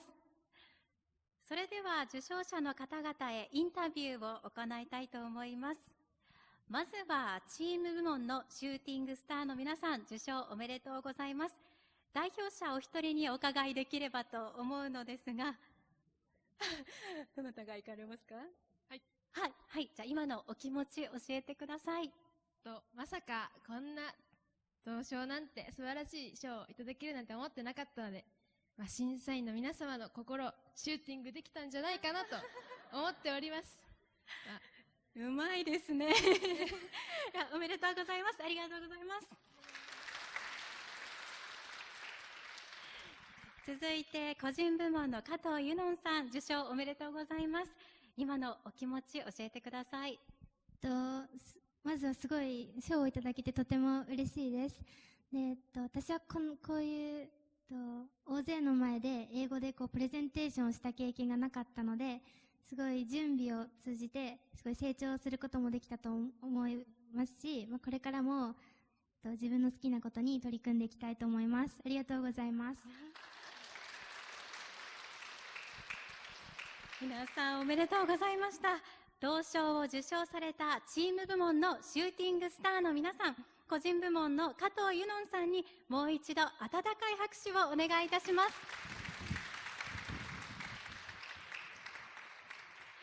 ありがとうございます。それではお席にお戻りください。ありがとうございました。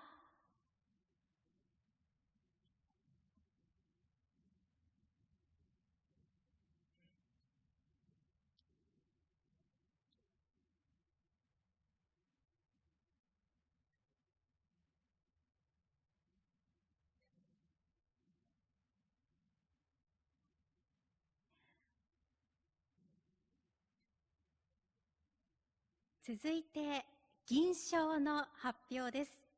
銀賞はチーム部門から1組、個人部門からお一人が選ばれます。そして受賞者には40万円分の学習支援金が支給されます。チーム部門の方にはお一人ずつ40万円が支給されます。それでは発表いたします。銀賞受賞校は昭和女子大学附属昭和高等学校 FL スクエアードの皆さん、そして個人部門は東京学芸大学附属国際中等教育学校中川慎之介さんです。おめでとうございます。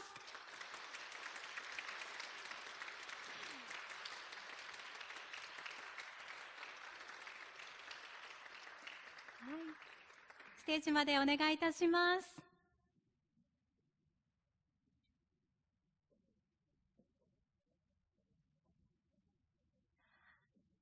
皆さんおめでとうございます。ではこちらに並んでいただいてありがとうございます。それでは一般社団法人英語4技能探究学習推進協会代表理事斉藤聡より賞状を授与いたします。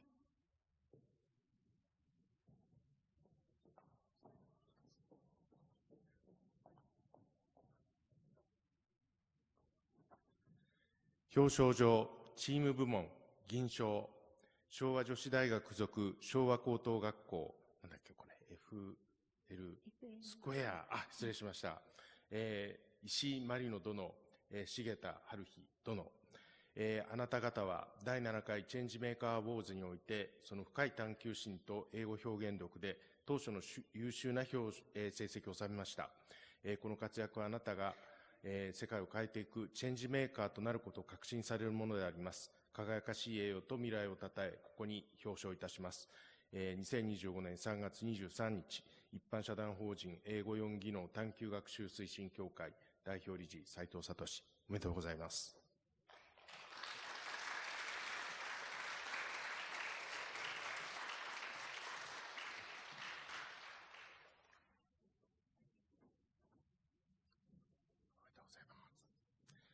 表彰状個人部門銀賞東京学芸大学附属国際中等教育学校、中川慎之介殿、以下同文です。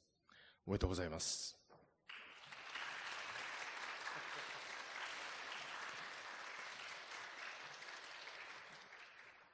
ありがとうございます。それでは受賞者の方々へインタビューをしていきたいと思います。まずはチーム部門で金賞を獲得されました FL スクエアードの皆さん、受賞おめでとうございます。今のお気持ちいかがですか？本当に嬉しくて、今頭の中は真っ白なんですけど、このプロジェクトを行っていく上でたくさんの方に協力いただいて、家族や学校の先生方にも感謝の気持ちでいっぱいです。本当にありがとうございました。おめでとうございました。続いて個人部門の中川慎之介さん、受賞おめでとうございます。今のお気持ちをお聞かせください。I am so honored. すいません、余韻がちょっとプレゼンで残ってしまってて。英語でも大丈夫ですよ。日本語でプレゼンすることは、このプロジェクトよくあったんですけど、英語で改めて発表する機会、これが初めてで、いつものやつと少し違う緊張感があって、とても楽しかったし、このような、光栄な賞をいただけて本当嬉しいです。ありがとうございます。皆さんおめでとうございました。銀賞を受賞されたチーム部門の FL スクエアードの皆さん、そして個人部門の中川慎之介さんにもう一度大きな拍手をお願いいたします。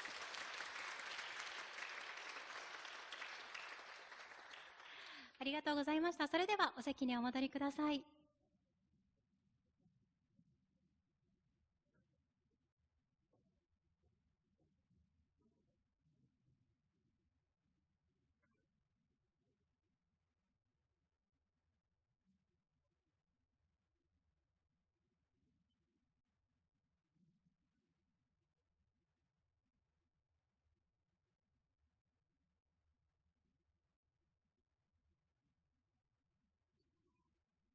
続きまして、スポンサー賞の発表に移りたいと思います。株式会社 JTB 様よりグローバルリンク賞のご紹介をいただきます。そしてその後、受賞者を発表していただきます。株式会社 JTB 企画開発プロデュースセンターグローバルリンク日本事務局、太田様、よろしくお願いいたします。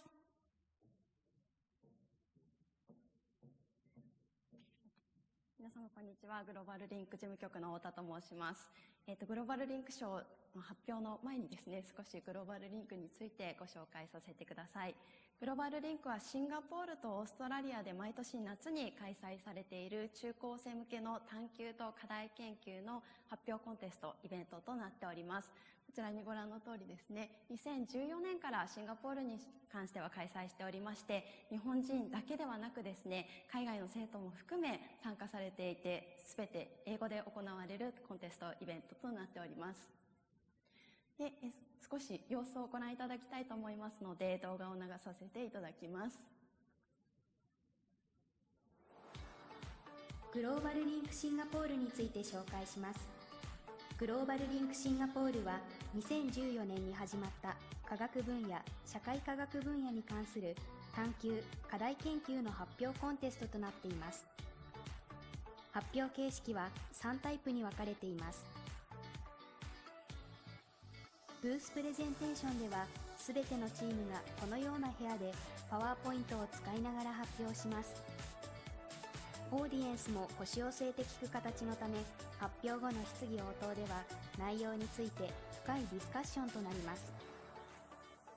そしてブースプレゼンテーションで評価の高かったチームが翌日のステージプレゼンテーションに進み、全参加者と審査員を前に発表を行います。大舞台でのプレゼンテーションや審査員と英語での質疑応答など緊張感も大きいですが、達成感も味わえる場となります。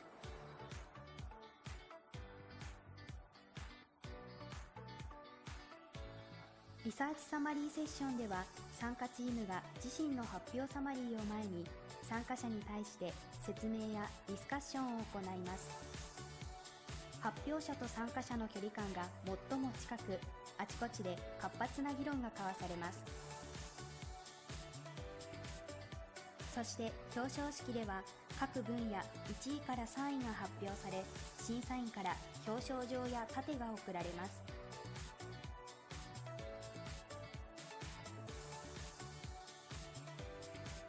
グローバルリンクシンガポールでは3日間の日程を通し、コンテストの発表以外にも交流や学びの機会があります。各国の参加者と交流ができるネットワーキングディナーや有識者からの特別講演、コンテスト会場となる南安工科大学のキャンパスツア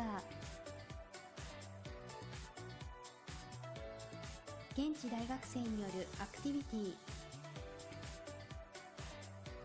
現地大学教授による講演や研究施設の見学など、多くの学びの場が用意されています。ということでご覧いただきましたが、様子少し伝わりましたでしょうか。今ご覧いただいているのが、会場外のブースでもお配りしているチラシを抜粋したものになります。今年ですね、2025年に関しては、7月の25日金曜日、日本を出発しまして、先ほどご覧いただいた3日間のプログラムをご用意しております。そして29日の火曜日に日本に帰国するといった予定になっております。学習支援金の目にも入っておりますので、ぜひより多くの皆さんとまたシンガポール、オーストラリアでお会いできたら嬉しいなと思っておりますが、今回ですね、1チーム、こちらですね、1チーム招待参加券を授与ということで、1チーム今回発表された方の中からご招待という形になりますので、それではグローバルリンク賞の発表に移りたいと思います。それではグローバルリンク賞は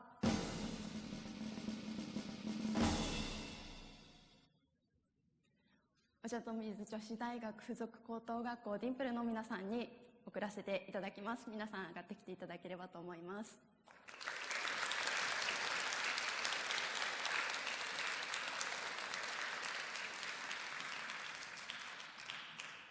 お茶の水女子大学附属高等学校ディンプルの皆さん、おめでとうございます。こちらにお願いします。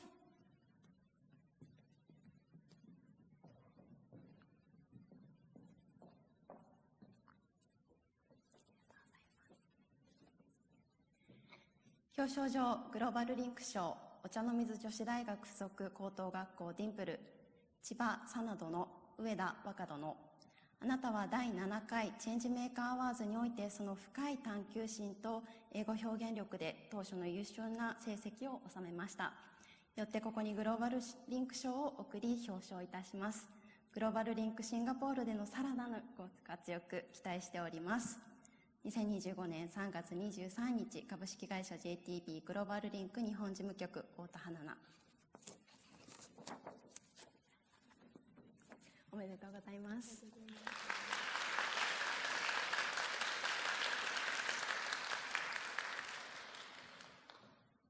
それでは受賞されたディンプルの皆さんにインタビューをしたいと思います。受賞おめでとうございます。今のお気持ちいかがですか？まず素敵な賞をいただけてとても嬉しいです。私たち研究でいろいろ試行錯誤をしていろんな壁にぶち当たったりしたんですけど、このような賞をいただけてなんかすごい報われた気がしてすごく達成感でいっぱいです。改めましてありがとうございます。おめでとうございました。太田様、どのようにグローバルリンク賞を選ばれましたか、教えてください。はい、ありがとうございます。ディンプルの皆さんはですね、まず研究においての事前の数字だったりとか実際の実験を通していろいろなことを調べていただいていたっていうところがすごく印象的でした。あと発表も対話形式でオーディエンスの皆さんが知りたいことをどんどん聞いていただけるような内容ですごく効果的な伝え方だったんじゃないかなと思っております。審査員の先生方とのやり取りもあったかと思いますので、そこの内容も含めてですね、ブラッシュアップした内容をまたシンガポールで聞けたら嬉しいなというふうに考えております。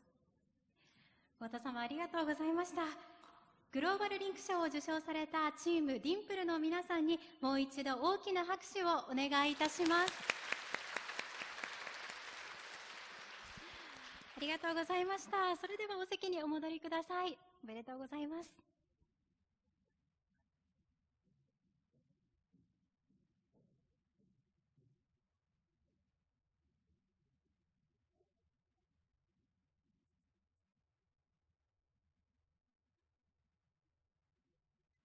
続きまして、もう一つのスポンサー賞を株式会社ジャパンタイムズ出版様よりザ・ジャパンタイムズアルファ賞のご紹介をいただきます。その後、受賞者を発表していただきます。それでは株式会社ジャパンタイムズ出版ザ・ジャパンタイムズアルファ編集長高橋様、お願いいたします。皆さんどうもお疲れ様でした。ジャパンタイムズアルファ編集長の高橋と申します。外にですね、ジャパンタイムズアルファの見本紙がありますので、もしよろしかったらご覧いただければと思います。我々はですね、ニュースの英語を通して英語を学習するということでですね、もう70年以上もですね、こういった新聞を発行しております。さて、それではそろそろ、じゃあ、賞の発表の方に移ってよろしいでしょうかね。はい、お願いします。はい、ジャパンタイムズアルファ賞を受賞したのは、兵庫県立姫路商業高等学校の田中まりやさんです。どうぞステージにお上がりください。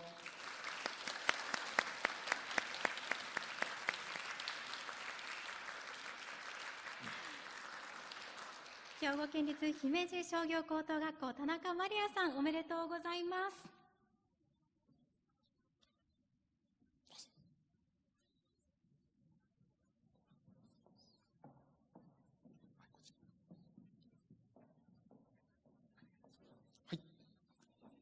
表彰状、ザ・ジャパンタイムズアルファ賞、兵庫県立姫路商業高等学校、田中まりや殿。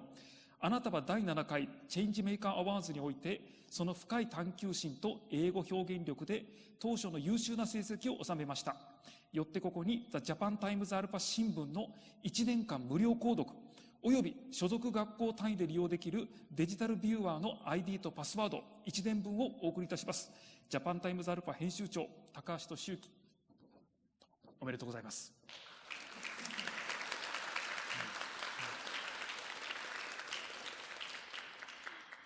それでは受賞されました田中まりやさんにお話を伺いたいと思います。田中さん、今のお気持ちはいかがでしょうか？もう本当にこの素晴らしい賞をいただけてありがとうございます。このような場所で今は日本語での発表でしかなかったんですけど、今回初めて英語でこのような発表をできて、いろんな方に私たちの活動を広げることができてすごく嬉しいです。ありがとうございました。素晴らしかったです。おめでとうございました。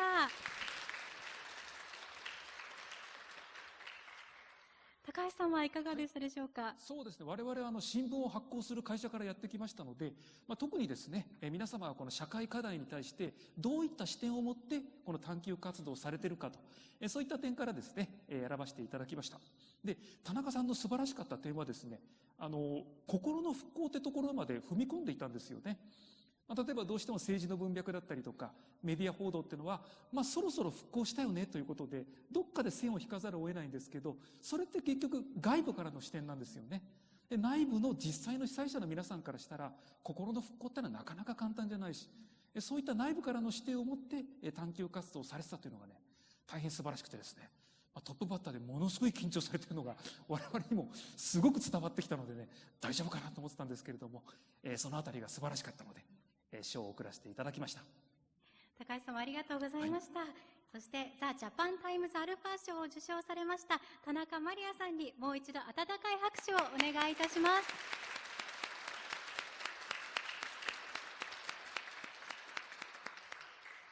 それではお席にお戻りください。ありがとうございました。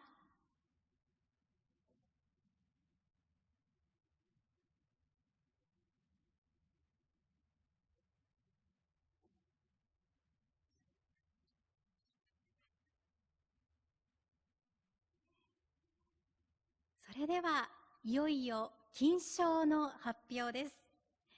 金賞はチーム部門から1チーム、個人部門からお一人が選ばれます。そして受賞者には60万円分の学習支援金が支給されます。チーム部門の方にはお一人ずつ60万円が支給されます。それでは発表いたします。金賞受賞校は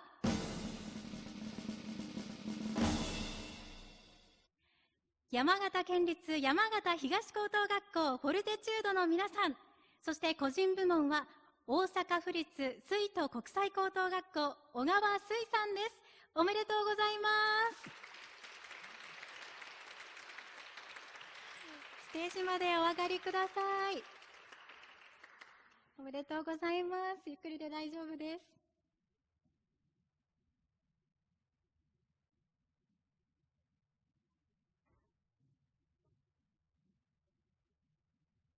皆さんご表情からも嬉しさが伝わってくるという感じですが、おめでとうございます。はい、お願いします。それでは一般社団法人英語4技能探究学習推進協会代表理事斉藤聡より賞状を授与いたします。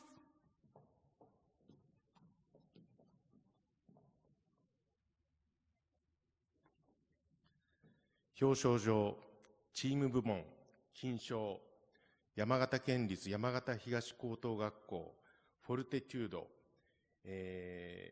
八鍬開心殿、はい、それから遠藤幸次郎殿、加藤慶殿、それから佐藤莉里殿、あなたは、あなた方ですね、第7回チェンジメーカーアウォーズにおいて、その深い探究心と英語表現力で当初の優秀な成績を収めました。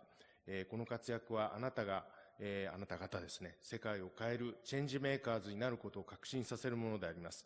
輝かしい栄誉と未来をたたえ、ここに表彰いたします。2025年3月23日、一般社団法人英語4技能探究学習推進協会代表理事、斉藤聡。ちょっとこの、付箋外させてもらいますね。ごめんなさいね。おめでとうございます。はい、おめでとうございます。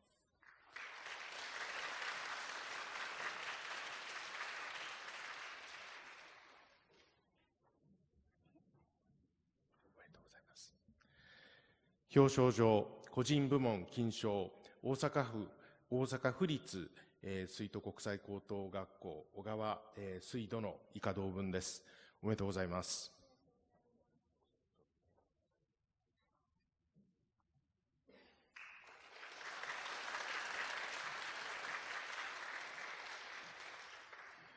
ありがとうございました。それでは受賞者の皆さんへインタビューをしていきたいと思います。まずはチーム部門のフォルテチュードの皆さん、受賞おめでとうございます。よければ横に並んでいただいて。ありがとうございます。本当にこのような素晴らしい賞を、いただくことができてすごく光栄です。いただいた60万円で何しようかなとか野暮なことも考えてるんですけど、ちょっと僕たちが作ってきたこのベジタブルスイーツっていう新しい野菜の楽しみ方っていうのが将来性だったりとかそういうのが評価していただいたのかなっていうふうに思ってます。これからも僕たちはその野菜をより魅力的にだったりとか、手短にするために、例えば、道の駅での販売でしたりとか、そういうこともして、これからも、探究活動に邁進していきたいなというふうに思っております。このような賞をいただいて本当に光栄です。ありがとうございました。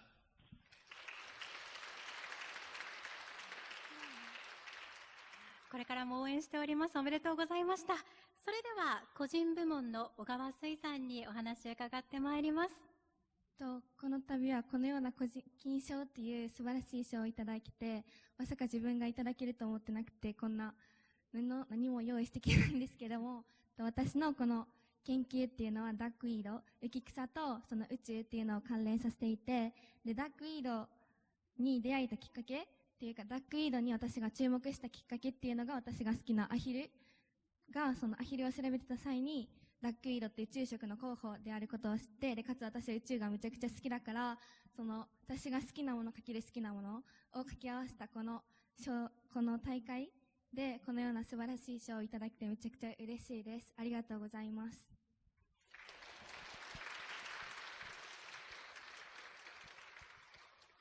それでは金賞を受賞されましたチーム部門のフォルテチュードの皆さん、そして個人部門の小川水さんにもう一度温かい拍手をお願いいたします。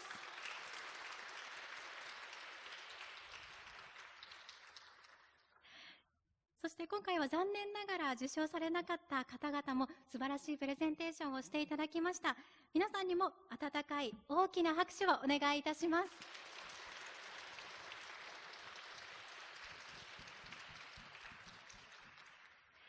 それではお席にお戻りください。ありがとうございました。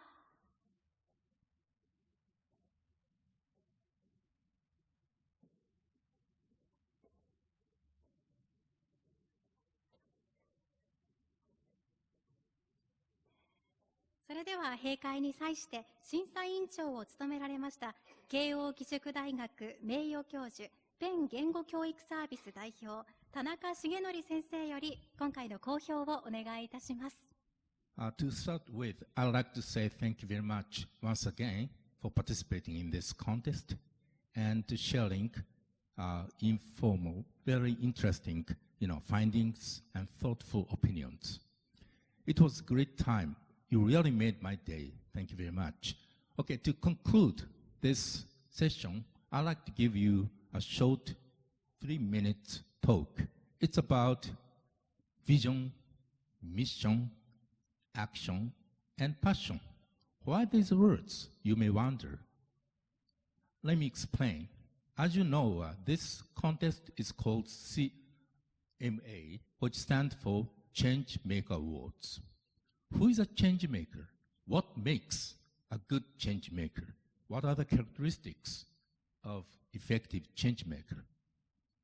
Well, change maker is someone who purposely and responsibly tries hard to create positive changes or transformations in organizations or societies or even systems. And vision, mission, and action and passion are very important elements of a good, change makers. Vision gives you the whole picture of what you're after. It's a destination that guides all your effort and decisions. It gives direction.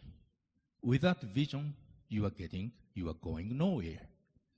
And the mission personalizes vision. What do I mean? Vision is something out there. It's a goal to reach. But mission is something within us. It gives the vision, the purpose, the why behind your activities. Okay, action, of course, goes beyond simple ideas into real tasks. And vision takes form with a series of actions. And the passion, this is very important. Passion provides emotional fuel or energy that gives you a power to carry out your project. Change is difficult. Vision shows what is possible. And passion gives purpose. And action embodies your ideas, your vision. And passion becomes your driving force. Okay, in addition to these 4 elements, I'd like to say presentation, discussion, and research are extremely important skills to be required, to be acquired, to be a strong, change makers. Presentation inspires and influences people. It sometimes opens a new market. Take Steve Jobs' iPhone presentation, for example, a legendary presentation back in 2007. At that time, very few people knew about smartphones, even the very primitive form of smartphones. But iPhones revolutionized the whole concept of smartphones, as you know. And Steve Jobs' presentation not only inspired, influenced, and surprised people, but it also created or opened a huge market, as you can see now, right? Everybody has their smartphone. Okay, research. gives substance to your presentation. I'm sure you did a lot of research to make a presentation, right? And the research allows you to advance evidence-based arguments. People do not easily, accept or do not easily take things seriously or personally unless given, evidence. And for your part, don't take things for granted. Research your topic and try to find your own answers. And finally, discussion. Discussion, I think, creates ideas. It involves collaboration, which is a very effective way of resolving conflicts. Kofi Annan, the former General Secretary of the United Nations, once said, 21st century should be the century of discussion or dialogue. Power and money, stick and carrot do not solve many international problems. Word or mutual understanding should be the foundation of conflict resolution of any kind. So if you are able to use these skills, presentation, research, and discussion with vision, mission, action, and passion, surely you will be a great, change maker. And in the near future, very near future, I'm sure you'll join the group of strong change makers in the world. I'll bet on it. I'm sure of it. Well, that's about it. Okay, thank you for today. 田中先生、ありがとうございました。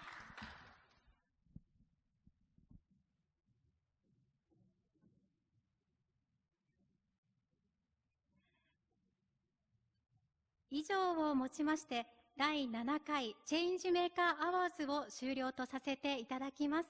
参加校の皆さん、本当にありがとうございました。来年もお会いできることを楽しみにしています。ごきげんよう、さようなら。